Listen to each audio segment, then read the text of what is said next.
सत श्री अकाल, सलाम, नमस्कार, आदाब, सब सत्कार है सज्जनों ਨੂੰ ਜੋ ਇਸ ਵਕਤ ਜ਼ਿੰਦਗੀ ਦੇ ਰੰਗਾਂ ਤੇ ਵਾਦੀਆਂ ਤਿਰੰਗਾਂ ਨੂੰ ਮਾਣਦੇ ਹੋਏ ਜੁੜੇ ਨੇ ਟਿਵਾਣਾ ਰੇਡੀਓ ਦੇ ਨਾਲ। ਬਾਗਾਂ ਤੇ ਰਾਗਾਂ ਦੇ ਸ਼ਹਿਰ ਪਟਿਆਲਾ ਤੋਂ ਮੈਂ ਪਰਮਿੰਦਰ ਸਿੰਘ ਟਿਵਾਣਾ ਆਪ ਸਭ ਸੱਜਣਾਂ ਦਾ ਸਵਾਗਤ ਕਰਦਾ। ਭਾਰਤੀ ਸਮਾਂ 6:06 ਹੋ ਚੁੱਕੇ ਨੇ।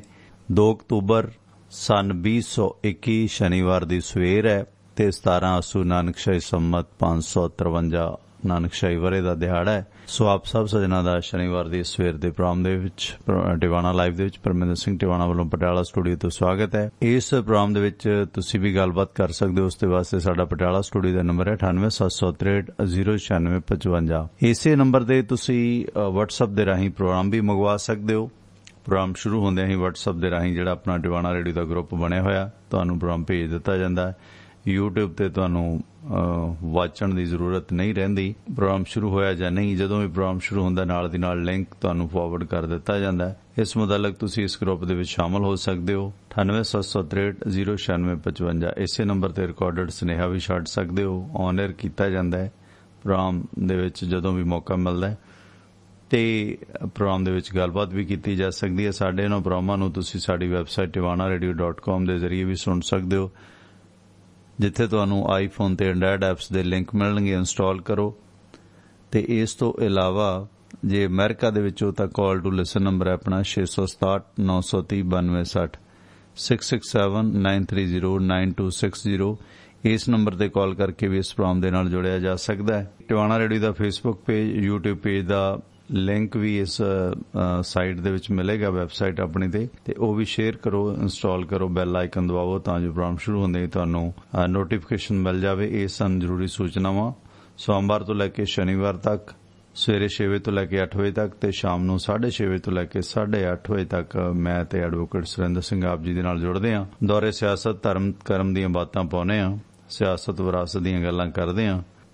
ਡੀਜ਼ਲ ਤੇ ਪੈਟਰੋਲ ਦੇ ਰੇਟ ਲਗਾਤਾਰ ਵਧੀ ਜਾ ਰਹੇ ਨੇ। ਕੱਲ ਵੀ ਭਾਰਤ ਸਰਕਾਰ ਨੇ ਡੀਜ਼ਲ ਦੀਆਂ ਕੀਮਤਾਂ ਦੇ ਵਿੱਚ 25 ਪੈਸੇ, ਪੈਟਰੋਲ ਦੀਆਂ ਕੀਮਤਾਂ ਵਿੱਚ 25 ਤੇ ਡੀਜ਼ਲ 30 ਪੈਸੇ ਪ੍ਰਤੀ ਲੀਟਰ ਵਧਾ ਦਿੱਤਾ। ਖੇਤੀ ਸੈਕਟਰ ਦੇ ਵਾਸਤੇ ਇਹ ਨਿੱਤ ਦਾ ਵਾਧਾ ਚੜਾਉਣ ਵਾਲੀ ਗੱਲ ਹੈ, ਕਿਉਂਕਿ ਪੰਜਾਬ ਦੇ ਵਿੱਚ ਭਾਵੇਂ ਬਿਜਲੀ ਫ੍ਰੀ ਹੈ ਪਰ ਫਿਰ ਵੀ ਪੰਜਾਬ ਦੇ ਵਿੱਚ ਡੀਜ਼ਲ ਦੀ ਖਪਤ ਦਾ 50% ਦੇ ਕਰੀਬ ਜੋ ਖਪਤ ਹੈ ਟੋਟਲ ਡੀਜ਼ਲ ਦੀ, ਉਹ ਖੇਤੀ ਸੈਕਟਰ ਦੇ ਵਿੱਚ ਵਰਤੀ ਜਾਂਦੀ ਹੈ। ਭਾਵੇਂ ਡੀਜ਼ਲ ਦੀਆਂ ਕਾਰਾਂ, ਗੱਡੀਆਂ, ਇੰਜਨ ਹੋਰ ਲੋਕਾਂ ਕੋਲ ਪ੍ਰਾਈਵੇਟ ਬਥੇਰੇ ਨੇ, ਪਰ ਫਿਰ ਵੀ ਖੇਤੀ ਸੈਕਟਰ ਦੇ ਵਿੱਚ 50% ਦੀ ਖਪਤ ਟੋਟਲ ਜਿੰਨਾ ਡੀਜ਼ਲ ਪੰਜਾਬ ਦੇ ਵਿੱਚ ਆਉਂਦਾ ਹੈ ਉਹ ਖੇਤੀ ਸੈਕਟਰ ਦੇ ਵਿੱਚ ਖਪਤ ਹੁੰਦਾ ਹੈ। ਸੋ ਇਸ ਕਰਕੇ ਇਹ ਵਾਧਾ ਵੀ ਕਿਤੇ ਨਾ ਕਿਤੇ ਕਿਸਾਨੀ ਨੂੰ ਚੜਾਉਣ ਵਾਲਾ ਤੇ ਰਹਿੰਦੀ ਖੁੰਦੀ ਕਸਰ ਝੋਨੇ ਦੀ ਖਰੀਦ ਦੇ ਮਾਮਲੇ ਦੇ ਵਿੱਚ ਪੂਰੀ ਕਰ ਦਿੱਤੀ ਹੈ ਮੋਦੀ ਸਰਕਾਰ ਨੇ। ਝੋਨੇ ਦੀ ਖਰੀਦ ਨੂੰ ਜਿਸ ਤਰ੍ਹਾਂ ਮੀਂਹ ਦਾ ਬਹਾਨਾ ਲਾ ਕੇ ਟਾਲਿਆ ਜਾ ਰਿਹਾ ਤੇ ਕਿਸਾਨ ਅੱਕੇ ਪਏ ਨੇ ਤੇ ਰਹਿੰਦੇ ਖੁੰਦੀ ਜਿਹੜੇ ਸਬੂਤ ਸਾਹਮਣੇ ਆਈ ਜਾਂਦੇ ਨੇ ਉਹ ਵੀ ਕਿਸਾਨਾਂ ਨੂੰ ਚੜਾਉਣ ਦਾ ਕਾਰਨ ਬਣਦੇ ਨੇ। ਕੱਲ ਸੁਖਬੀਰ ਬਾਦਲ ਭਰ ਕੇ ਟਰਾਲੀ ਝੋਨੇ ਦੀ ਲੈ ਵੜਿਆ FCI ਦੇ ਦਫ਼ਤਰ, ਕਹਿੰਦਾ ਕਰੋ ਮੇਰੇ ਝੋਨੇ ਦੀ ਨਵੀਂ ਚੈੱਕ ਕੀਤੀ ਗਈ ਤੇ ਇਸ ਦੌਰਾਨ ਹੈਰਾਨੀਜਨਕ ਨਤੀਜੇ ਆ ਗਏ। ਪਤਾ ਨਹੀਂ ਕਿਹੜੇ ਡਰਾਇਰ ਨਾਲ ਸੁਕਾ ਕੇ ਲੈ ਗਏ ਨੇ। ਇਸ ਟਰਾਲੀ ਦੇ ਵਿੱਚ ਜਦੋਂ FCI ਅਧਿਕਾਰੀਆਂ ਨੇ ਮਸ਼ੀਨਾਂ ਲਾ ਕੇ ਚੈੱਕ ਕੀਤਾ, ਡਿਪਟੀ ਮੈਨੇਜਰ ਪੱਧਰ ਦੇ ਅਫਸਰ ਹਾਜ਼ਰ ਸਨ, ਤਾਂ ਝੋਨੇ ਦੇ ਵਿੱਚ ਨਮੀ ਦੀ ਮਾਤਰਾ 12.9% ਸੀ, ਜਦੋਂ ਕਿ ਖਰੀਦ ਦੇ ਵਾਸਤੇ ਨਮੀ ਦੀ ਮਾਤਰਾ 17% ਨਿਰਧਾਰਿਤ ਹੈ। ਯਾਨੀ 4.5 ਪੁਆਇੰਟ ਥੱਲੇ ਸੀ ਨਮੀ ਜਿੰਨੀ ਹੋਣੀ ਚਾਹੀਦੀ ਹੈ ਉਸ ਤੋਂ ਰਿਲੈਕਸੇਸ਼ਨ ਤੋਂ। ਝੋਨਾ ਮਤਲਬ ਖਰੋਟਾਂ ਵਰਗਾ ਸੁੱਕਾ ਸੀਗਾ। ਸੋ ਇਸ ਚੀਜ਼ ਨੇ ਹੋਰ ਚੜਾਉਣਾ। ਮੀਡੀਆ ਦੇ ਵਿੱਚ ਇਹ ਚੀਜ਼ ਚਰਚਾ ਦਾ ਵਿਸ਼ਾ ਬਣਨੀ ਹੈ ਤੇ ਸੁਖਬੀਰ ਬਾਦਲ ਹੋਣੀ ਸੁਰਖੀਆਂ ਬਟੋਰਨ ਦੇ ਵਿੱਚ ਵੀ ਕਾਮਯਾਬ ਰਹਿੰਦੇ ਨੇ। ਜਿਸ ਤਰ੍ਹਾਂ ਝੋਨੇ ਦੀ ਟਰਾਲੀ ਭਰੀ ਹੈ, ਨਾਲ ਲੀਡਰ ਬੈਠੇ ਨੇ ਤੇ ਉਸ ਦੇ ਵਿੱਚ ਨਮੀ ਦੀ ਮਾਤਰਾ ਵੀ ਜਿਹੜੀ ਪਾਈ ਗਈ ਹੈ ਉਹ ਵੀ ਐਨ ਪੂਰਾ ਕੜੁੱਕ ਝੋਨਾ, ਕਿਉਂਕਿ ਇਹ ਗੱਲ ਸਪਸ਼ਟ ਹੈ ਕਿ ਝੋਨੇ ਦੇ ਵਿੱਚ ਨਮੀ ਐਨੀ ਨਹੀਂ ਜਿੰਨਾ ਰੌਲਾ ਪਾਇਆ ਜਾ ਰਿਹਾ। ਸੋ ਇਹ ਬਹੁਤ ਸਾਰੇ ਕਾਰਨ ਬਣ ਰਹੇ ਨੇ ਜੋ ਮੋਦੀ ਸਰਕਾਰ ਦੇ ਵਾਸਤੇ ਸਮੱਸਿਆ ਕ੍ਰੀਏਟ ਹੋਣਗੇ। ਅੱਕੇ ਹੋਏ ਹਰ ਬੰਦੇ ਨੇ ਕਿਸਾਨ ਅੰਦੋਲਨ ਦਾ ਸਮਰਥਨ ਦੇਣਾ, ਪਰ ਕਿਸਾਨ ਮਹਾਪੰਚਾਇਤ ਨਾਂ ਦੀ ਇੱਕ ਜਥੇਬੰਦੀ ਨੇ ਸੁਪਰੀਮ ਕੋਰਟ ਦੇ ਵਿੱਚ ਅਰਜੀ ਪਾਈ ਕਿ ਅਸੀਂ ਜੰਤਰ ਮੰਤਰ ਤੇ ਸੱਤਿਆਗ੍ਰਹਿ ਕਰਨਾ ਚਾਹੁੰਦੇ ਹਾਂ। ਇਸ ਬਿਨਾਂ ਤੇ ਸੁਪਰੀਮ ਕੋਰਟ ਦਾ ਬੜਾ ਤਲਖ ਜਵਾਬ ਆਇਆ ਕਿ ਤੁਸੀਂ ਤਾਂ ਪੂਰੇ ਦਿੱਲੀ ਸ਼ਹਿਰ ਦਾ ਗਲਾ ਘੁੱਟ ਰੱਖਿਆ ਤੇ ਹੁਣ ਤੁਸੀਂ ਦਿੱਲੀ ਦੇ ਅੰਦਰ ਆਉਣਾ ਚਾਹੁੰਦੇ ਹੋ। ਇਸ ਤਰ੍ਹਾਂ ਦੀਆਂ ਜਥੇਬੰਦੀਆਂ ਵੀ ਪਤਾ ਨਹੀਂ ਕੀ ਸੋਚ ਕੇ ਸੁਪਰੀਮ ਕੋਰਟ ਕੋਲ ਜਾਂਦੀਆਂ ਤੇ ਜਸਟਿਸ A ਖਾਨਵਿਲਕਰ ਤੇ CT ਰਵੀ ਕੁਮਾਰ ਹੋਰਾਂ ਨੇ ਇਸ ਮਾਮਲੇ ਦੀ ਸੁਣਵਾਈ ਕੀਤੀ ਤੇ ਇਸ ਤੇ ਵੀ ਚਰਚਾ ਕਰਾਂਗੇ। ਤੇ ਬੇਅਦਬੀ ਮਾਮਲੇ ਦੇ ਵਿੱਚ ਪ੍ਰੋਸੀਕਿਊਟਰ ਲਾਏ ਗਏ ਨੇ RS ਬੈਂਸ, ਜਸਟਿਸ ਅਜੀਤ ਸਿੰਘ ਬੈਂਸ ਦੇ ਬੇਟੇ, ਉਹਨਾਂ ਤੇ ਵੀ ਚਰਚਾ ਕੱਲ ਕੀਤੀ ਸੀ, ਅੱਜ ਵੀ ਕਰਾਂਗੇ ਕਿ ਕਿਵੇਂ ਐਡਵੋਕੇਟ ਜਨਰਲ ਦੇ ਮਾਮਲੇ ਨੂੰ ਠੰਡਾ ਕਰਨ ਦੇ ਵਾਸਤੇ ਚੰਨੀ ਸਰਕਾਰ ਨੇ ਇਹ ਨਵਾਂ ਨੁਕਤਾ ਕੱਢਿਆ। ਤੇ ਉਧਰ ਕੈਪਟਨ ਅਮਰਿੰਦਰ ਸਿੰਘ ਤੇ ਉਹਨਾਂ ਦੇ ਪੁਰਾਣੇ ਲੰਗੋਟੀਏ ਹਰੀਸ਼ ਰਾਵਤ ਸਾਹਮਣੇ ਆ ਗਏ ਨੇ ਆਪਸ ਦੇ ਵਿੱਚ। ਹਰੀਸ਼ ਰਾਵਤ ਨੇ ਆਖਿਆ ਕਿ ਵਿਰੋਧੀ ਧਿਰਾਂ ਕੈਪਟਨ ਅਮਰਿੰਦਰ ਦਾ ਮੁਖੌਟਾ ਬਣਾ ਕੇ ਵਰਤ ਰਹੀਆਂ ਨੇ। ਥੋੜਾ ਜਿਹਾ ਨਹੀਂ ਆਖਿਆ ਕਿ ਕੈਪਟਨ ਅਮਰਿੰਦਰ BJP ਦਾ ਹੱਥ ਟੋਕਾ ਬਣਿਆ, ਥੋੜੀ ਜਿਹੀ ਰਹਿਤ ਰੱਖੀ ਹੈ। ਤੇ ਇਸ ਮਾਮਲੇ ਦੇ ਵਿੱਚ ਰਾਵਤ ਨੂੰ ਝੂਠਾ ਕਰਾਰ ਦਿੱਤਾ ਕੈਪਟਨ ਅਮਰਿੰਦਰ ਸਿੰਘ ਨੇ ਕਿ ਰਾਵਤ ਝੂਠ ਬੋਲ ਰਹੇ ਨੇ, ਮੈਨੂੰ ਕੋਈ ਨਹੀਂ ਦੱਸਿਆ ਗਿਆ ਕਿ ਅੱਜ ਵਿਧਾਇਕ ਦਲ ਦੀ ਮੀਟਿੰਗ ਹੋਣੀ ਹੈ। ਸੋ ਪੁਰਾਣੇ ਲੰਗੋਟੀਏ ਨੇ ਹੁਣ ਆਪਸ ਦੇ ਵਿੱਚ ਸੱਚੇ ਤੇ ਝੂਠੇ ਹੋ ਰਹੇ ਨੇ। ਤੇ ਕੈਪਟਨ ਅਮਰਿੰਦਰ ਸਿੰਘ ਨੇ ਨਵੀਂ ਪਾਰਟੀ ਬਣਾਉਣ ਦਾ ਵੀ ਐਲਾਨ ਕਰ ਦਿੱਤਾ ਹੈ। ਪਾਰਟੀ ਦਾ ਨਾਮ ਬੜਾ ਚਰਚਿਤ ਹੈ, ਪੰਜਾਬ ਵਿਕਾਸ ਪਾਰਟੀ PVP। ਇੱਕ ਉਹਨਾਂ ਦਾ ਕਨਸੈਪਟ ਆਇਆ ਸੀਗਾ, ਉਹਨਾਂ ਦਾ ਟੋਟਕਾ ਆਇਆ ਸੀ ਕੇਦੀਪ ਹੋਰਾਂ ਦਾ। ਪਹਿਲਾਂ ਸੁਰਿੰਦਰ ਜੀ ਦਾ ਸਵਾਗਤ ਕਰ ਲਈ। ਸੁਰਿੰਦਰ ਭਾਈ ਸਤਿ ਸ਼੍ਰੀ ਅਕਾਲ, ਸਵਾਗਤ ਹੈ ਤੁਹਾਡਾ। ਮਿਹਰਬਾਨੀ ਸੁਰਿੰਦਰ ਜੀ, ਬਹੁਤ ਬਹੁਤ ਧੰਨਵਾਦ। ਸੁਰਿੰਦਰ ਜੀ, ਇੱਕ ਕੇਦੀਪ ਹੋਰਾਂ ਦਾ ਟੋਟਕਾ ਆਇਆ ਸੀ PP ਪੰਜਾਬ ਪੁਲਿਸ ਬਾਰੇ। ਸੁਰਿੰਦਰ ਆਵਾਜ਼ ਆ ਰਹੀ ਵੀਰ? ਹਾਂਜੀ ਆ ਰਹੀ ਹੈ, ਪਰ ਕੱਟ ਰਹੀ ਹੈ ਵਿੱਚ। ਓਕੇ, ਕੋਈ ਨਹੀਂ, ਜੋੜ ਲੈਣੇ ਆ। ਤੇ ਉਹਦੇ ਚ ਆਪਣਾ ਕੇਦੀਪ ਹੋਰਾਂ ਦਾ ਟੋਟਕਾ ਆਇਆ ਸੀਗਾ ਪੁਲਿਸ ਬਾਰੇ। ਉਹਨੇ CRP ਦੇ ਮਾਨੇ ਕੱਢੇ ਸੀ। CRP ਕਹਿੰਦਾ ਚੋਰੀ ਰੋਜ਼ ਪੀ CRP। ਤੇ ਪੰਜਾਬ ਪੁਲਿਸ ਦਾ ਮਾਨਾ ਉਹਨਾਂ ਨੇ ਕੱਢਿਆ ਸੀ PP, ਵੀ ਰੋਜ਼ ਹੀ ਪੀਆ ਕਰ। ਤੇ ਦੂਸਰਾ ਉਹਨਾਂ ਨੇ ਮਾਨਾ ਕੱਢਿਆ ਸੀਗਾ ਹਰਿਆਣਾ ਪੁਲਿਸ ਦਾ, ਕਹਿੰਦਾ ਹੋਰ ਪੀ। ਇਸੇ ਤਰ੍ਹਾਂ ਮੱਧ ਪ੍ਰਦੇਸ਼ ਦਾ ਕੱਢਿਆ ਸੀ, ਸਾਰੀ ਪੀ ਤੋਂ ਮਤਲਬ ਪੀਣ ਵਾਲੀ ਦਾਰੂ ਦਾ ਨਾਮ ਪਾ ਦਿੱਤਾ ਸੀ। ਹੁਣ ਪੰਜਾਬ ਵਿਕਾਸ ਪਾਰਟੀ ਦਾ ਅੰਗਰੇਜ਼ੀ ਚ ਬਣਦਾ PVP, ਵੀ PV ਮਤਲਬ ਅਸੀਂ, ਵੀ ਪੀ, ਵੀ ਅਸੀਂ ਸਾਰੇ ਪੀ ਲਈਏ ਜੋ ਕੁਝ ਪੀਤਾ ਜਾਂਦਾ ਹੈ। ਸੋ ਇਸ PVP ਦੇ ਵਿੱਚ ਬਹੁਤ ਸਾਰੇ ਜਥੇਦਾਰ ਵੀ ਆ ਰਹੇ ਨੇ ਜਿਹੜੇ ਕਹਿੰਦੇ ਪੰਥ ਨੂੰ ਬਚਾਉਣਾ ਹੀ ਅਸੀਂ ਹੈ। ਤੇ ਪਾਰਟੀ ਦੇ ਨਾਂ ਨੂੰ ਲੈ ਕੇ ਵੀ ਕਾਫੀ ਚਰਚਾਵਾਂ ਨੇ। ਤੇ ਇਸ ਤਰ੍ਹਾਂ ਨਵਜੋਤ ਸਿੰਘ ਸਿੱਧੂ ਦੇ ਜਿਹੜੇ ਵਿਰੋਧੀ ਨੇ ਉਹ ਵੀ ਇਸ 'ਚ ਆ ਰਹੇ ਨੇ ਤੇ ਕਈ ਟਕਸਾਲੀ ਤੇ ਹੋਰ ਵੀ ਆ ਰਹੇ ਨੇ। ਜਿਸ ਤਰ੍ਹਾਂ ਕੈਪਟਨ ਅਮਰਿੰਦਰ ਸਿੰਘ ਤੇ ਹਰੀਸ਼ ਰਾਵਤ ਦੇ ਹੁਣ ਝੂਠੇ ਸੱਚੇ ਸਿੰਘ ਫਸ ਰਹੇ ਨੇ। ਕਿਵੇਂ ਵੇਖਦੇ ਹੋ ਕੈਪਟਨ ਅਮਰਿੰਦਰ ਸਿੰਘ ਹੋਰਾਂ ਦੀ ਪੰਜਾਬ ਵਿਕਾਸ ਪਾਰਟੀ? ਤੇ ਲੋਕਾਂ ਨੇ ਵੈਸੇ ਧੁੱਕੀ ਬਹੁਤ ਕੱਢੀ ਹੈ, ਕੋਈ ਚੋਣ ਨਿਸ਼ਾਨ ਸੀਤਾਫਲ ਦੱਸੀ ਜਾਂਦਾ ਹੈ ਤੇ ਕੋਈ ਬ੍ਰਾਂਡ ਐਂਬੈਸਡਰ ਰੂਸਾ ਆਲਮ ਨੂੰ ਬਣਾਈ ਜਾਂਦਾ ਹੈ। ਤੇ ਕੀ ਲੱਗਦਾ ਹੈ, ਕਪਤਾਨ ਸਾਹਿਬ ਨੇ ਫੋਟੋਆਂ 'ਚ ਵੀ ਨਵੀਂ ਨਕੋਰ ਪੱਗ ਬੰਨੀ ਹੈ, ਤੇ ਕੀ ਲੱਗਦਾ ਇਸ ਨਵੀਂ ਪਾਰਟੀ ਦੀ ਹੋਂਦ ਤੇ ਹਰੀਸ਼ ਰਾਵਤ ਦੇ ਝੂਠੇ ਸੱਚੇ ਬਿਆਨ ਕੈਪਟਨ ਅਮਰਿੰਦਰ ਸਿੰਘ ਦੇ ਵਿਰੋਧ ਤੋਂ ਸ਼ੁਰੂ ਕਰਦੇ ਹਾਂ। Continue please.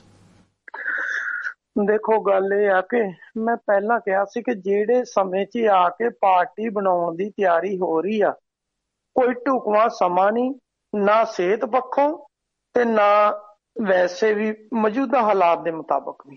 ਪਰ ਹੁਣ ਗੱਲ ਕੀਤੀ ਕੀ ਜਾਵੇ, ਜੇ ਹੁਣ ਬੰਦਾ 70-72 ਜਾਵੇ ਤੇ ਉਹ ਆਪਣੀ ਆਦਤਾਂ ਤੋਂ ਨਾ ਸੁਧਰੇ, ਪਰਿਵਾਰ ਕਵੇ ਕਿ ਨਿਕਲ ਜਾ ਘਰੋਂ, ਬਾਹਰ ਨਿਕਲ ਜਾ, ਤੇ ਬਾਹਰ ਜਾ ਕੇ ਵੀ ਜੇ ਉਹੀ ਹਰਕਤਾਂ ਕਰੀ ਜਾਵੇ ਤੇ ਫਿਰ ਉਹਦਾ ਰੱਬ ਰਾਖਾ ਨਾ, ਉਹਦਾ ਕੋਈ ਵਾਲੀ ਵਾਰਸ ਨਹੀਂ, ਫਿਰ ਉਹਨੂੰ ਕੋਈ ਕੁਝ ਨਹੀਂ ਕਹਿ ਸਕਦਾ। ਫਿਰ ਪਰਿਵਾਰ ਇਹ ਕਹਿ ਕੇ ਖਹਿੜਾ ਛੁਡਾ ਲੈਂਦਾ ਕਿ ਦੇਖੋ ਜੀ ਹੁਣ ਸਾਡੀ ਤੇ ਸੁਣਦਾ ਨੀਗਾ, ਠੀਕ ਹੈ ਨਾ। ਕਹਿੰਦਾ ਕਾਂਗਰਸ ਡੁੱਬਦਾ ਜਹਾਜ਼ ਆ। ਜੇ ਕਾਂਗਰਸ ਡੁੱਬਦਾ ਜਹਾਜ਼ ਆ ਭਾਈ, ਘਰ ਵਾਲੀ ਕਿਉਂ ਚੜਾਈ ਆ, ਉਹ ਤੇ ਬਚਾ ਲਾ। ਉਹ ਤਾਂ ਕਹਿੰਦੀ ਮੈਂ ਉਤਰਨਾ ਨਹੀਂ, ਇਹਦਾ ਮਤਲਬ ਘਰ ਵਾਲੀ ਨੂੰ ਖੁਦ ਡੋਬਣਾ ਚਾਹੁੰਦਾ ਹੈ।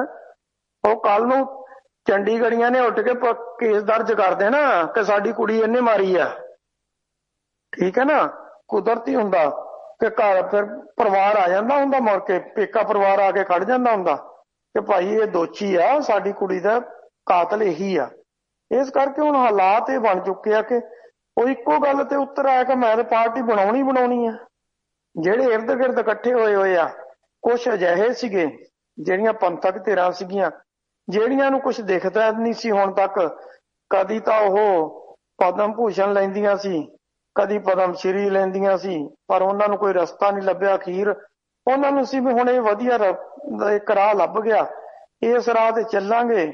ਮੁਲਾਕਾਤ ਹੋ ਗਈ ਆ, ਇੱਕ ਧਿਰ ਬਣਾਵਾਂਗੇ, ਪਿੱਛੋਂ ਜਿੰਨੀ ਕੁ ਸਪੋਰਟ ਮਿਲੇਗੀ ਤੇ ਘੱਟੋ ਘੱਟ ਅਸੀਂ ਅਗਲੀ ਜਿਹੜੀ ਸਰਕਾਰ ਆ ਉਹ ਬਣਾਉਣ ਦੇ ਨਜ਼ਦੀਕ ਪਹੁੰਚ ਜਾਈਏ। ਯਾਨੀ ਕਿ ਗੱਲ ਸਰਕਾਰ ਦੀ ਹੈ, ਪਰ ਉਹ ਕੁਝ ਦਿਖਾਈ ਨਹੀਂ ਦਿੰਦਾ। ਜਿੱਥੋਂ ਤੱਕ ਮਰਜ਼ੀ ਭੱਜ ਲੈਣ, ਜੋ ਕੁਝ ਮਰਜ਼ੀ ਕਰ ਲੈਣ। ਠੀਕ ਆ, ਹਰੀਸ਼ ਰਾਵਤ ਨੇ ਜਿਹੜੀਆਂ ਗੱਲਾਂ ਕਹੀਆਂ ਨੇ, ਹਾਈ ਕਮਾਂਡ ਦੀਆਂ ਵੀ ਕਈ ਗਲਤੀਆਂ ਹੋਣਗੀਆਂ, ਮੁਨਕਰ ਨਹੀਂ ਹੋਇਆ ਜਾ ਸਕਦਾ। ਕਿ ਕੈਪਟਨ ਅਮਰਿੰਦਰ ਸਿੰਘ ਕਹਿੰਦਾ ਕਿ ਦੇਖੋ ਜੀ, ਜਦੋਂ ਮੈਂ ਸ਼ਾਮ ਨੂੰ ਹਰੀਸ਼ ਰਾਵਤ ਨੂੰ ਫੋਨ ਲਾਇਆ, ਮੈਂ ਉਹਨੂੰ ਪੁੱਛਿਆ ਜਿਹੜੀ 42 ਦੀ ਇੱਕ ਤੁਹਾਡੇ ਕੋਲ ਦੂਸਰਾ ਲੈਟਰ ਪਹੁੰਚੀ ਆ, ਉਹ ਕਹਿੰਦੇ ਜੀ ਮੇਰੇ ਕੋਲ ਤਾਂ ਕੋਈ ਪਹੁੰਚੀ ਨਹੀਂ। ਤੇ ਕਹਿੰਦੇ ਸਵੇਰੇ ਮੈਨੂੰ ਕਹਿੰਦੇ CLP ਦੀ ਮੀਟਿੰਗ 'ਚ ਆ, ਤਾਂ ਮੈਂ ਕਿਉਂ ਜਾਵਾਂ ਫਿਰ। ਹੁਣ ਗੱਲ ਤੇ ਆ ਕੈਪਟਨ ਅਮਰਿੰਦਰ ਸਿੰਘ ਨੂੰ ਪੁੱਛੇ, ਹੁਣ ਜਲਾਲਤ ਤੈਨੂੰ ਦਿਖ ਰਹੀ ਆ, ਜਿਹੜੀ ਪੌਣੇ 5 ਸਾਲ ਤੂੰ ਸਾਰੇ ਪੰਜਾਬ ਦੀ ਜਲਾਲਤ ਕੀਤੀ ਆ, ਉਹ ਕੀ ਆ? ਕਿਸੇ ਦੀ ਸੁਣੀ ਆ ਪੌਣੇ 5 ਸਾਲ 'ਚ? ਤੇਰੇ ਤੱਕ ਪਹੁੰਚ ਕੌਣ ਸਕਦਾ ਸੀ ਸਿਵਾਏ ਲਾਹੌਰ ਵਾਲਿਆਂ ਤੋਂ? ਹੋਰ ਤਾਂ ਕੋਈ ਪਹੁੰਚ ਹੀ ਨਹੀਂ ਸੀ ਸਕਦਾ ਸਿੱਧਾ। ਕਿਸੇ ਦੀ ਹਿੰਮਤ ਹੀ ਨਹੀਂ ਸੀ ਕੋਈ ਪਹੁੰਚ ਜਾਵੇ, ਕੋਈ ਕੈਪਟਨ ਅਮਰਿੰਦਰ ਸਿੰਘ ਨੂੰ ਲੱਭ ਲਵੇ।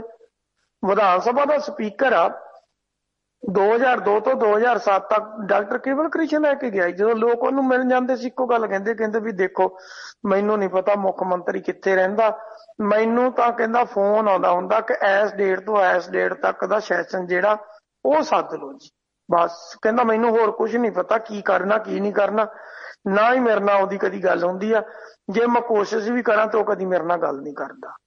ਤੇ ਇਹੀ ਕੁਝ ਹੁਣ ਵਾਪਰਿਆ। ਹੁਣ ਵਾਲੇ ਸਪੀਕਰ ਨੂੰ ਕਿਹੜਾ ਲੱਭਦਾ ਰਿਹਾ? ਇੱਕੋ ਗੱਲ ਕਹੀ ਜਾਂਦਾ ਸਪੀਕਰ ਨੂੰ, 2.5 ਸਾਲ ਸਪੀਕਰ ਦੇ ਇਸੇ ਜਿੱਟ ਪਾਤੇ, ਕਹਿੰਦਾ ਮੈਂ ਤੈਨੂੰ ਮੰਤਰੀ ਬਣਾਉਣਾ, ਸਪੀਕਰ ਮੈਂ ਕਿਸੇ ਨੂੰ ਹੋਰ ਲਾਉਣਾ, ਤੇ ਇਸੇ 'ਚ 2.5 ਸਾਲ ਉਹਦੇ ਵੀ ਜਿਹੜੇ ਸੀ ਟਪਾ ਦਿੱਤੇ ਸੀਗੇ। ਹੁਣ ਗੱਲ ਤੇ ਆ ਕਿ ਪੰਜਾਬ ਵਿਕਾਸ ਪਾਰਟੀ ਬਣਾਵੇ। ਵੈਸੇ ਵਿਕਾਸ ਵੀ ਗਲਤੀ ਕਰ ਗਿਆ, ਪੰਜਾਬ ਵਿਨਾਸ਼ ਪਾਰਟੀ ਕਰ ਲੈਂਦਾ, ਚੰਗੀ ਗੱਲ ਸੀਗੀ, ਥੋੜਾ ਜਿਹਾ ਕੰਮ ਸੌਖਾ ਹੋ ਜਾਣਾ ਸੀਗਾ। ਪਤਾ ਨਹੀਂ ਕਿਉਂ ਇਸ ਰਾਹ ਤੁਰ ਪਿਆ। ਚਲੋ ਪਹਿਲਾਂ ਏਦਾਂ ਸੀਗਾ ਵੀ ਇੱਕ ਲੋਕ ਭਲਾਈ ਪਾਰਟੀ ਬਣੀ ਸੀ, ਫਿਰ ਪੰਜਾਬ ਪੀਪਲਸ ਪਾਰਟੀ ਬਣੀ ਸੀਗੀ, ਤੇ ਹੁਣ ਇਹ ਪੰਜਾਬ ਵਿਨਾਸ਼ ਪਾਰਟੀ ਬਣਾ ਲਵੇ, ਚੰਗਾ ਰਹਿ ਜੂਗਾ। ਆਉਣ ਵਾਲੇ ਸਮੇਂ 'ਚ ਲੋਕ ਦੱਸ ਦੇਣਗੇ ਵੀ ਇਹ ਵਿਕਾਸ ਸੀਗਾ ਕਿ ਵਿਨਾਸ਼ ਸੀਗਾ, ਕੀ ਕੁਝ ਤੂੰ ਕਰਕੇ ਗਿਆ ਵਾ, ਤੇ ਕਿਹੜੇ ਬੰਨੇ ਨੂੰ ਜਿਹੜੀ ਆ ਉਹ ਇਸ ਵਕਤ ਤੁਸੀਂ ਤੁਰ ਰਹੇ ਹੋ, ਤੇ ਲੋਕਾਂ ਨੇ ਤੁਹਾਨੂੰ ਗਾਂ ਕਿੱਥੇ ਕੋ ਤੋਰਨਾ, ਆਪੇ ਉਹਦਾ ਸਾਰਾ ਕੁਝ ਜਿਹੜਾ ਉਹ ਨਿਰਣਾ ਜਿਹੜਾ ਲੋਕਾਂ ਨੇ ਕਰ ਦੇਣਾ। ਜੇ ਵੋਟ ਬੈਂਕ ਦੇ ਆਧਾਰਿਤ ਕਿਹਾ ਜਾਵੇ ਕਿ 4-5% ਵੋਟ ਦਾ ਸਿੱਧੀ ਪ੍ਰਭਾਵਿਤ ਹੁੰਦੀ ਹੋਇਆ, ਬਾਕੀ ਹੁਣ ਜਿਹੜੇ ਸਾਧੂ ਸਿੰਘ ਧਰਮਸੋਤ ਹੋ ਗਿਆ, ਕਾਂਗੜ ਹੋ ਗਿਆ, ਹੋਰ ਰਾਜ ਕਾਂਗਰਸੀ ਹੋ ਗਏ, ਜਿਨ੍ਹਾਂ ਨੂੰ ਚੰਨੀ ਸਰਕਾਰ ਬੁਰਕੀ ਨਹੀਂ ਪਾਏਗੀ, ਕੋਈ ਵਿਰੋਧਤਾ ਕਰੇਗੀ, ਕੁਛ ਦੀਆਂ ਟਿਕਟਾਂ ਕੱਟ ਜਾਣਗੀਆਂ, ਉਹ ਹੋ ਜਾਣਗੇ। ਕੁਛ ਅਕਾਲੀਆਂ ਵੱਲੋਂ ਜਿਹੜੇ ਬਾਗੀ ਹੋਏ ਨੇ, ਟਕਸਾਲੀ ਨੇ, ਕੁਛ ਆਮ ਆਦਮੀ ਪਾਰਟੀ ਦੇ ਬਾਗੀ, ਕੁਛ ਭਾਜਪਾ ਜਿਹਨੂੰ ਕੋਈ ਖਸਮ ਖਸਾਈ ਨਹੀਂ, ਜਿਹਦਾ ਪੰਜਾਬ ਦੇ ਵਿੱਚ ਸਪੋਰਟ ਭਾਰਤੀ ਜਨਤਾ ਪਾਰਟੀ ਦੀ ਹੈ। EVM ਦੇਵੀ ਵੀ ਕਿਰਪਾ ਕਰ ਸਕਦੀ ਹੈ ਇਹਨਾਂ ਤੇ ਪੰਜਾਬ ਦੇ ਇਲੈਕਸ਼ਨ ਤੇ ਕਿੰਨਾ ਕੁ ਰੋਲ ਇਹ ਨਿਭਾ ਸਕਦੇ ਆ। ਇੱਕ ਤਾਂ ਇਹ ਮੁੱਦਾ।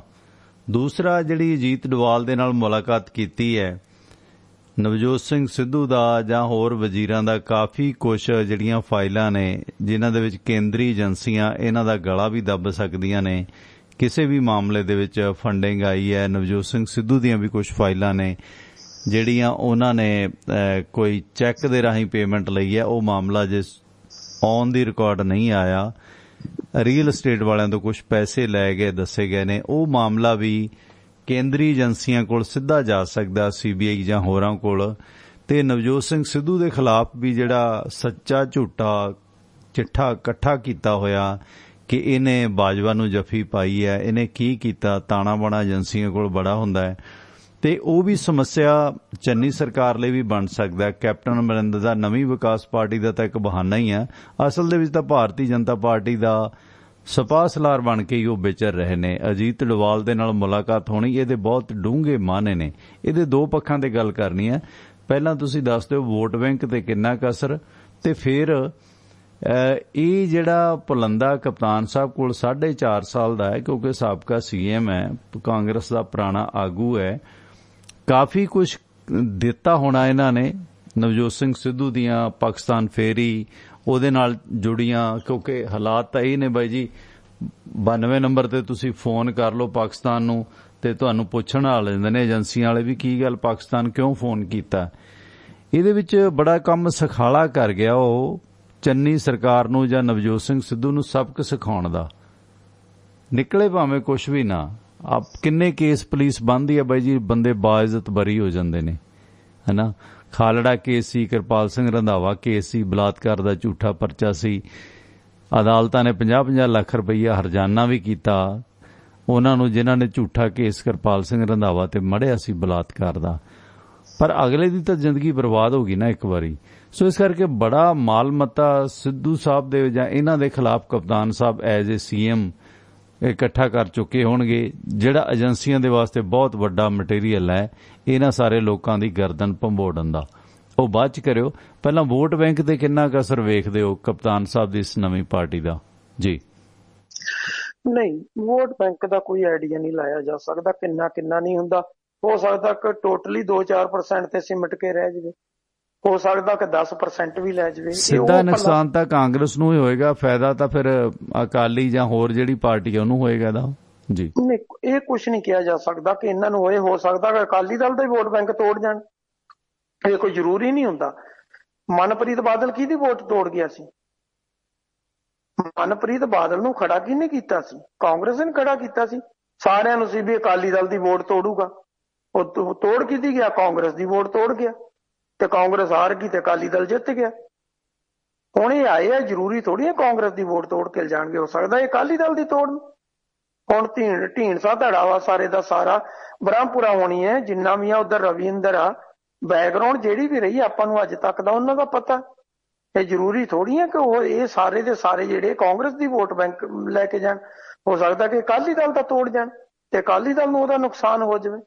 ਪਰ ਕਿਉਂਕਿ ਅਕਾਲੀ ਦਲ ਨੂੰ ਫਾਇਦਾ ਹੋਣ ਦੇ ਚਾਂਸ ਇਸ ਕਰਕੇ ਜ਼ਿਆਦਾ ਦਿਖਦੇ ਆ ਕਿ ਚਰਨਜੀਤ ਸਿੰਘ ਚੰਨੀ ਜੋ ਮਰਜ਼ੀ ਕਰੇ, ਜਿੰਨੀ ਮਰਜ਼ੀ ਕੋਸ਼ਿਸ਼ ਕਰ ਲਵੇ, ਇਸ ਵਕਤ ਉਹ ਇੱਕ ਕਮਜ਼ੋਰ ਮੁੱਖ ਮੰਤਰੀ ਦਿਖਾਈ ਦੇਣ ਡਿਆ ਹੋਇਆ ਵਾ। ਤੇ ਦੂਸਰੀ ਗੱਲ, ਨਵਜੋਤ ਸਿੰਘ ਸਿੱਧੂ ਜਿਹੜੇ ਮਸਲੇ ਚੱਕ ਕੇ ਚੱਲਣਾ ਚਾਹੁੰਦਾ ਸੀ, ਉਹ ਮਸਲੇ ਜਿਹੜੇ ਆ ਉਹਨੂੰ ਜਿਹੜੀ ਉਹਦੀ ਮਾਝਾ ਬ੍ਰਿਗੇਡ ਆ ਉਹ ਚੱਕਣ ਨਹੀਂ ਦੇ ਰਹੀ। ਉਹ ਲਿਪਾ ਪੋਚੀ ਜ਼ਿਆਦਾ ਕਰ ਰਹੀ ਆ। ਆਪਾਂ ਨੂੰ ਹੀ ਪਤਾ ਕਿ ਜਦੋਂ ਪਤਾ ਹੋਵੇ ਕਿ ਮਕਾਨ ਢਾਹ ਕੇ ਦੁਬਾਰਾ ਬਣਾਉਣਾ ਪੈਣਾ ਤੇ ਤੁਸੀਂ ਪਹਿਲੇ ਨੂੰ ਲਿਪਾ ਪੋਚੀ ਕਰੀ ਜਾਓ, ਉਸੇ ਤੇ ਕੂਚੀ ਫੇਰੀ ਜਾਓ ਤੇ ਫਿਰ ਭਾਈ ਖੱਪਰ ਉੱਤੋਂ ਟੁੱਟ ਕੇ ਜਿਹੜੇ ਛੱਤ ਤੇ ਉਹ ਡਿੱਗਣਗੇ ਤੇ ਕਿਸੇ ਦਿਨ ਬਾਲਾ ਡਿੱਗੂ, ਕਿਸੇ ਦਿਨ ਸ਼ਤੀਰ ਡਿੱਗੂਗਾ ਤੇ ਸਿਰ 'ਚ ਵੱਜੂਗਾ ਤਾਂ 2-4 ਜਣੇ ਜਿਹੜੇ ਆ ਉਹ ਹਸਪਤਾਲ ਪਏ ਹੋਣਗੇ। ਫਿਰ ਇਹ ਕੁਝ ਤਾਂ ਹੋਏਗਾ। ਹੁਣ ਉੱਥੇ ਵੀ ਕੰਮ ਹੁੰਦਾ ਦਿਖਾਈ ਨਹੀਂ ਦੇ ਰਿਹਾ। ਸਭ ਤੋਂ ਪਹਿਲੀ ਗੱਲ ਤੇ ਅੱਜ ਉਹ ਫਸ ਗਏ ਨੇ ਕਸੂਤੇ, ਜਿਹੜਾ ਉਹਨਾਂ ਨੇ ਅੱਜ, ਕਿਉਂਕਿ 2 ਅਕਤੂਬਰ ਪਹਿਲਾਂ ਜਿਹੜਾ ਸੀ ਉਹ ਅਣਮਿੱਥੇ ਸਮੇਂ ਲਈ ਘਿਰਾਓ ਕਰਨਾ ਸੀ ਕਿਸਾਨ ਜਥੇਬੰਦੀਆਂ ਨੇ, ਅੱਜ ਉਹਨਾਂ ਨੇ ਕਰਤਾ ਕਿ ਪੰਜਾਬ ਦੇ ਸਾਰੇ MLA ਤੇ MP ਜਿਹੜੇ ਉਹਨਾਂ ਦੇ ਘਰ ਘੇਰ ਲਓ। ਅੱਜ 6 ਵਜੇ ਅਗਲੇ ਨੂੰ ਤੁਰ ਪਏ ਆ ਘਰਾਂ ਤੋਂ, ਉਹਨਾਂ ਦੇ ਘਰ ਘੇਰਨ। ਬਹੁਤੇ MLA ਜਿਹੜੇ ਉਹਨਾਂ ਦੇ ਘਰ ਦੇ ਬੈਠਣਾ, ਚਾਹ ਪਾਣੀ ਜੇ ਪੀਣਗੇ ਤਾਂ ਪਿਲਾ ਦਿਓ, ਤੇ ਜੇ ਜੁੱਤੀਆਂ ਜਾਤੀਆਂ ਪੈਣਗੀਆਂ ਤਾਂ ਖਾ ਲਿਓ, ਮੈਨੂੰ ਬਚਾ ਦਿਓ, ਮੈਨੂੰ 4 ਦਿਨ ਬਾਹਰ ਨਿਕਲ ਜਾਣ ਦਿਓ। ਬਹੁਤਿਆਂ ਦੀ ਅੱਜ ਇਹ ਹਾਲਾਤ ਬਣਨੀ ਆ, ਠੀਕ ਹੈ ਨਾ। ਇਸ ਕਰਕੇ ਕਹਿਣਾ ਕਿ ਵੋਟ ਕਿਹਦੀ ਤੋੜ ਜਵੇ, ਕੀ ਕੁਝ ਹੋਵੇ, ਅਜੇ ਤੱਕ ਉਹ ਹਾਲਾਤ ਜਿਹੜੀ ਉਹ ਬਣ ਨਹੀਂ ਰਹੀ ਕਿਤਿਓਂ ਵੀ, ਠੀਕ ਹੈ। ਸੂਬਾ ਸਰਕਾਰ ਦੀ ਵੀ ਕੋਈ ਪਰਫਾਰਮੈਂਸ ਜਿਹੜੀ ਉਹ ਬਹੁਤੀ ਵਧੀਆ ਦਿਖਾਈ ਨਹੀਂ ਦਿੰਦੀ। ਇਸ ਕਰਕੇ ਅਕਾਲੀ ਦਲ ਦਾ ਦਾਅ ਲੱਗਣ ਦੇ ਜ਼ਿਆਦਾ ਚਾਂਸ ਦਿਖਾਈ ਜਿਹੜੇ ਉਹ ਦਿੰਦੇ ਆ। ਤੇ ਕੈਪਟਨ ਅਮਰਿੰਦਰ ਸਿੰਘ ਹੋਰਾਂ ਦਾ ਕੇਂਦਰੀ ਏਜੰਸੀਆਂ ਨੂੰ ਜਾਂ ਨੈਸ਼ਨਲ ਸਿਕਿਉਰਿਟੀ ਐਡਵਾਈਜ਼ਰ ਡੋਵਾਲ ਨੂੰ ਮਿਲਣਾ ਇਸ ਮੌਜੂਦਾ ਸਰਕਾਰ ਤੇ, ਕਿਉਂਕਿ ਨਵਜੋਤ ਸਿੰਘ ਸਿੱਧੂ ਸਿਰਫ ਪੰਜਾਬ ਦੀ ਸਰਕਾਰ ਦਾ ਜਾਂ ਪੰਜਾਬ ਦਾ ਪ੍ਰਧਾਨ ਹੀ ਨਹੀਂ, ਇੱਕ ਸਰਹੱਦੀ ਸੂਬੇ ਦਾ ਪ੍ਰਧਾਨ ਹੋਣ ਦੇ ਨਾਤੇ, ਕਾਂਗਰਸ ਪਾਰਟੀ ਦਾ ਸਟਾਰ ਪ੍ਰਚਾਰਕ ਹੋਣ ਦੇ ਨਾਤੇ, ਬੀਜੇਪੀ ਦੀ ਮੁੱਖ ਵਿਰੋਧੀ ਜਾਂ ਦੁਸ਼ਮਣ ਕਹੀ ਜਾਂਦੀ ਪਾਰਟੀ ਹੈ ਜਿਹੜੀ ਬੀਜੇਪੀ ਦੇ ਮੁਤਾਬਕ ਕਾਂਗਰਸ, ਉਸ ਦੇ ਖਾਤਮੇ ਦਾ ਜਾਂ ਉਸ ਤੇ ਚਿੱਕੜ ਸੁੱਟਣ ਦਾ ਇੱਕ ਵਧੀਆ ਜਰੀਆ ਕੈਪਟਨ ਅਮਰਿੰਦਰ ਸਿੰਘ ਦਾ ਦਿੱਤਾ ਹੋਇਆ ਮਸੌਦਾ ਹੈ। ਇਹ ਆਪਾਂ ਨੂੰ ਵੀ ਪਤਾ ਹੈ ਕਿ ਨਵਜੋਤ ਸਿੰਘ ਸਿੱਧੂ ਕੋਈ ਦੇਸ਼ ਵਿਰੋਧੀ ਨਹੀਂ ਹੈ, ਪਰ ਭਗਤਾਂ ਨੇ ਜਾਂ ਸ਼ੰਭੂ ਤੋਂ ਪਾਰ, ਦਿੱਲੀ ਤੋਂ ਪਾਰ ਵਾਲਿਆਂ ਨੇ ਮੰਨਣਾ ਥੋੜ੍ਹੀ ਹੈ। ਉਹਨਾਂ ਨੂੰ ਤਾਂ ਇਹ ਹੈ ਕਿ ਹਾਂ ਬਸ ਬਾਜਵਾ ਨਾਲ ਜੱਫੀ ਪਾਇਆ, ਪਤਾ ਨਹੀਂ ਕੀ ਦੇਸ਼ ਵੇਚ ਆਇਆ, ਕਿਉਂਕਿ ਉਹਨਾਂ ਦੇ ਲਈ ਤਾਂ ਬੀਜੇਪੀ ਵਾਲੇ ਰਾਮਜ਼ਾਦੇ ਨੇ, ਬਾਕੀ ਹਰਾਮਜ਼ਾਦੇ ਨੇ, ਜਿਵੇਂ ਆਪ ਹੀ ਕਹਿੰਦੇ ਨੇ। ਤੇ ਇਸ ਦੌਰਾਨ ਜਿੰਨਾ ਵੈਰ ਤੇ ਖੋਰ ਸਿੱਧੂ ਦਾ, ਖਾਸ ਕਰਕੇ ਕੈਪਟਨ ਦਾ ਸਿੱਧੂ ਨਾਲ ਹੈ, ਤੇ ਬੜਾ ਕੁਛ ਦਿੱਤਾ ਹੋਣਾ। ਇਸ ਮੀਟਿੰਗ ਦੇ ਦੌਰਾਨ ਉਹਨਾਂ ਨੇ ਅਜੀਤ ਡੋਵਾਲ ਹੋਰਾਂ ਨੂੰ, ਅਮਿਤ ਸ਼ਾਹ ਹੋਰਾਂ ਨੂੰ ਸਿੱਧੂ ਦੇ ਖਿਲਾਫ ਕੀ ਮਹਿਸੂਸ ਕਰਦੇ ਹੋ ਕਿ ਸਿੱਧੂ ਦਾ ਨਿੱਜੀ ਤੌਰ ਤੇ ਜਾਂ ਕਾਂਗਰਸ ਪਾਰਟੀ ਦਾ ਨੁਕਸਾਨ ਕਰਨ ਦੇ ਵਾਸਤੇ ਕੈਪਟਨ ਵੱਲੋਂ ਦਿੱਤਾ ਹੋਇਆ ਸਮਾਨ ਕਿੰਨਾ ਕੁ ਸਮੱਸਿਆ ਖੜੀ ਕਰ ਸਕਦਾ ਚੰਨੀ ਸਰਕਾਰ ਵਾਸਤੇ ਤੇ ਨਵਜੋਤ ਸਿੰਘ ਸਿੱਧੂ ਵਾਸਤੇ ਖਾਸ ਕਰਕੇ ਜੀ? ਨਹੀਂ ਦੇਖੋ, ਜੇ ਅਸੀਂ ਕਹਿ ਦਈਏ ਵੀ ਉਹ ਸਾਰਾ ਕੁਝ ਕੈਪਟਨ ਦਾ ਹੀ ਮੰਨ ਲੈਣਗੇ, ਇਹ ਵੀ ਕਦੀ ਨਹੀਂ ਹੁੰਦਾ। ਪਰ ਗੱਲ ਇਹ ਹੈ ਕਿ ਦੇਖੋ, ਮੁੱਖ ਦੀ ਗੱਲ ਤੇ ਇਹ ਹੈ ਕਿ ਉਹਨਾਂ ਤੇ ਯਕੀਨ ਨਹੀਂ ਕੀਤਾ ਜਾ ਸਕਦਾ ਕਿ ਉਹਨਾਂ ਨੇ ਕਿਹੜੇ ਰਾਹ ਜਿਹੜੇ ਉਹ ਤੁਰ ਪੈਣਾ ਵਾ। ਹੋ ਸਕਦਾ ਕੋਈ ਚੰਨੀ ਸਰਕਾਰ ਦੀ ਸਪੋਰਟ ਕਰ ਜਾਣ, ਹੋ ਸਕਦਾ ਕੋਈ ਅਕਾਲੀ ਦਲ ਦੀ ਸਪੋਰਟ ਕਰ ਜਾਣ, ਤੇ ਐਂਡ ਤੇ ਇਹ ਵੀ ਹੋ ਸਕਦਾ ਕੋਈ ਇਹਨਾਂ ਦੀ ਕਰ ਜਾਣ, ਕਿਉਂਕਿ ਉਹ ਤਾਂ ਸਾਰੇ ਹੱਥਾਂ 'ਚ ਲੱਡੂ ਲੈ ਕੇ ਚੱਲਦੇ ਆ ਨਾ। ਉਹਨਾਂ ਦਾ ਤਾਂ ਕੰਮ ਇੱਕ ਆ ਕਿ ਕਾਂਗਰਸ ਮੁਕਤ ਕਰਨਾ, ਤੇ ਕਾਂਗਰਸ ਮੁਕਤ ਕਰਨ ਦੇ ਲਈ ਉਹਨਾਂ ਨੂੰ ਜਿੱਥੋਂ ਤੱਕ ਵੀ ਜਾਣਾ ਪਿਆ ਇਸ ਕਰਕੇ ਉਹਨਾਂ ਤੇ ਬਹੁਤਾ ਯਕੀਨ ਨਹੀਂ ਕੀਤਾ ਜਾ ਸਕਦਾ। ਜਿਹੜਾ ਕੁਛ ਦੇ ਆਏ ਉਹ ਤਾਂ ਦੇਣਾ ਸੀ, ਤੇ ਦਿੱਤਾ ਵੀ ਉਸ ਹਿਸਾਬ ਦੇ ਨਾਲ ਆ। ਆਪਾਂ ਹੁਣ ਮੈਂ ਕਈ ਵਾਰੀ ਨਾ ਕੁਛ ਗੱਲਾਂ ਜਿਹੀਆਂ ਹੁੰਦੀਆਂ ਜਿਹੜੀਆਂ ਕਹਿਣ ਨੂੰ ਦਿਲ ਨਹੀਂ ਕਰਦਾ ਹੁੰਦਾ, ਆਨ ਦੀ ਏਅਰ ਕਹੇ ਬਗੈਰ ਗੁਜ਼ਾਰਾ ਨਹੀਂ ਹੁੰਦਾ। ਆਪਾਂ ਯੂਨੀਵਰਸਿਟੀ ਟਾਈਮ ਦੇ ਉੱਤੇ ਦੇਖਦੇ ਰਹੇ ਹਾਂ ਕਿ ਮੁੰਡੇ ਕੁੜੀਆਂ ਦੀ ਆਪਸ ਦੇ ਵਿੱਚ ਜੋਟੀ ਹੁੰਦੀ, ਜੇ ਕਿਤੇ ਟੁੱਟ ਜਾਂਦੀ ਸੀ ਤੇ ਫਿਰ ਕੁੜੀ ਕਹਿੰਦੀ ਇਹਦੇ ਨਾਲ ਟੁੱਟ ਗਈ ਹੈ ਨਾ, ਹੁਣ ਇਹਨੂੰ ਚੁੜਾਉਣਾ। ਜਿਹਦੇ ਨਾਲ ਉਹਦੀ ਸਭ ਤੋਂ ਵੱਧ ਦੁਸ਼ਮਣੀ ਹੁੰਦੀ, ਉਹਦੀਆਂ ਜਾ ਕੇ ਬਾਹਾਂ 'ਚ ਬਾਹਾਂ ਪਾ ਕੇ ਬਹਿ ਜਾਂਦੀ ਹੁੰਦੀ ਸੀ। ਕੈਪਟਨ ਨੇ ਹੁਣ ਉਹ ਕੁਛ ਕੀਤਾ। ਹੁਣ ਤਾਂ ਕੈਪਟਨ ਜਾ ਕੇ ਉੱਥੇ ਬਾਹਾਂ 'ਚ ਬਾਹਾਂ ਪਾ ਕੇ ਬਹਿ ਗਿਆ ਵੀ ਆ ਜਾਓ ਹੁਣ ਤੁਹਾਨੂੰ ਮੈਂ ਦੱਸਦਾ ਕਾਂਗਰਸੀਓ ਵੀ ਮੈਂ ਕੀ ਆ। ਉਹ ਸਭ ਨੂੰ ਪਤਾ ਕਿ ਕੈਪਟਨ ਨੇ ਹੁਣ ਤੱਕ ਕੀਤਾ ਕੀ ਆ, ਉਹਦੇ ਤੋਂ ਕੋਈ ਭੁੱਲਿਆ ਥੋੜੀ ਕੈਪਟਨ ਨੂੰ। ਜੋ ਆਵਾਜ਼ ਬਹੁਤ ਟੁੱਟਦੀ ਹੈ ਸੁਰਿੰਦਰ ਵੀਰ, ਅੱਜ ਕੀ ਹੋ ਗਿਆ? ਪਤਾ ਨਹੀਂ ਕੀ ਗੱਲ ਆ, ਆਵਾਜ਼ ਕਲੀਅਰ ਮੈਨੂੰ ਵੀ ਤੁਹਾਡੇ ਵਾਲੀ ਜਿਹੜੀ ਉਹ ਕਲੀਅਰ ਨਹੀਂ ਸੁਣਾਈ ਦਿੰਦੀ ਜੀ। ਚਲੋ ਕੰਟੀਨਿਊ ਪਲੀਜ਼, ਡਾਇਰੈਕਸ਼ਨ ਚੇਂਜ ਕਰਕੇ ਦੇਖੋ ਥੋੜੀ ਜੀ। ਹਾਂ, ਮਤਲਬ ਇਸ ਕਰਕੇ ਇਹ ਹੈ ਕਿ ਓਵਰਆਲ ਹਾਲਾਤ ਜਿਹੜੇ ਨੇ ਨਾ, ਉਹ ਕੈਪਟਨ ਬਣਾਉਣਾ ਚਾਹੁੰਦਾ, ਪਰ ਹੁਣ ਉਹ ਕੇਂਦਰ ਬਣਾਉਂਦਾ ਕਿ ਨਹੀਂ ਬਣਾਉਂਦਾ, ਕੀ ਕਰਦਾ, ਕੀ ਉਹ ਕੇਂਦਰ ਜਿਹੜੇ ਰਾਹ ਚੱਲਦਾ ਉਹਦਾ ਕੋਈ ਅਸਰ ਹੁੰਦਾ ਕਿ ਨਹੀਂ ਹੁੰਦਾ, ਇਹ ਸਾਰਾ ਕੁਝ ਬਾਅਦ ਦੇ ਵਿੱਚ ਉਸ ਸਮੇਂ ਦੇ ਉੱਤੇ ਡਿਪੈਂਡ ਕਰੇਗਾ। ਇਸ ਵਕਤ ਇਹਦੇ ਤੇ ਬਹੁਤਾ ਨਹੀਂ ਕਿਹਾ ਜਾ ਸਕਦਾ ਕਿ ਜੋ ਕੁਝ ਕੈਪਟਨ ਚਾਹੁੰਦਾ ਕੀ ਉਹੀ ਹੋਊਗਾ ਕਿ ਜਾਂ ਨਹੀਂ ਹੋਊਗਾ। ਪਰ ਕੈਪਟਨ ਦੀ ਆਪਦੀ ਪੂਰੀ ਕੋਸ਼ਿਸ਼ ਆ ਕਿ ਮੈਂ ਹਾਲਾਤ ਜਿਹੜੇ ਉਹ ਅਜਿਹੇ ਬਣਾ ਦਿਆਂ ਕਿ ਜਿੱਥੇ ਕਾਂਗਰਸ ਜਿਹੜੀ ਆ ਉਹਨੂੰ ਇੱਥੋਂ ਪੰਜਾਬ 'ਚ ਜਿਹੜਾ ਉਹ ਖਤਮ ਕਰਕੇ ਤੋੜ ਦਿਆਂ, ਤੇ ਕੇਂਦਰ ਜਿਹੜਾ ਉਹ ਆਪਣੀਆਂ ਮਨਮਰਜ਼ੀਆਂ ਕਰੇ। ਕੈਪਟਨ ਉਸ ਬੰਨੇ ਨੂੰ ਜਿਹੜਾ ਉਹ ਇਸ ਵਕਤ ਵਧਿਆ ਹੋਇਆ। ਜੀ।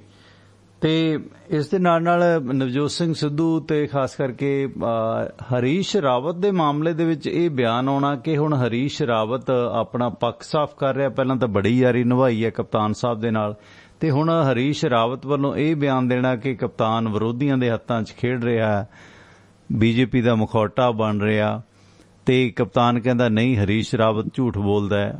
ਹੁਣ ਇਹ ਆਪਸ ਦੇ ਵਿੱਚ ਨੂਰਾ ਕੁਸ਼ਤੀ ਕਿਉਂ ਕਰਨ ਲੱਗ ਪਏ ਨੇ? ਸਾਰਾ ਕੁਝ ਗੱਡ ਕੇ ਮਦਦ ਕੀਤੀ ਹੈ ਹਰੀਸ਼ ਰਾਵਤ ਨੇ।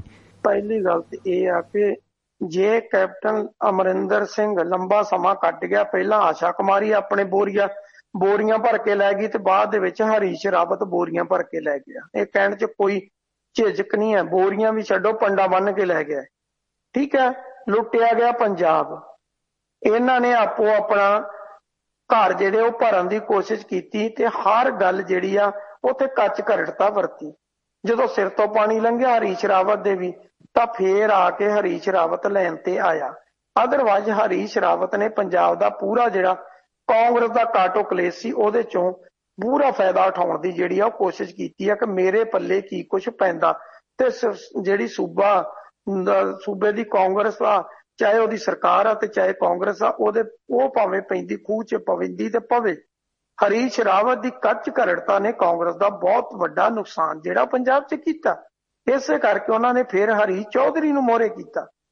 ਹੁਣ ਗੱਲ ਤੇ ਆ ਕਿ ਤੈਨੂੰ ਕਿਹਨੇ ਅਧਿਕਾਰ ਦਿੱਤੇ ਸੀ ਕਿ ਜਦੋਂ ਬਗਾਵਤ ਹੋਈ ਆ ਤੇ ਉਹਨਾਂ ਨੂੰ ਮਿਲਣ ਤੋਂ ਪਹਿਲਾਂ ਕਹਿ ਦੋ ਕਿ 2022 ਦੀ ਚੋਣ ਜਿਹੜੀ ਉਹ ਕੈਪਟਨ ਅਮਰਿੰਦਰ ਸਿੰਘ ਦੀ ਅਗਵਾਈ 'ਚ ਲੜੀ ਜਾਊਗੀ। ਕਿਹਨੇ ਅਧਿਕਾਰ ਦਿੱਤੇ ਸੀ? ਉਸ ਤੋਂ ਬਾਅਦ ਤੁਸੀਂ ਜਦੋਂ ਮੰਤਰੀ ਤੁਹਾਨੂੰ ਪਤਾ ਸੀ ਤੁਸੀਂ ਦਾਗੀ ਪਾ ਲਏ ਆ, ਤੇ ਮੰਤਰੀ ਇੱਕ ਬੰਨੇ ਸਹੁੰ ਚੁੱਕਣ ਡਏ ਹੋਏ ਆ ਤੇ ਦੂਜੇ ਬੰਨੇ ਤੁਹਾਡੀ ਸਟੇਟਮੈਂਟ ਆ ਜਾਂਦੀ ਆ ਕਿ 2022 ਦੀ ਚੋਣ ਜਿਹੜੀ ਆ ਉਹ ਨਵਜੋਤ ਸਿੱਧੂ ਦੀ ਅਗਵਾਈ 'ਚ ਲੜੀ ਜਾਊਗੀ। ਇਹ ਕੀ ਸੀ? ਸਿਰਫ ਨਵਜੋਤ ਸਿੱਧੂ ਨੂੰ ਭਰਮਾਉਣ ਦੇ ਲਈ ਕਿ ਅਸੀਂ ਤੇਰੇ ਨਾਲ ਆ, ਚਿੰਤਾ ਨਾ ਕਰ, ਕਿਉਂਕਿ ਦੂਜੇ ਬੰਨੇ ਬੋਰੀਆਂ ਭਰ ਲਈਆਂ ਸੀ, ਪੰਡਾ ਬੰਨ ਕੇ ਲੈ ਗਿਆ ਸੀ ਤੇ ਉਹਨਾਂ ਦੀ ਫੇਵਰ ਦੇ ਉਧਰੋਂ ਸ਼ੱਕ ਛਕਾ ਗਿਆ ਤੇ ਸਟੇਟਮੈਂਟ ਇਹਨਾਂ ਦੀ ਫੇਵਰ 'ਚ ਦੇ ਗਿਆ। ਯਾਨੀ ਜੋ ਕੱਚ ਘਰੜਤਾ ਇਸ ਪਹਾੜੀ ਨੇ ਵਰਤੀ ਆ ਹੋਰ ਕੋਈ ਵੀ ਨਹੀਂ ਵਰਤ ਸਕਦਾ, ਤੇ ਜੋ ਕਾਂਗਰਸ ਦਾ ਬੇੜਾ ਇਹਨੇ ਗਰਕ ਕੀਤਾ ਕੋਈ ਗਰਕ ਨਹੀਂ ਕਰ ਸਕਦਾ। ਕਾਂਗਰਸ ਜਿਸ ਕੰਗਾਰ ਤੇ ਅੱਜ ਪੰਜਾਬ 'ਚ ਖੜੀ ਕੀਤੀ ਗਈ ਆ, ਉਹ 'ਚ ਬਹੁਤ ਵੱਡਾ ਰੋਲ ਜਿਹੜਾ ਉਹ ਇਸ ਪੰਜਾਬ ਪ੍ਰਦੇਸ਼ ਕਾਂਗਰਸ ਕਮੇਟੀ ਦੇ ਇੰਚਾਰਜ ਦਾ। ਹੁਣ ਆ ਗਿਆ ਕੈਪਟਨ ਨਾਲ ਹੁਣ ਇਹ ਟਕੜੀਕਾ ਲੈ ਰਿਹਾ, ਕੈਪਟਨ ਨਾਲ ਇਹ ਟਕੜੀਕਾ ਲੈ ਰਿਹਾ। ਤੈਨੂੰ ਪਤਾ ਸੀ ਕਿ ਜਦੋਂ ਹਾਈ ਕਮਾਂਡ ਤੈਨੂੰ ਇਸ਼ਾਰਾ ਵਾਰ-ਵਾਰ ਕਰਦੀ ਸੀ, ਤੂੰ ਸਿੱਧਾ ਆ ਕੇ ਉਹਨੂੰ ਕਹਿੰਦਾ, ਜੇ ਨਹੀਂ ਮੰਨਦਾ ਤਾਂ ਹਾਈ ਕਮਾਂਡ ਨੂੰ ਕਹਿ ਦਿੰਦਾ ਜੀ ਉਹ ਮੇਰੀ ਨਹੀਂ ਮੰਨਦਾ, ਤੁਸੀਂ ਮੇਰੀ ਜਗ੍ਹਾ ਹੋਰ ਬੰਦਾ ਲਾ ਲਓ, ਤਾਂ ਗੱਲ ਖਤਮ ਸੀ। ਹੁਣ ਲਾਲਚ ਤਾਂ ਖੁਦ ਨੂੰ ਆਪਣਾ ਪਿਆ ਹੋਇਆ ਸੀ ਨਾ। ਤੁਸੀਂ ਇੰਚਾਰਜ ਛੱਡਣਾ ਚਾਹੁੰਦੇ ਹੋ, ਤੁਸੀਂ ਕਹਿੰਦੇ ਆ ਕਿ ਇੰਚਾਰਜ ਵੀ ਮੈਂ ਰਵਾਂ ਤੇ ਮਸਲਾ ਨਾ ਨਿਪਟਾਵਾਂ। ਮਸਲਾ ਨਿਪਟਾਉਂਦੇ ਜਿਹੜਾ ਸਮਾਂ ਸੀ ਉਹ ਕੀਮਤੀ ਸਮਾਂ ਤੁਸੀਂ ਹੱਥੋਂ ਕੱਢ ਦਿੱਤਾ। ਹੁਣ ਆ ਕੇ ਜਦੋਂ ਕੈਪਟਨ ਅਮਰਿੰਦਰ ਸਿੰਘ ਨਿਕਲਿਆ ਤੇ ਹੁਣ ਤੁਸੀਂ ਜੋ ਕੁਝ ਤੁਸੀਂ ਬੋਲਿਆ ਉਹਦਾ ਜਵਾਬ ਤੁਹਾਨੂੰ ਕੈਪਟਨ ਅਮਰਿੰਦਰ ਸਿੰਘ ਨੇ ਦੇ ਦਿੱਤਾ। ਹੁਣ ਤੁਸੀਂ ਮੇਣੋ ਮੇਣੀ ਦੋਨੋਂ ਜਣੇ ਹੋ ਰਹੇ ਹੋ। ਇਹ ਕੋ ਨਵਜੋਤ ਸਿੱਧੂ ਦੇ ਕੇਸ 'ਚ ਹੋਏਗਾ। ਜਦੋਂ ਪਤਾ ਸੀ ਕਿ ਕੀ ਕੁਝ ਵਾਪਰਨ ਵਾਲਾ, ਜਦੋਂ ਹਾਈ ਕਮਾਂਡ ਨੇ ਇੱਕ ਵਾਰੀ ਇਹ ਕਹਿ ਦਿੱਤਾ ਸੀ ਕਿ ਉੱਥੇ ਕਮੇਟੀ ਬਣਾ ਕੇ ਆਓ ਕਿ ਪ੍ਰਧਾਨ ਤੇ ਜਿਹੜਾ ਮੁੱਖ ਮੰਤਰੀ ਆ ਉਹ ਦੋਨੋਂ ਬੈਠ ਕੇ ਆਪਸ 'ਚ ਸਲਾਹ ਕਰਕੇ ਲਾਉਣਗੇ ਜਿਹੜੇ ਅਧਿਕਾਰੀ ਲਾਉਣੇ ਆ, ਤੇ ਫਿਰ ਕਾਹਦੇ ਵਾਸਤੇ ਪੰਜਾਬ ਪ੍ਰਦੇਸ਼ ਕਾਂਗਰਸ ਕਮੇਟੀ ਦੇ ਪ੍ਰਧਾਨ ਦੇ ਪੁੱਛੇ ਤੋਂ ਬਗੈਰ ਲਾਏ ਗਏ? ਕੱਚ ਘਰੜਤਾ ਨਾ ਵਰਤਦਾ, ਇੰਨਾ ਕੁਛ ਨਾ ਹੁੰਦਾ। ਹੁਣ ਜੇ ਮੰਤਰੀ ਜਿਹੜੇ ਲਾਤੇ ਮੰਤਰੀ ਪਾਸੇ ਕਰਦੇ, ਸਰਕਾਰ ਦੀ ਕਿਰਕਰੀ ਆ। ਜੇ ਐਡਵੋਕੇਟ ਜਨਰਲ ਤੇ ਡੀਜੀਪੀ ਨੂੰ ਬਦਲਿਆ ਜਾਂਦਾ ਤਾਂ ਸਰਕਾਰ ਦੀ ਕਿਰਕਰੀ ਆ। ਤੁਸੀਂ ਪੰਗੇ ਹੀ ਇੰਨੇ ਕੋ ਖੜੇ ਕਰ ਗਏ ਉੱਥੇ ਬੈਠ ਕੇ ਤੇ ਹਲਾ ਕਰਕੇ ਜੀ ਤੋਂ ਜੋ ਮਿਲ ਗਿਆ ਉਹ ਇਕੱਠਾ ਕਰਕੇ ਲੈ ਗਏ।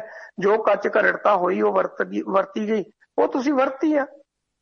ਹੁਣ ਉਹ ਗੱਲ ਇਹ ਆ ਕਿ ਜੇ ਇਸ ਵਕਤ ਜੋ ਮਰਜ਼ੀ ਕੋਈ ਕਹੀ ਜਾਵੇ, ਪਰ ਮੇਰੇ ਹਿਸਾਬ ਦੇ ਨਾਲ ਕੈਪਟਨ ਅਮਰਿੰਦਰ ਸਿੰਘ ਦੇ ਨੁਕਸਾਨ ਕਰਨ ਤੋਂ ਬਗੈਰ ਵੀ ਬਹੁਤਾ ਵੱਡਾ ਨੁਕਸਾਨ ਪੰਜਾਬ ਪ੍ਰਦੇਸ਼ ਕਾਂਗਰਸ ਕਮੇਟੀ ਦਾ ਹੋ ਚੁੱਕਿਆ ਵਾ, ਜਿਹਦੀ ਪੂਰਤੀ ਨਹੀਂ ਹੋਣੀ। ਜਿੰਨੇ ਮਰਜ਼ੀ ਘਰਾਂ ਦੇ ਬਿੱਲ ਮਾਫ ਕਰ ਲਓ, ਜੋ ਕੁਝ ਮਰਜ਼ੀ ਕਰ ਲਓ, ਸਰਕਾਰ ਤੋਂ ਸੰਭਲਿਆ ਹੀ ਨਹੀਂ ਜਾਣਾ। ਸਰਕਾਰ ਕੋਲ ਜਿਹੜੇ ਸੜਕਾਂ ਤੇ ਘੁੰਮ ਰਹੇ ਨੇ ਉਹ ਨਹੀਂ ਸਾਂਭੇ ਜਾਣੇ। ਕੱਲ ਚੰਡੀਗੜ੍ਹ 'ਚ ਕੀ ਹੋ ਗਿਆ?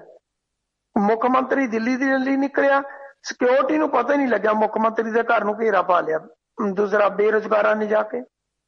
ਉਹ ਕਹਿੰਦੇ ਜੀ ਸਾਨੂੰ ਨੌਕਰੀਆਂ ਤੋਂ ਕੱਢਿਆ ਜਾ ਰਿਹਾ, ਸਾਨੂੰ ਬੇਰੁਜ਼ਗਾਰ ਕੀਤਾ ਗਿਆ। ਹੁਣ ਗੱਲ ਤੇ ਇਹ ਆ ਕਿ ਇਹਨਾਂ ਨੂੰ ਸਮਝ ਨਹੀਂ ਆ ਰਹੀ ਕਿ ਹੋ ਕੀ ਰਿਹਾ, ਕਿੱਧਰ ਜਾਣਾ। ਸਰਕਾਰ ਉਲਝੀ ਪਈ ਆ, ਭਾਵੇਂ ਰਾਤ ਨੂੰ 12 ਵਜੇ ਤੱਕ ਬਹਿ ਜਾਓ, ਭਾਵੇਂ 2 ਵਜੇ ਤੱਕ ਬਹਿ ਜਾਓ। ਹੁਣ ਤੁਹਾਡੇ ਗਲ ਗਾਹ ਪੈ ਚੁੱਕਿਆ ਵਾ ਤੇ ਗਾਹ ਪਏ ਹੋਏ ਦੇ ਵਿੱਚ ਸੰਭਲਿਆ ਨਹੀਂ ਜਾਂਦਾ ਹੁੰਦਾ।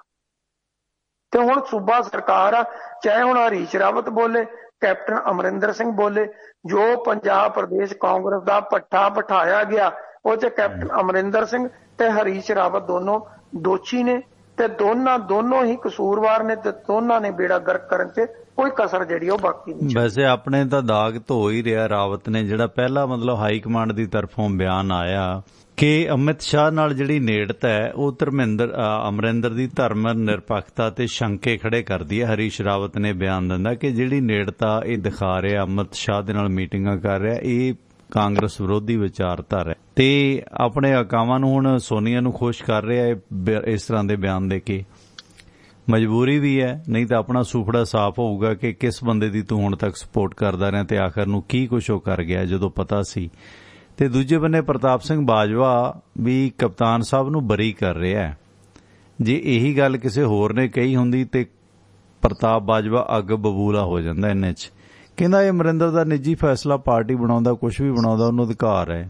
ਲਓ ਜੀ, ਇਹ ਵੀ ਹੁਣ ਦੂਰ ਖੜ ਕੇ ਤਮਾਸ਼ਾ ਵੇਖਦੇ ਨੇ, ਤਾੜੀਆਂ ਮਾਰ ਰਹੇ ਨੇ ਪ੍ਰਤਾਪ ਸਿੰਘ ਬਾਜਵਾ ਹੋਣੀ ਵੀ ਅਗਲਾ ਤੁਹਾਡੀ ਪਾਰਟੀ 'ਚ ਰਿਹਾ, ਤੁਹਾਡਾ ਮੁੱਖ ਮੰਤਰੀ ਰਿਹਾ, ਤੂੰ ਉਹਦੀ ਸਪੋਰਟ ਕਰਦਾ ਰਿਹਾ ਤੇ ਅੱਜ ਉਹ ਕਾਂਗਰਸ ਦੇ ਵਿਰੋਧੀਆਂ ਨੂੰ ਮਿਲ ਰਿਹਾ ਤੇ ਤੁਸੀਂ ਕਹਿ ਰਹੇ ਹੋ ਕਿ ਉਹਦਾ ਨਿੱਜੀ ਫੈਸਲਾ। ਜੀ ਸੁਰਿੰਦਰ, ਬਾਜਵਾ ਦਾ ਕੀ ਰੋਲ ਹੈ ਇਸ ਦੇ ਵਿੱਚ? ਬੜੀ ਟੇਢੀ ਸਪੋਰਟ ਕਰ ਰਿਹਾ ਇਹ ਕੈਪਟਨ ਅਮਰਿੰਦਰ ਦੀ ਇਸ ਬਿਆਨ ਦੇ ਨਾਲ। ਜੀ ਉਹ ਨਾ ਇੱਕ ਪੰਜਾਬੀ ਦੀ ਕਹਾਵਤ ਆ, ਚਲ ਨਾ ਹੀ ਕਵਾਂ, ਕਈ ਵਾਰੀ ਟੇਢੀ ਹੋ ਜਾਂਦੀ, ਮਸਕਾਉਣ ਨੂੰ ਟੱਟੂ ਹੀ ਹੁੰਦੇ ਆ। ਗੱਲ ਇਹ ਆ ਵੀ ਤਿਆਰੀ ਵਿਚਾਰੇ ਨੇ ਉਹਨੇ ਕਰਾਈ ਸੀ, ਕੁਰਸੀ ਢਾਹ ਲਈ ਸੀ, ਸਭ ਕੁਝ ਕਰ ਲਿਆ ਸੀ ਤੇ ਡਾਈ ਢਵਾਈ ਕੁਰਸੀ ਉਹਦੀ ਸੀ, ਉਹ ਮੱਲ ਕੇ ਬਹਿ ਗਿਆ ਕੈਪਟਨ ਅਮਰਿੰਦਰ ਸਿੰਘ। ਉਹਦੀ ਵਾਰੀ ਉਦਣ ਆਈ ਜਿੱਦਣ ਮਾਝਾ ਬ੍ਰਿਗੇਡ ਕੈਪਟਨ ਦੇ ਹੱਥੋਂ ਬਾਹਰ ਨਿਕਲੀ। ਉਦੋਂ ਤੱਕ ਤਾਂ ਉਹਦੀ ਗੁਰਦਾਸਪੁਰ 'ਚ ਐਂਟਰੀ ਨਹੀਂ ਸੀ। ਜਦੋਂ ਮਾਝਾ ਬ੍ਰਿਗੇਡ ਬਾਹਰ ਨਿਕਲੀ ਤੇ ਫਿਰ ਉਹ ਚੌਪਰ ਕਹਿੰਦਾ ਜੀ ਆਹ ਦੇਖੋ ਬਟਾਲੇ ਦੇ ਉੱਤੇ ਚੌਪਰ ਘੁੰਮ ਰਿਹਾ ਨਾ, ਇੱਥੋਂ ਅੰਦਾਜ਼ਾ ਲਾ ਲਓ ਕਹਿੰਦਾ ਵੀ ਮੈਂ ਕਿੱਥੇ ਉਤਰਨਾ। ਕਹਿੰਦਾ ਇਹ ਤਾਂ ਮੀਡੀਆ ਨੂੰ ਦੇਖਣਾ ਚਾਹੀਦਾ ਨਾ ਮੈਂ ਕਿੱਥੋਂ ਉਤਰਨਾ, ਬਾਕੀ ਹਾਈ ਕਮਾਂਡ ਦੀ ਮਰਜ਼ੀ ਆ, ਪਰ ਆ ਜਿਹੜਾ ਚੌਪਰ ਘੁੰਮ ਰਿਹਾ ਨਾ, ਗੇੜੇ ਲੱਗ ਰਹੇ ਆ, ਇਸੇ ਕਰਕੇ ਲੱਗ ਰਹੇ ਆ। ਉਹ ਵਿਚਾਰੇ ਦਾ ਚੌਪਰ ਵੀ ਨਹੀਂ ਲੱਭਿਆ ਤੇ ਬਾਜਵਾ ਖੁਦ ਵੀ ਨਹੀਂ ਲੱਭਿਆ। ਐਤਕੀ ਗੁਰਦਾਸਪੁਰ ਗਿਆ, ਉਹ ਕਹਿੰਦੇ ਜੀ ਤੁਹਾਡੀਆਂ ਚੇਅਰਮੈਨੀਆਂ ਚਲੀਆਂ ਗਈਆਂ, ਕੀ ਹੋਇਆ? ਕਹਿੰਦਾ ਚੇਅਰਮੈਨੀਆਂ ਦੇਣ ਵਾਲਾ ਖੁਦ ਹੀ ਚਲ ਗਿਆ। ਕਹਿੰਦਾ ਚੇਅਰਮੈਨੀਆਂ ਦੀ ਕਿਹੜੀ ਗੱਲ ਸੀ? ਕਹਿੰਦਾ ਹੋ ਸਕਦਾ ਕਿ ਜਿਹਦੀ ਇੱਥੋਂ ਚੇਅਰਮੈਨੀ ਗਈ ਉਹਨੂੰ ਸਟੇਟ ਲੈਵਲ ਤੇ ਕੁਝ ਬਹੁਤਾ ਕੁਝ ਮਿਲ ਜਾਵੇ। ਯਾਨੀ ਕਿ ਫਿਰ ਬਾਜਵੇ ਨੂੰ ਵੀ ਕੋਈ ਗੱਲ ਨਹੀਂ ਸੀ ਆਉਂਦੀ। ਅਖੀਰ ਜਦੋਂ ਪੱਤਰਕਾਰਾਂ ਪੁੱਛਿਆ, ਕਹਿੰਦੇ ਜੀ ਵੀ ਕੈਪਟਨ ਸਾਹਿਬ ਨਵੀਂ ਪਾਰਟੀ ਬਣਾ ਰਹੇ, ਤੁਸੀਂ ਉਹਨਾਂ 'ਚ ਜਾਓਗੇ? ਕਹਿੰਦਾ ਨਹੀਂ ਜੀ, ਉਹ ਤਾਂ ਉਹਨਾਂ ਦਾ ਨਿੱਜੀ ਮਸਲਾ, ਜੋ ਮਰਜ਼ੀ ਕਰਨ। ਪਹਿਲਾਂ ਨਿੱਜੀ ਮਸਲਾ ਨਹੀਂ ਸੀ। ਜਿੱਦਣ ਚੌਪਰ ਘੁਮਾਉਂਦਾ ਸੀਗਾ ਬਟਾਲੇ ਦੇ ਵਿੱਚ, ਜਿੱਦਣ ਜਾ ਕੇ ਉੱਥੇ ਆਪਣੇ ਲਵਾਉਂਦਾ ਸੀਗਾ, ਚੇਅਰਮੈਨ ਲਵਾਉਂਦਾ ਸੀ, ਪਹਿਲੇ ਬੈਠਿਆਂ ਹੋਇਆਂ ਨੂੰ ਹਟਾਉਂਦਾ ਸੀ, ਉਦਣ ਕੀ ਸੀਗਾ? ਕਿਤੇ ਨਾ ਕਿਤੇ ਇਹ ਸੀਗਾ ਕਿ ਬਾਜਵੇ ਨੂੰ ਰੰਜਿਸ਼ ਸੀਗੀ ਕਿ ਜਿਹੜੀ ਮਾਝਾ ਬ੍ਰਿਗੇਡ ਆ, ਇਹਨਾਂ ਨੇ ਰਲ ਕੇ 2014 ਦੇ ਵਿੱਚ ਇੱਥੋਂ ਮੇਰੀ ਫੱਟੀ ਪਹੁੰਚੀ ਸੀ ਤੇ 1,36,000 ਦੇ ਨਾਲ ਪ੍ਰਤਾਪ ਬਾਜਵਾ ਉੱਥੋਂ ਹਾਰ ਕੇ ਗਿਆ ਸੀਗਾ ਤੇ ਉਹ ਸਾਰੀ ਕੈਪਟਨ ਦੀ ਦੇਣ ਸੀ। ਚਲੋ ਉਦੋਂ ਤਾਂ ਕੈਪਟਨ ਨੇ ਆਪਦੀ ਸਕੀ ਧਰਮ ਪਤਨੀ ਵੀ ਹਰਾਈ ਸੀ, 5 ਸੀਟਾਂ ਹਰਾਈਆਂ ਸੀ, ਖੁਦ ਦੱਸਿਆ ਸੀ ਕਾਂਗਰਸ ਹਾਈ ਕਮਾਂਡ ਨੂੰ ਵੀ ਮੈਂ ਕੀ ਕਰ ਸਕਦਾ। ਪਰ ਅੱਜ ਉਹ ਹਾਲਾਤ ਨਹੀਂ ਗਏ। ਅੱਜ ਤਾਂ ਘਰ ਵੀ ਬਚਾਵੇ ਤੇ ਬੜੀ ਵੱਡੀ ਗੱਲ ਆ। ਹੁਣ ਤਾਂ ਪਤਾ ਨਹੀਂ ਕੀ ਕਹਿੰਦੇ ਹੁੰਦੇ ਆ ਵਿਚਾਰੇ ਨੇ, ਜਿਹੜੀ ਕਹਿੰਦਾ ਡੁੱਬਦੀ ਬੇੜੀ ਆ ਉਸੇ 'ਚ ਘਰ ਵਾਲੀ ਬਿਠਾਇਆ ਵਾ। ਇਹ ਵੀ ਮੈਨੂੰ ਤੇ ਇਹ ਨਹੀਂ ਸਮਝ ਆਉਂਦੀ ਕਿ ਬੇੜੀ ਕਿਹੜੀ 'ਚ ਬਿਠਾਇਆ ਵਾ। ਨਾਲ ਹੀ ਕਹਿੰਦਾ ਇਹ ਬੇੜੀ ਡੁੱਬਣ ਜਾ ਰਹੀ ਆ ਤੇ ਘਰ ਟੱਬਰ ਜਿਹੜਾ ਸਾਰਾ ਉਹਦੇ 'ਚ ਚੜਾਇਆ ਕਿ ਤੁਸੀਂ ਇਸੇ 'ਚ ਬੈਠੇ ਰਹੋ, ਵੀ ਟੱਬਰ ਹੀ ਡੁੱਬਣ ਦਾ ਇਰਾਦਾ, ਹੋਰ ਕੀ ਆ। ਹੁਣ ਰਹਿ ਗਈ ਗੱਲ ਬਾਜਵਾ ਦੀ। ਬਾਜਵਾ ਵਿਚਾਰੇ ਨੂੰ ਦਿਖਦਾ ਕੁਛ ਨਹੀਂ। ਉਹਨੂੰ ਦੇਖਦਾ ਵੀ ਨਵਜੋਤ ਸਿੱਧੂ ਨਾਲ ਮੈਂ ਸਿੱਧਾ ਪੰਗਾ ਲਿਆ, ਜਿਹੜਾ ਮਾਝਾ ਬ੍ਰਿਗੇਡ ਉਹਦੇ ਨਾਲ ਮੇਰਾ ਸਿੱਧਾ ਪੰਗਾ, ਤੇ ਮੈਂ ਜਾਣਾ ਤੇ ਕਿੱਥੇ ਜਾਣਾ? ਹੁਣ ਮੇਰੇ ਕੋਲ ਬਚਦਾ ਕੀ? ਮੈਂ ਪੈਰ ਕਿੱਥੇ ਲਾਉਣੇ ਆ? ਟਿਕਟ ਮੁੜ ਕੇ ਆ ਕੇ ਪਰਿਵਾਰ ਦੇ ਇੱਕ ਮੈਂਬਰ ਨੂੰ ਮਿਲੇਗੀ ਨਾ। ਦੂਸਰੀ ਟਿਕਟ ਕਿਹੜੀ ਸੀ? ਜਿਹੜੀ ਖੋਣ ਨੂੰ ਫਿਰਦੇ ਸੀ। ਉਹ ਤਾਂ ਸੋਚਦੇ ਸੀ ਵੀ ਗੁਰਦਾਸਪੁਰ ਹੁਣ ਸਾਡੇ ਕਬਜ਼ੇ 'ਚ ਆ ਤੇ ਮਾਝਾ ਬ੍ਰਿਗੇਡ ਬਾਹਰ ਕੱਢ ਦਿੱਤੀ। ਉਹਨੂੰ ਪਤਾ ਹੀ ਨਹੀਂ ਸੀ ਕਿ ਮਾਝਾ ਬ੍ਰਿਗੇਡ ਨੇ ਕਿਹਨੂੰ ਬਾਹਰ ਕੱਢਣਾ। ਉਹਨਾਂ ਦਾ ਉਹਦੇ ਨਵਜੋਤ ਸਿੱਧੂ ਦੀ ਫੱਟੀ ਫੌਜ ਸੀ, ਉਹਦਾ ਬੋਰੀ ਬਿਸਤਰਾ ਗੋਲ ਕਰਾਤਾ, ਉਹ ਟਿਕੇ ਹੀ ਨਹੀਂ। ਉਹ ਵੀ ਆਪਾਂ ਤੋਂ ਬਾਹਰ ਹੋ ਗਏ। ਉਹਨਾਂ ਨੇ ਕਿਹਾ ਕਿ ਨਵਜੋਤ ਸਿੱਧੂ ਸਾਨੂੰ ਮੁੱਖ ਮੰਤਰੀ ਬਣਨ ਤੋਂ ਰੋਕਿਆ, ਅਸੀਂ ਨਵਜੋਤ ਸਿੱਧੂ ਦਾ ਬੋਰੀ ਬਿਸਤਰਾ ਗੋਲ ਕਰਦੇ ਹਾਂ। ਯਾਨੀ ਕਿ ਕੁੱਲ ਮਿਲਾ ਕੇ ਪ੍ਰਤਾਪ ਬਾਜਵਾ ਹੋਵੇ, ਕੈਪਟਨ ਅਮਰਿੰਦਰ ਸਿੰਘ ਹੋਵੇ, ਨਵਜੋਤ ਸਿੰਘ ਸਿੱਧੂ ਹੋਵੇ, ਚਰਨਜੀਤ ਚੰਨੀ ਹੋਵੇ ਤੇ ਮਾਝਾ ਬ੍ਰਿਗੇਡ ਹੋਵੇ, ਇਸ ਕਲੇਸ਼ ਨੇ ਕਾਂਗਰਸ ਦਾ ਬੋਰੀ ਬਿਸਤਰਾ ਜਿਹੜਾ ਉਹ ਬੰਨਿਆ ਹੋਇਆ ਉੱਤੇ, ਜਿੱਦਾਂ ਨਾ ਫੌਜੀ ਜਾਣ ਲੱਗੇ ਨੇ ਉਹ ਬਿਸਤਰੇ ਦੇ ਉੱਪਰ ਨਾ ਬੈਲਟਾਂ ਘੁੱਟ ਕੇ ਬੰਨ ਦਿੰਦੇ ਹੁੰਦੇ ਵੀ ਜਲਦੀ ਕਿਤੇ ਖੁੱਲਦਾ ਨਹੀਂ। ਜਿੱਥੇ ਮਰਜੀ ਚੱਕ ਸੁੱਟੀ ਜਾਓ, ਬੱਸ ਤੇ ਸੁੱਟ ਦੋ, ਟ੍ਰੇਨ 'ਚ ਰੱਖ ਲਓ, ਜਿੱਥੇ ਮਰਜੀ। ਉਹ ਕੰਮ ਹੋਇਆ ਇਸ ਵੇਲੇ। ਇਹ ਬਿਸਤਰਾ ਜਿਹੜਾ ਇਹ ਵੱਜਿਆ ਹੋਇਆ, ਖੁੱਲਣਾ ਜਿਹੜਾ ਬੜਾ ਮੁਸ਼ਕਲ ਲੱਗਦਾ। ਮੈਨੂੰ ਨਹੀਂ ਲੱਗਦਾ ਕਿ ਬਿਸਤਰਾ ਹੁਣ ਏਡਾ ਸੌਖਾ ਜਿਹੜਾ ਉਹ ਖੁੱਲੇਗਾ ਜੀ। ਇਸ ਦੇ ਨਾਲ ਪੰਜਾਬ ਸਰਕਾਰ ਦੀ ਕੀ ਸਥਿਤੀ ਹੈ? ਕੈਪਟਨ ਅਮਰਿੰਦਰ ਸਿੰਘ ਤੋਂ ਬਾਅਦ ਹੁਣ ਦੇਖੋ ਕੋਸ਼ਿਸ਼ਾਂ ਤਾਂ ਕਰ ਰਹੇ ਨੇ, ਜਿਹੜੀ ਨਵੀਂ ਟੀਮ ਹੈ। ਇੱਕ ਪਾਸੇ ਸਿੱਧੂ ਦਾ ਵਿਵਾਦ ਹੈ ਤੇ ਸਿੱਧੂ ਦੇ ਘਰੇ ਵੀ ਬਰਾਨੀ ਛਾਈ ਹੋਈ ਹੈ। ਸਿਰਫ ਇੱਕ ਸਲਾਹਕਾਰ ਹੈ, ਸਲਾਹਕਾਰ ਵੀ 5 ਬਣਾਏ ਸੀ, ਸਲਾਹਕਾਰ ਵੀ ਪਾਸਾ ਵੱਟ ਗਏ ਨੇ, 2 ਤਾਂ ਪੱਕੇ ਹੀ ਵੱਟ ਗਏ ਨੇ। ਮੁਸਤਫਾ ਵੈਸੇ ਸੇਫ ਰਹਿੰਦਾ ਤੇ ਹੁਣ ਇੱਕ ਸੁਰਿੰਦਰ ਡੱਲਾ ਪਹੁੰਚਿਆ ਕੱਲ, ਹੋਰ ਕੋਈ ਨਹੀਂ ਪਹੁੰਚਿਆ, ਕੋਈ ਵਿਧਾਇਕ ਨਹੀਂ ਪਹੁੰਚਿਆ। ਵਿਧਾਇਕ ਇੱਕ ਪਹੁੰਚਿਆ ਜਗਦੇਵ ਸਿੰਘ ਕਮਾਲੂ, ਜਿਹਨੂੰ ਕੁਰਸੀ ਤੇ ਬਹਿਣ ਵਕਤ ਜਲੀਲ ਕੀਤਾ ਸੀਗਾ ਕੁਲਜੀਤ ਨਾਗਰਾ ਨੇ। ਉਹ ਜ਼ਰੂਰ ਕੱਲ ਸਾਰ ਲੈਣ ਆਇਆ ਸਿੱਧੂ ਦੀ ਘਰੇ ਬੈਠੇ ਦੀ, ਕੋਈ ਨਹੀਂ ਪਹੁੰਚਿਆ। ਸੁੰਨਸਰਾਂ ਪਰਤੀ ਹੈ ਨਵਜੋਤ ਸਿੰਘ ਸਿੱਧੂ ਦੇ ਘਰ ਦੇ ਬਾਹਰ। ਕਈ ਗੁਆਂਢ ਵਾਲੇ ਵੀ ਕਹਿੰਦੇ ਚਲੋ ਚੰਗਾ ਹੋਇਆ ਯਾਰ, ਮਾੜੀ ਮੋਟੀ ਸ਼ਾਂਤੀ ਆਈ ਹੈ। ਤੇ ਕੀ ਹਾਲ ਹੈ ਨਵਜੋਤ ਸਿੰਘ ਸਿੱਧੂ ਦਾ? ਇਸ ਮੁਤਾਬਕ ਲੱਗਦਾ ਹੈ ਕਿ ਧਰਨ ਟਿਕਾਣੇ, ਜਿਵੇਂ ਸਿਕੰਦਰ ਸਿੰਘ ਮਲੂਕਾ ਕਹਿੰਦਾ ਸੀ ਮੈਨੂੰ 2 ਸੀਟਾਂ ਦਿਓ ਨਹੀਂ ਤਾਂ ਮੈਂ ਇਹ ਕਰ ਦੂੰ, ਪਰ ਜਦੋਂ ਉਹਨਾਂ ਨੇ 7 ਦਿਨ ਬੌਦਰ ਹੀ ਨਹੀਂ ਕੀਤਾ ਤੇ ਆਖਰ ਨੂੰ ਫਿਰ ਕੱਟੇ ਦੀ ਪੂੰਛ ਫੜ ਕੇ ਉਹ ਵੀ ਆ ਗਿਆ ਸੀਗਾ। ਤੇ ਇਹ ਹਾਲਾਤ ਕਿਤੇ ਨਾ ਕਿਤੇ ਸਿੱਧੂ ਦੇ ਵੀ ਬਣ ਰਹੇ ਨੇ। ਸੋ ਕੋਈ ਉਹਦੀ ਸਾਰ ਲੈਣ ਤੱਕ ਨਹੀਂ ਆਉਂਦਾ। ਇਸ ਸਿਲਸਿਲੇ ਵਿੱਚ ਕੀ ਸਥਿਤੀ ਬਣਦੀ ਹੈ ਨਵਜੋਤ ਸਿੰਘ ਸਿੱਧੂ ਦੀ ਡਿਮਾਂਡ ਦੀ? ਤੇ ਨਾਲ ਉਧਰ ਡਿਪਟੀ ਸੀਐਮ ਸੁਖੀ ਰੰਧਾਵਾ ਪੁਲਿਸ ਮੁਖੀ ਨੂੰ ਲੈ ਕੇ ਬੜੇ ਦਬਕੇ ਮਾਰਿਆ ਕਿ ਜਿਹੜੇ ਗੈਰ ਹਾਜ਼ਰ ਨੇ ਉਹ ਕਰਾਂਗੇ। ਉਹ ਆਪਣੀ ਪਰਫਾਰਮੈਂਸ ਨੇ, ਰਾਜਾ ਵੜਿੰਗ ਆਪਣੀ ਪਰਫਾਰਮੈਂਸ ਤੇ ਆ, ਜਾਣੀ ਬਾਕੀ ਸਰਕਾਰ ਆਪਣੇ ਕੰਮਾਂ 'ਚ ਮਸ਼ਰੂਫ ਹੋ ਗਈ ਹੈ, ਸਿੱਧੂ ਨੂੰ ਲਾਂਭੇ ਛੱਡ ਕੇ। ਕੀ ਸਥਿਤੀ ਬਣ ਰਹੀ ਹੈ ਪੰਜਾਬ ਸਰਕਾਰ ਬਨਾਮ ਸਿੱਧੂ ਦੀ? ਜੀ ਦੇਖੋ, ਗੱਲ ਇਹ ਹੈ ਕਿ ਸਿੱਧੂ ਅਜੇ ਤੱਕ ਤਾਂ ਇੱਕ ਗੱਲ ਤਾਂ ਬੜੀ ਕਲੀਅਰ ਹੋ ਗਈ, ਜਿਹੜਾ ਰਾਜਵਿੰਦਰ ਸਿੰਘ ਬੈਂਸ ਨੂੰ ਵਿਸ਼ੇਸ਼ ਪਬਲਿਕ ਪ੍ਰੋਸੀਕਿਊਟਰ ਲਾਇਆ ਗਿਆ, ਇੱਥੋਂ ਸਰਕਾਰ ਦੀ ਮਨਸ਼ਾ ਇੱਕ ਸਾਫ਼ ਹੋ ਗਈ ਕਿ ਉਹਨਾਂ APS ਦਿਓਲ ਨੂੰ ਨਹੀਂ ਹਟਾਉਣਾ। ਜੇ APS ਦਿਓਲ ਨਹੀਂ ਹਟਣਾ ਤੇ ਇਹਦਾ ਮਤਲਬ ਸਿੱਧੂ ਦਾ ਲੱਖ ਕਈ ਜਣ ਸਮਝੌਤਾ ਹੋ ਗਿਆ, ਨਿਪਟ ਗਿਆ। ਮੈਨੂੰ ਨਹੀਂ ਲੱਗਦਾ ਕਿ ਨਵਜੋਤ ਸਿੱਧੂ ਅਸਤੀਫਾ ਵਾਪਸ ਲਵੇਗਾ, ਤੇ ਜੇ ਅਸਤੀਫਾ ਵਾਪਸ ਨਹੀਂ ਲੈਂਦਾ ਤੇ ਰਹਿੰਦਾ ਵੀ ਇਹਨਾਂ ਦਾ ਕਿਰਿਆ ਕਰਮ ਹੋ ਗਿਆ। ਬਚਦਾ ਇਹਨਾਂ ਦੇ ਪੱਲੇ ਕੁਛ ਨਹੀਂ ਗਿਆ ਇਸ ਵੇਲੇ ਜੋ ਹਾਲਾਤ ਬਣੀ ਪਈ ਆ। ਮਤ ਸੋਚੋ ਕਿ ਚਰਨਜੀਤ ਚੰਨੀ ਦੇ ਕੱਲੇ ਦੇ ਸਿਰ ਤੇ ਚੋਣ ਲੜੀ ਜਾਏਗੀ। ਮਤ ਸੋਚੋ ਕਿ ਮਾਝਾ ਬਰਗੇਡ ਕੱਲੀ ਇਲੈਕਸ਼ਨ ਲੜ ਦੂਗੀ। ਜੋ ਮਾਝਾ ਬਰਗੇਡ ਦੀ ਵੀ ਹਾਲਤ ਆ, ਮੈਨੂੰ ਨਹੀਂ ਲੱਗਦਾ ਕੋ ਆਪਣੀਆਂ ਸੀਟਾਂ ਬਚਾ ਪਾਊਗੀ ਜੋ ਹਾਲਾਤ ਬਣਦੀ ਜਾ ਰਹੀ ਹੈ ਦਿਨੋਂ ਦਿਨ।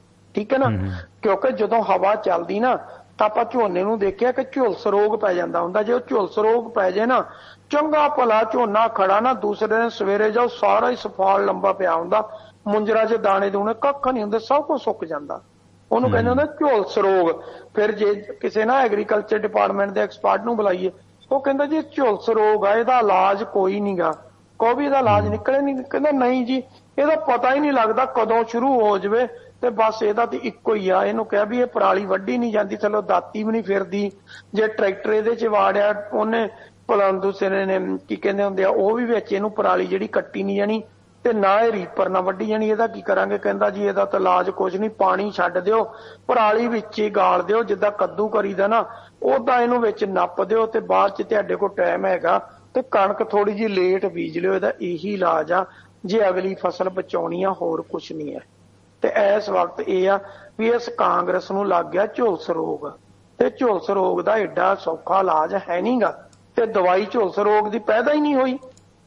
ਜੇ ਸ਼ੁਰੂਆਤੀ ਦੌਰ ਸੀ ਜਿਹੜਾ, ਜਦੋਂ ਕਿਤੇ ਜੜ੍ਹਾਂ 'ਚ ਕੋਈ ਸੁੰਡੀ ਸਾਂਡੀ ਦਿਖਦੀ ਸੀ ਉਦੋਂ ਕਿਤੇ ਪਾਣੇ ਰੱਖ ਦਿੰਦੇ। ਅੱਜ ਕੱਲ ਤਾਂ ਨਾ ਕਿਸਾਨ ਬੜੇ ਸਿਆਣੇ ਹੋ ਗਏ, ਬੋਤਲ 'ਚ ਛੋਟਾ ਜਿਹਾ ਸੁਰਾਖ ਕਰਕੇ ਨਾ, ਜਿਹਦਾ ਨੱਕਾ ਨਹੀਂ ਹੁੰਦਾ ਖੇਤ ਦਾ, ਉਹਦੇ ਤੇ ਰੱਖ ਦਿੰਦੇ, ਪਾਣੀ ਅੰਦਰ ਨੂੰ ਤੁਰੇ ਜਾਂਦਾ, ਉਹ ਇੱਕ ਇੱਕ ਬੂੰਦ ਚਲੀ ਜਾਂਦੀ, ਉਹ ਸਾਰੀਆਂ ਜੜ੍ਹਾਂ 'ਚ ਚਲ ਜਾਂਦੀ। ਸੁੰਡੀ ਜਿਹੜੀ ਜੜ੍ਹ 'ਚ ਲੱਗੀ ਹੁੰਦੀ ਨਾ ਉਹ ਖਤਮ ਹੋ ਜਾਂਦੀ ਆ। ਪਰ ਉਹ ਜਦੋਂ ਸੁੰਡੀ ਜੜ੍ਹ ਸਾਰੀ ਖਾ ਜਾਂਦੀ ਹੈ ਨਾ, ਤੇ ਇੱਕਦਮ ਫਿਰ ਉੱਪਰ ਤੱਕ ਪੈਂਦਾ, ਦੇਖਦੇ ਦੇਖਦੇ ਸਾਰਾ ਕੁਝ ਵਿਚ ਜਾਂਦਾ। ਹੁਣ ਜਿਹੜਾ ਝੁਲਸ ਰੋਗ ਅਮਰਿੰਦਰ ਲਾ ਗਿਆ ਸੀ ਨਾ, ਉਹ ਝੁਲਸ ਰੋਗ ਐਡਾ ਮਾੜਾ ਨਿਕਲਿਆ ਕਿ ਅਮਰਿੰਦਰ ਸਿੰਘ ਦਾ ਲਾਇਆ ਝੁਲਸ ਰੋਗ ਸਿੱਧੂ ਦੇ ਰੂਪ 'ਚ, ਚੰਨੀ ਦੇ ਰੂਪ 'ਚ ਤੇ ਮਾਝਾ ਬਰਗੇਡ ਦੇ ਰੂਪ 'ਚ, ਉਹ ਝੁਲਸ ਰੋਗ ਇਹਨੂੰ ਲੈ ਬੈਠਾ। ਹੁਣ ਅੱਲੇ ਪੱਲੇ ਕੁਝ ਨਹੀਂ ਬਚਿਆ। ਜਿੰਨੇ ਮਰਜੀ ਕਿਸੇ ਦਾ ਮੀਟਰ ਪੱਟ ਦੇ, ਕਿਸੇ ਦਾ ਮੀਟਰ ਲਾ ਦੇ, ਜੋ ਕੁਝ ਮਰਜੀ ਕਰੋ, ਬਚਣਾ ਕੁਝ ਨਹੀਂ ਹੈ। ਤੁਹਾਡੇ ਕੋਲ ਸਾਂਭਿਆ ਹੀ ਨਹੀਂ ਜਾਣਾ। ਸਮਾਂ ਘੱਟ ਆ, ਕੰਮ ਕਾਜ ਜ਼ਿਆਦਾ। ਕਿਸੇ ਨੂੰ ਬੂੰਦੀ ਮਿਲ ਜਾਣੀ ਆ, ਕਿਸੇ ਨੂੰ ਨਮਕੀਨ ਮਿਲ ਜਾਣਾ, ਕਿਸੇ ਨੂੰ ਚਾਹ ਦਾ ਕੱਪ ਨਹੀਂ ਮਿਲਣਾ, ਤੇ ਕਿਸੇ ਨੇ ਗਾਲਾਂ ਕੱਢਦੇ ਚਲੇ ਜਾਣਾ ਕਿ ਕਿੱਥੇ ਮਲੰਗਾ ਨੇ ਸੱਦ ਲਏ ਸੀ ਵਿਆਹ ਤੇ, ਯਾਰ ਖਾਣ ਲਈ ਕੱਖ ਦੇ ਨਹੀਂ ਸੀ ਸਕਦੇ ਤੇ ਲਿਮਟ ਦੇ ਬੰਦੇ ਸੱਦ ਲੈਂਦੇ ਖਾਂ। ਉਹ ਹਾਲਤ ਬਣੀ ਹੋਈ ਆ। ਹੁਣ ਅੱਲੇ ਪੱਲੇ ਕੁਝ ਨਹੀਂ ਆ, ਨਾ ਕੁਝ ਹੋਇਆ ਤੇ ਨਾ ਕੁਝ ਹੋਣਾ ਵਾ। ਬਿਲਕੁਲ। ਸੋ ਝੁਲਸ ਰੋਗ ਸੁਰਿੰਦਰ ਵੀਰ ਬਹੁਤ ਤਰ੍ਹਾਂ ਦੇ ਲੱਗੇ ਨੇ, ਇੱਕ ਦੋ ਸਰੋਤੇ ਜੁੜਦੇ ਨੇ, ਮੈਂ ਉਨੀ ਦੇਰ ਉਹਨਾਂ ਨੂੰ ਹੋਲਡ ਤੇ ਪਾ ਲੈਣਾ ਹੁੰਦਾ, ਤੇ ਉਹਨਾਂ ਨੂੰ ਬੇਨਤੀ ਹੈ ਕਿ ਜਦੋਂ ਵੀ ਸੁਰਿੰਦਰ ਜੀ ਕਿਤੇ ਰੁਕਦੇ ਨੇ, ਗਰਾਰੀ ਕਿਤੇ ਫਸਦੀ ਆ, ਉਦੋਂ ਹੀ ਆਪਾਂ ਡੱਚ ਦੇਣੇ, ਗਰਾਰੀ ਫਸਾ ਦੇਣੀ ਹੁੰਦੀ ਹੈ। ਨਹੀਂ ਤਾਂ ਗੱਲ ਰੋਕਣ ਲਈ ਹਮੇਸ਼ ਮੈਂ ਬਦਨਾਮ ਹੀ ਰਿਹਾ। ਵੈਸੇ ਸਾਰੇ ਅੰਕਰਾਂ ਦੀ ਵੀ ਇਹ ਮਜਬੂਰੀ ਹੁੰਦੀ ਹੈ, ਤੇ ਪਲੀਜ਼ ਕੁਛ ਦੇਰ ਹੋਲਡ ਤੇ ਰਹਿ ਜਾ ਕਰੋ। ਇਹ ਨਹੀਂ ਕਿ ਜਦੋਂ ਮੈਂ ਤੈਨੂੰ ਹੋਲਡ ਤੇ ਪਾ ਲਿਆ ਤੇ ਨਾਲ ਦੀ ਨਾਲ ਮੈਂ ਤੁਹਾਨੂੰ ਜਵਾਬ ਦੇ ਸਕਾਂ। ਸੋ ਤੁਸੀਂ ਥੋੜਾ ਜਿਹਾ ਹੋਲਡ ਤੇ ਰਿਹਾ ਕਰੋ ਪਲੀਜ਼, ਇੰਨੀ ਕੁ ਬੇਨਤੀ ਹੈ। ਇਸ ਦੇ ਵਿੱਚ ਸੁਰਿੰਦਰ ਵੀਰ ਝੁਲਸ ਰੋਗ ਦੇ ਟੋਟਕੇ ਦੇਣ ਵਾਲੇ ਬਹੁਤ ਆਉਂਦੇ ਨੇ। ਗੱਲ ਜਿਹੜੀ ਹੈ ਕਿਤੇ ਨਾ ਕਿਤੇ ਬਣਦੀ ਹੈ, ਨਹੀਂ ਬਣਦੀ, ਬੜਾ ਕੁਛ ਹੈ। ਪੰਡਤ, ਪਾਂਡੇ, ਜੋਤਸ਼ੀ, ਪ੍ਰੋਹਤ ਬਹੁਤ ਕੁਛ ਇਸ ਤਰ੍ਹਾਂ ਦੇ ਟੋਟਕਿਆਂ ਦਾ ਇਲਾਜ ਕਰਦੇ ਨੇ। ਇੱਕ ਆਪਣੇ ਵੀ ਆਏ ਨੇ, ਕਮੈਂਟ ਆਇਆ, ਉਹਨਾਂ ਦੇ ਨਾਲ ਵੀ ਗੱਲਬਾਤ ਕਰਦੇ ਆ। ਗੁਰੂ ਖਾਨ ਨੇ ਕੋਈ ਜੋਤਸ਼ੀ ਨੇ, ਉਹ ਵੀ, ਚਲੋ ਉਹਨਾਂ ਨਾਲ 2 ਮਿੰਟ ਲਹਿਰ ਲਾਉਨੇ ਆ। ਹੈਲੋ, ਕੌਣ ਬੋਲ ਰਹੇ ਜੀ? ਹੈਲੋ, ਹਾਂਜੀ, कौन बोल रहे हो? नमस्कार जी। नमस्कार भैया। हेलो, हाँ सुन रहा हूँ मैं। सुन रहे हो? कौन बोल रहे हो सर? भैया सो रहा हूँ, 10 मिनट में फोन कर लो। कहाँ से? मैं थोड़ा ज्योतिष के बारे में पूछना था। हाँ मैं सो रहा हूँ, 10 मिनट में फोन कर लो, फ्रेश होके बात कर लेते। अच्छा, फीस वगैरह भी लोगे ऑनलाइन? मैं सो रहा हूँ, फ्रेश होके फोन कर रहा हूँ, 10 मिनट रुक जाओ। अच्छा, नहीं आपको मिलना हो तो कहाँ मिल सकते हो? लो जी, पोस्टा इत्थे पाई जांदे आ। ਸੁਰਿੰਦਰ ਵੀਰ, ਇੱਕ ਜੋਤਸ਼ੀ ਨਾਲ ਲਹਿਰ ਲਾਉਣ ਲੱਗਿਆ ਸੀ ਮੈਂ। ਵੈਸੇ ਤੇ ਜਦੋਂ ਇਹ ਆਉਂਦੇ ਹੁੰਦੇ ਨਾ ਮੇਰੀ ਵਾਲ ਤੇ, ਮੈਂ ਇਹਨਾਂ ਨੂੰ ਡੱਚ ਦੇਣੇ, ਬਲੌਕ ਮਾਰ ਦੇਣਾ ਉਹਨਾਂ ਵੀ ਮੁੜ ਕੇ ਕਿਤੇ ਦੁਬਾਰਾ ਨਾ ਤੰਗ ਕਰਨ। ਇਹ ਕੋਈ ਗੁਰੂ ਖਾਨ ਆਇਆ ਸੀਗਾ ਤੇ ਐਡਵਰਟਾਈਜ਼ ਆਪਣੀ ਕਰ ਰਿਹਾ ਸੀਗਾ ਆਪਣੇ ਵਾਲ ਤੇ, ਕਹਿੰਦਾ ਕਿਸੇ ਵੀ ਸਮੱਸਿਆ ਦਾ ਹੱਲ। ਮੈਂ ਕਿਹਾ ਪੰਜਾਬ ਦੀ ਸਮੱਸਿਆ ਦਾ ਹੀ ਹੱਲ ਇਹਨਾਂ ਤੋਂ ਸਰੋਤਿਆਂ ਦੇ ਸਾਹਮਣੇ ਹੀ ਪੁੱਛ ਲਈਏ। ਇਹ ਕਹਿੰਦਾ ਮੈਂ ਸੌਂ ਰਿਹਾ, ਹੈ ਨਾ। ਸੌਂ ਤਾਂ ਨਹੀਂ ਰਿਹਾ, ਛਾਤਰ ਬੰਦੇ ਹੁੰਦੇ ਨੇ, ਤੇ ਆਖਰ ਨੂੰ ਸੌਣ ਦਾ ਬਹਾਨਾ ਲਾ ਕੇ ਫੋਨ ਛੱਡ ਗਿਆ। ਇਸ ਤਰ੍ਹਾਂ ਦੇ ਬੰਦੇ ਨੂੰ ਤੇ ਇਹ ਹੈ ਕਿ ਜਿੱਥੇ ਵੀ ਵੇਖਦੇ ਨੇ ਕਿ 2-4 ਕਮੈਂਟ ਆਉਂਦੇ ਨੇ ਤੇ ਉੱਥੇ ਆਪਣਾ ਪ੍ਰਚਾਰ ਕਰਕੇ ਆਪਣੀ ਰੇਹੜੀ ਲਾ ਕੇ ਬਹਿ ਜਾਂਦੇ ਨੇ। ਸੋ ਬਿਹਤਰ ਤਰੀਕਾ ਇਹ ਜਿਹੜੇ ਵੀ ਪਾਂਡੇ, ਜੋਸ਼ੀ, ਮੌਲਵੀ ਜਿੰਨੇ ਵੀ ਆਉਂਦੇ ਨੇ ਨਾ ਦੋਸਤੋ, ਇਹਨਾਂ ਨੂੰ ਬਲੌਕ ਮਾਰਿਆ ਕਰੋ। ਸੋ ਮੈਂ ਤਾਂ ਇਹਨੂੰ ਮਾਰ ਦਿੱਤਾ। ਗੁਰੂ ਖਾਨ ਨੂੰ ਇਹਨੂੰ ਕਾਲ ਵੀ ਕੀਤੀ ਸੀ ਤੇ ਕਹਿੰਦਾ ਮੈਂ ਸੋ ਰਿਹਾ। ਸੋ ਇਸ ਕਰਕੇ ਇਹ ਜਿਹੜਾ ਲਟੇਰਾ ਲਾਣਾ ਨਾ, ਇਹ ਇਸ ਤੋਂ ਬਚਣ ਦਾ ਇੱਕੋ ਹੀ ਤਰੀਕਾ ਕਿ ਇਹਨਾਂ ਨੂੰ ਜਿੱਥੇ ਵੀ ਤੁਹਾਨੂੰ ਦਿਸਦੇ ਆ ਨਾ, ਜਿਵੇਂ ਕਹਿੰਦੇ ਨਾ ਸੱਪ ਤੇ ਇਹ ਨਾ ਨਾਲ ਦੀ ਨਾਲ ਨੱਪ ਦੇਣੇ ਚਾਹੀਦੇ ਆ। ਸੋ ਲੋਈ ਤਾਂ ਕਹਿੰਦੇ ਸੌਣ ਦਾ ਬਹਾਨਾ ਲਾ ਕੇ ਭੱਜ ਗਏ ਨੇ, ਨਹੀਂ ਤਾਂ 10 ਮਿੰਟ ਇਹਨਾਂ ਨਾਲ ਗਾਰ ਲਾ ਲੈਂਦੇ, ਪੰਜਾਬ ਸਮੱਸਿਆ ਦਾ ਹੱਲ ਹੀ ਪੁੱਛ ਲੈਂਦੇ ਇਹਨਾਂ ਤੋਂ। ਇੱਕ ਦੋ ਸਰੋਤੇ ਜੁੜੇ ਨੇ, ਉਹਨਾਂ ਨਾਲ ਗੱਲ ਕਰਦੇ ਆ। 35 ਨੰਬਰ ਸਵਾਗਤ ਹੈ ਜੀ ਤੁਹਾਡਾ, ਵੈਲਕਮ। ਗੱਲ ਕਰੋ, ਤੁਸੀਂ ਆਨ 에ਅਰ ਹੋ। ਹੈਲੋ, ਸਤਿ ਸ੍ਰੀ ਅਕਾਲ ਜੀ ਟਵਾਣਾ ਸਾਹਿਬ। ਸਤਿ ਸ੍ਰੀ ਅਕਾਲ ਟਵਾਣਾ ਸਾਹਿਬ। ਮੈਂ ਬੜਾ ਥੋੜਾ ਪੁਰਾਣਾ ਤਾਂ ਨਹੀਂ ਕਹਿ ਸਕਦੇ, ਨਵਾਂ ਹੀ ਲਿਖਣਾ ਰਹਿੰਦਾ, ਕੈਨੇਡਾ ਤੋਂ ਕੈਲਗਰੀ ਤੋਂ ਬੋਲ ਰਿਹਾ। ਧਾਲੀਵਾਲ। ਹਾਂਜੀ, ਧਾਲੀਵਾਲ ਸਾਹਿਬ। ਤੇ ਹਾਂਜੀ, ਤੇ ਮਤਲਬ ਸੁਰਿੰਦਰ ਜੀ ਤੇ ਤੁਹਾਡਾ ਜਿਹੜਾ ਡਿਸਕਸ਼ਨ ਦੀ ਬਾ ਕਮਾਲ, ਮਤਲਬ ਪੁਰਾਣਾ ਰੇਡੀਓ ਜਿਹੜਾ ਜਦੋਂ ਰੌਣਕੀ ਰਾਮ ਹੁਣੀ ਆਉਂਦੇ ਹੁੰਦੇ ਸੀ, ਉਹ ਚੀਜ਼ਾਂ ਯਾਦ ਆ ਜਾਂਦੀਆਂ ਨੇ। ਉਹ ਆਪਸ ਵਿੱਚ ਡਿਸਕਸ ਕਰਦੇ ਸੀ ਕਾਫੀ ਚੀਜ਼ਾਂ, ਰਾਈਟ। ਤੇ ਉਦਾਂ ਹੀ ਤੁਹਾਡਾ ਦੋਵਾਂ ਦਾ ਜਿਹੜਾ ਕਈ ਸ਼ਬਦ ਵੀ ਏਦਾਂ ਦੇ ਪੰਜਾਬੀ ਦੇ ਪੁਰਾਣੇ, ਅਸੀਂ ਤਾਂ ਭੁੱਲ ਗਏ, ਸਾਡੇ ਬੱਚੇ ਵੀ ਸੁਣਦੇ ਆ ਇਹ ਚੀਜ਼ਾਂ ਹੁਣ ਹਜੇ। ਬੜਾ ਚੰਗਾ ਲੱਗਦਾ, ਬਹੁਤ ਤੁਸੀਂ ਮਤਲਬ ਬਹੁਤ ਚੰਗਾ ਲੱਗਦਾ। ਦੋਵਾਂ ਨੂੰ ਸਲਾਮ ਆ, ਸਲੂਟ ਹੈ। ਪਹਿਲਾਂ ਦਾ ਥੈਂਕ ਯੂ। ਤੇ ਦੂਸਰੀ ਗੱਲ ਰਹੀ ਪੰਜਾਬ ਦਾ, ਹੁਣ ਜਿਹੜੇ ਹਾਲਾਤ ਚੱਲ ਰਹੇ ਆ, ਮੈਂ ਰੇਡੀਓ ਕਾਫੀ ਸੁਣਨਾ, ਪਹਿਲੇ ਤੁਹਾਨੂੰ ਨਹੀਂ ਸੁਣਦਾ, ਸਾਰੇ ਰੇਡੀਓ ਸੁਣਦਾ ਮੈਂ। ਸਵੇਰੇ ਮੇਰੀ ਡਿਊਟੀ ਸ਼ੁਰੂ ਹੋ ਜਾਂਦੀ ਹੈ, ਮੈਂ ਇੱਥੇ ਕੈਨੇਡਾ ਪੋਸਟ ਦੇ ਵਿੱਚ ਕੰਮ ਕਰਦਾ, ਤੇ ਮੈਂ ਸਵੇਰੇ ਸ਼ੁਰੂ ਕਰ ਦਿੰਦਾ, ਪਰ ਹੈਡਫੋਨ ਨਾਲ ਲਾ ਲੈਂਦਾ।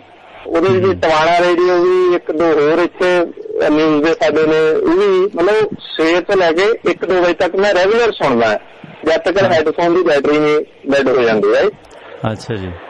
ਤੇ ਜਿਹੜਾ ਨਿਚੋੜ ਕੱਢਿਆ ਮੇਰੇ ਹਿਸਾਬ ਦੇ ਨਾਲ, ਮਤਲਬ ਮੈਂ ਜੋ ਸੋਚ ਰਿਹਾ ਵੀ ਇਹ ਕਿਤੇ ਇਹ ਤਾਂ ਨਹੀਂ ਹੈਗਾ, ਤੁਸੀਂ ਸੁਰਿੰਦਰ ਭਾਜੀ ਨੂੰ ਵੀ ਮਤਲਬ ਸੁਰਿੰਦਰ ਵੀਰ ਜੀ ਨੂੰ ਵੀ ਇਹ ਵੀ ਪੁੱਛ ਸਕਦੇ ਹੋ ਤੁਸੀਂ ਵੀ, ਸਿੱਧੂ ਦਾ ਕਿਤੇ ਇਹ ਤਾਂ ਨਹੀਂ ਵੀ ਉਧਰੋਂ ਕੇਜਰੀਵਾਲ ਜਿਵੇਂ ਨਹੀਂ ਐਲਾਨ ਰਿਹਾ ਸੀਐਮ ਦਾ ਚਿਹਰਾ, ਉਹ ਕਿਸੇ ਇਸ ਦੇਖ ਚ ਤਾਂ ਨਹੀਂ ਬੈਠਾ ਵੀ ਸਿੱਧੂ ਇਹੋ ਜਿਹੇ ਪੰਗੇ ਜਿੱਦਾਂ ਹੁਣ ਕੀਤਾ ਸਿੱਧੂ ਸਾਹਿਬ ਨੇ, ਵੀ ਹੋ ਸਕਦਾ ਵੀ ਸਿੱਧੂ ਉਧਰ ਨੂੰ ਛੜੱਪੀ ਮਾਰ ਦੇਵੇ, ਪਤਾ ਕੁਛ ਨਹੀਂ। ਤੇ ਹੋ ਸਕਦਾ ਇਹ ਵੀ ਕਿ ਗੱਡੀ ਜਿਵੇਂ ਇਹਨਾਂ ਨੇ ਪਹਿਲਾਂ ਕਿਹਾ ਸੀ ਕਿ ਸੀਐਮ ਦਾ ਚਿਹਰਾ ਲਾਉਣ ਦਾਂਗੇ ਉਸੇ ਨੂੰ, ਜਦੋਂ ਜੇ ਸਾਡੇ ਵੱਲ ਆ ਗਿਆ, ਰਾਈਟ।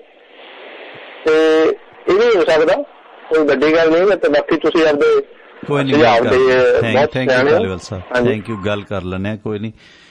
ਦੇਖੋ ਕੀ ਬਣਦਾ ਹੈ, ਜਾ ਸਕਦੇ ਆ ਉਧਰ ਜਾਂ ਨਹੀਂ ਜਾ ਸਕਦੇ ਆਮ ਆਦਮੀ ਪਾਰਟੀ ਵੱਲ। ਜਸਵੀਰ ਜੀ ਸਵਾਗਤ ਹੈ ਤੁਹਾਡਾ। ਹੈਲੋ, ਹਾਂਜੀ ਜਸਵੀਰ ਜੀ ਗੱਲ ਕਰੋ ਜਰਾ। ਜਸਵੀਰ ਜੀ ਗੱਲ ਕਰੋ, ਤੁਸੀਂ ਔਨ 에ਅਰ ਹੋ। ਸਤਿ ਸ਼੍ਰੀ ਅਕਾਲ, ਗੱਲ ਕਰੋ ਪਲੀਜ਼। ਹੈਲੋ ਜਸਵੀਰ ਬਾਈ ਜੀ ਆਪਣੀ ਗੱਲ ਕਰ ਦਿਓ, ਔਨ 에ਅਰ ਆ ਚੁੱਕੇ ਹੋ ਤੁਸੀਂ, ਗੱਲ ਕਰੋ ਪਲੀਜ਼ ਆਪਣੀ। ਹਾਂਜੀ, ਮੇਰਾ ਕੁਐਸਚਨ ਹੈ ਜੀ, ਮੈਂ ਕੈਪਟਨ ਅਮਰਿੰਦਰ ਸਿੰਘ ਜੀ ਕਾਂਗਰਸ ਛੱਡ ਚੁੱਕੇ ਨੇ, ਤੇ ਜਿਹੜੀ ਮਹਾਰਾਣੀ ਪ੍ਰਨੀਤ ਕੌਰ ਹੈ ਉਹਨਾਂ ਦਾ ਸਟੇਟਸ ਕਿਆ ਰਹੇਗੀ ਅਪਡੇਟ ਉਹਨਾਂ ਦੀ? ਉਹ ਕਾਂਗਰਸ ਵਿੱਚ ਰਹਿਣਗੇ ਜਾਂ ਆਟੋਮੈਟਿਕਲੀ ਬਾਹਰ ਹੋ ਜਾਣਗੇ? ਉਹ ਨਹੀਂ, ਉਹ ਤਾਂ ਕਾਂਗਰਸ ਚ ਨੇ ਪੱਕੇ। ਕੀ ਹੈਸੀਅਤ ਰਹੇਗੀ ਕਾਂਗਰਸ ਪਾਰਟੀ ਦੇ ਵਿੱਚ ਮਹਾਰਾਣੀ ਪ੍ਰਨੀਤ ਕੌਰ ਦੀ? ਇਹਦੇ ਬਾਰੇ ਡਟੇ ਹੋਏ ਨੇ। ਥੈਂਕ ਯੂ, ਮਿਹਰਬਾਨੀ। ਇੱਕ ਤਾਂ ਵੈਸੇ ਤਾਂ ਕਈ ਵਾਰੀ ਪਰਸਨਲ ਨਾ ਲੈ ਜਾਓ। ਇੱਕ ਤਾਂ ਆਪਾਂ ਨਾ ਜਿਹੜੇ ਲੋਕ ਕਹਿੰਦੇ ਨੇ ਨਾ ਇਹ ਮਹਾਰਾਣੀ ਮਹਾਰਾਜਾ, ਆਪਾਂ ਇਹ ਕਹਿਣੋਂ ਹਟ ਗਏ। ਕੋਈ ਲੋੜ ਨਹੀਂ ਹੈ ਕਿਸੇ ਨੂੰ ਮਹਾਰਾਜਾ ਮਹਾਰਾਣੀ ਬਣਾਉਣ ਦੀ। ਇਹ ਨਾ ਮਹਾਰਾਜਾ ਮਹਾਰਾਣੀ ਦਾ ਜ਼ਮਾਨਾ, ਤੇ ਇਹ ਆਪਾਂ ਨੂੰ ਇਹ ਛੱਡਣਾ ਚਾਹੀਦਾ। ਕਿਉਂਕਿ ਸੋਨੀਆ ਗਾਂਧੀ ਨੇ ਤਾਂ ਖੁਦ ਬਿਆਨ ਦਿੱਤਾ ਸੀਗਾ ਜਦੋਂ ਇਹਨਾਂ ਦੀ ਸਰਕਾਰ ਸੀ ਮਨਮੋਹਨ ਸਿੰਘ ਦੀ, ਕਿ ਜਿਨ੍ਹਾਂ ਦੇ ਨਾਲ ਨਵਾਬ ਲੱਗਦਾ ਜਾਂ ਉਹ ਲੱਗਦਾ, ਉਹ ਆਪਣੇ ਨਾਵਾਂ ਨਾਲੋਂ ਮਹਾਰਾਜੇ ਨਵਾਬ ਹਟਾ ਲੈਣ। ਕਿਉਂਕਿ ਸਿਰਫ ਪੰਜਾਬ ਵਾਲੇ ਨਹੀਂ, ਦਿਗਵਿਜੇ ਸਿੰਘ ਨੂੰ ਵੀ ਮਹਾਰਾਜਾ ਕਹਿੰਦੇ ਸੀ, ਦਿੱਗੀ ਮਹਾਰਾਜ। ਸੋ ਇਸ ਕਰਕੇ ਸ਼੍ਰੀਮਤੀ ਪ੍ਰਨੀਤ ਕੌਰ ਕਹਿ ਲਿਆ ਜਾਵੇ, ਕੈਪਟਨ ਅਮਰਿੰਦਰ ਸਿੰਘ ਕਹਿ ਲਿਆ ਜਾਵੇ, ਇਹ ਵੀ ਸਤਿਕਾਰਤ ਲਫ਼ਜ਼ ਨੇ, ਪਰ ਉਹ ਸਾਡੇ ਲੋਕਾਂ ਦੇ ਜ਼ੁਬਾਨ ਤੇ ਚੜਿਆ ਹੋਇਆ। ਮੈਂ ਜਸਵੀਰ ਸਿੰਘ ਜੀ ਤੁਹਾਨੂੰ ਪਰਸਨਲੀ ਨਹੀਂ ਕਹਿ ਰਿਹਾ, ਸਾਰਿਆਂ ਨੂੰ ਕਹਿ ਰਿਹਾ, ਪਰ ਉਹ ਕਾਂਗਰਸ ਚ ਰਹਿਣਗੇ ਜੀ, ਐਲਾਨ ਕਰ ਚੁੱਕੇ ਨੇ। ਸਵਾਗਤ ਬਾਈ ਜੀ ਤੁਹਾਡਾ, 50 ਨੰਬਰ ਆਸਟ੍ਰੇਲੀਆ ਤੋਂ। ਹਾਂਜੀ ਟੋਨ ਸਾਹਿਬ, ਸਤਿ ਸ਼੍ਰੀ ਅਕਾਲ ਜੀ। ਸਤਿ ਸ਼੍ਰੀ ਅਕਾਲ। ਹਾਂਜੀ, ਜਗਸੀਰ ਬੋਲ ਰਿਹਾ ਸਿੰਨੀ ਤੋਂ। ਟੋਨ ਸਾਹਿਬ ਥੋੜਾ ਸੁਜੈਸ਼ਨ ਹੈ, ਇੱਕ ਮੈਂ ਤੁਹਾਡਾ ਰੈਗੂਲਰ YouTube ਲਿਸਨਰ ਹਾਂ, ਵੀ ਥੋੜਾ ਜਿਹਾ ਪਲੀਜ਼ ਇੰਟਰਨੈਸ਼ਨਲ ਨਿਊਜ਼ ਬਾਰੇ ਵੀ ਚਾਨਣਾ ਜ਼ਰੂਰ ਪਾਇਆ ਕਰੋ, ਕਿਉਂਕਿ ਆਪਣੀ ਜ਼ਿਆਦਾਤਰ ਜਿਹੜੀਆਂ ਨਿਊਜ਼ ਮੰਨ ਲਓ ਪੰਜਾਬ ਨਾਲ ਰਿਲੇਟਡ ਹੁੰਦੀਆਂ, ਥੋੜਾ ਜਿਹਾ ਮੰਨ ਲਓ ਆਸਟ੍ਰੇਲੀਆ ਕੈਨੇਡਾ ਜਿਹੜੀਆਂ ਇੰਡੀਆ ਦੇ ਰਿਲੇਟਡ ਨਿਊਜ਼ ਨੇ। ਓਕੇ, ਬੇਨਤੀ ਹੈ ਜੀ। Thank you. ਮੈਂ ਵੈਸੇ ਸੁਰਿੰਦਰ ਜੀ ਹੋਰਾਂ ਤੋਂ ਬਾਅਦ ਜਿਹੜੀਆਂ ਕੁਝ ਨਿਊਜ਼ ਅਪਡੇਟ ਨੇ ਉਹ ਦੇਈ ਦੀਆਂ, ਕਈ ਵਾਰੀ ਤਾਂ ਅੱਧਾ ਪੌਣਾ ਘੰਟਾ ਲੱਗ ਜਾਂਦਾ। ਜਿਹੜੀਆਂ ਖਾਸ ਨਿਊਜ਼ ਹੁੰਦੀਆਂ, ਕੋਸ਼ਿਸ਼ ਹੁੰਦੀ ਹੈ ਕਿ ਉਹ ਵੀ ਅਪਡੇਟ ਕੀਤੀ ਜਾਵੇ, ਜ਼ਰੂਰ ਕਰਿਆ ਕਰਾਂਗੇ ਜੀ ਵਿੱਚ। Thank you. ਤੇ ਸੁਰਿੰਦਰ ਵੀਰ, ਆਪਣੀ ਗੱਲਬਾਤ ਚੱਲਦੀ ਸੀ ਕਿ ਪੰਜਾਬ ਵਜ਼ਾਰਤ ਦੇ ਕੰਮਕਾਜ ਰਾਜਾ ਵੜਿੰਗ ਨੇ ਸੋਹਣੀ ਪਰਫਾਰਮੈਂਸ ਦਿਖਾਈ ਹੈ, ਤੇ ਕੀ ਲੱਗਦਾ ਹੈ ਪੰਜਾਬ ਦੇ ਬਾਕੀ ਵਜ਼ੀਰ ਅਜੇ ਸਰਗਰਮੀ 'ਚ ਨਹੀਂ ਆਏ, ਰਾਣਾ ਗੁਰਜੀਤ ਜਾਂ ਹੋਰ ਲੋਕ ਬਹੁਤੀ ਸਰਗਰਮੀ 'ਚ ਨਹੀਂ ਦਿਸੇ ਤੇ ਰਾਜਾ ਵੜਿੰਗ ਨੇ ਥੋੜੀ ਪਰਫਾਰਮੈਂਸ ਆਪਣੇ ਮਹਿਕਮੇ ਦੀ ਦਿਖਾਈ ਹੈ ਤੇ ਸੁੱਖੀ ਰੰਧਾਵਾ ਨੇ ਵੀ ਗੇੜਾ ਗੂੜਾ ਉਧਰ ਮਾਰਿਆ ਸੋਹਣਾ। ਕੀ ਮਹਿਸੂਸ ਕਰਦੇ ਹੋ ਪੰਜਾਬ ਵਜ਼ਾਰਤ ਦਾ ਲੇਖਾ ਜੋਖਾ ਤੇ ਨਵਜੋਤ ਸਿੰਘ ਸਿੱਧੂ ਦੇ ਮਾਮਲੇ ਦੇ ਵਿੱਚ ਕੀ ਅਪਡੇਟ ਨੇ ਹੋਰ? ਜੀ ਨਹੀਂ, ਅਜੇ ਤੱਕ ਕੋਈ ਅਪਡੇਟ ਨਹੀਂ। ਦੇਖੋ, ਜਿੱਥੋਂ ਤੱਕ ਡੀਜੀਪੀ ਬਦਲਣ ਦਾ ਸਵਾਲ ਸੀ, ਜਿਹੜੇ ਮੁੱਦੇ ਮੇਨ ਸੀਗੇ ਉਹ ਡੀਜੀਪੀ ਵਾਲੇ 'ਚ ਇਹਨਾਂ ਨੇ ਪੈਨਲ ਭੇਜਿਆ। ਉਹ ਪੈਨਲ ਦੇ ਵਿੱਚ ਕੀ ਇਹਨਾਂ ਦਾ ਬਹਿ ਕੇ ਆਪਸ 'ਚ ਡਿਸਾਈਡ ਹੋਇਆ ਕਿ ਕੀ ਉਹਨਾਂ ਦੇ ਵਿੱਚ ਜੇ ਇਕਬਾਲਪ੍ਰੀਤ ਸਹੋਤਾ ਦਾ ਨਾਮ ਆਉਂਦਾ ਕੀ ਉਸ ਨੂੰ ਲਾਇਆ ਜਾਏਗਾ ਜਾਂ ਨਹੀਂ ਲਾਇਆ ਜਾਏਗਾ, ਜਾਂ ਜਿਹੜੇ ਬੰਦੇ ਕਹਿ ਰਿਹਾ ਸੀਗਾ ਨਵਜੋਤ ਸਿੰਘ ਸਿੱਧੂ ਉਹਨਾਂ ਨੂੰ ਲਾਇਆ ਜਾਏਗਾ। ਜੇ ਇਕਬਾਲਪ੍ਰੀਤ ਸਹੋਤਾ ਨਹੀਂ ਰਹਿਣਾ, ਗੱਲ ਖਤਮ। ਜੇ ਉੱਥੇ 1 ਮਹੀਨਾ ਮਸਲਾ ਲਟ ਗਿਆ ਤੇ 1 ਮਹੀਨਾ ਇਕਬਾਲਪ੍ਰੀਤ ਸਹੋਤਾ ਕੋਲੇ ਚਾਰਜ ਰਹਿੰਦਾ ਤੇ ਫਿਰ ਬਦਲਿਆ ਨਾ ਬਦਲਿਆ ਉਹਦਾ ਕੀ ਮਤਲਬ ਆ? ਠੀਕ ਹੈ ਨਾ। ਇਹ ਵੀ ਕਿਤੇ ਨਾ ਕਿਤੇ ਸਵਾਲ ਤਾਂ ਖੜੇ ਆ ਉੱਥੇ ਅਜੇ ਤੱਕ, ਜਿਨ੍ਹਾਂ ਦਾ ਜਵਾਬ ਜਿਹੜਾ ਉਹ ਨਾ ਸਰਕਾਰ ਨੇ ਦਿੱਤਾ ਤੇ ਨਾ ਜਿਹੜੇ ਮਡਿਓਕਰ ਸੀਗੇ ਵਿੱਚ ਹਰੀਸ਼ ਚੌਧਰੀ ਉਹਨਾਂ ਨੇ ਦਿੱਤਾ ਤੇ ਨਾ ਹੀ ਉਹ ਨਵਜੋਤ ਸਿੱਧੂ ਵੱਲੋਂ ਆਇਆ ਕਿ ਕੀ ਵਾਪਰਨਾ ਕੀ ਨਹੀਂ ਵਾਪਰਨਾ। ਰਹਿ ਗਈ ਗੱਲ ਐਡਵੋਕੇਟ ਜਨਰਲ ਦੀ, ਇਹ ਗੱਲ ਸਪਸ਼ਟ ਆ ਕਿ ਐਡਵੋਕੇਟ ਜਨਰਲ ਜਿਹੜਾ ਉਹ ਹੁਣ ਨਹੀਂ ਚੇਂਜ ਕੀਤਾ ਜਾਏਗਾ।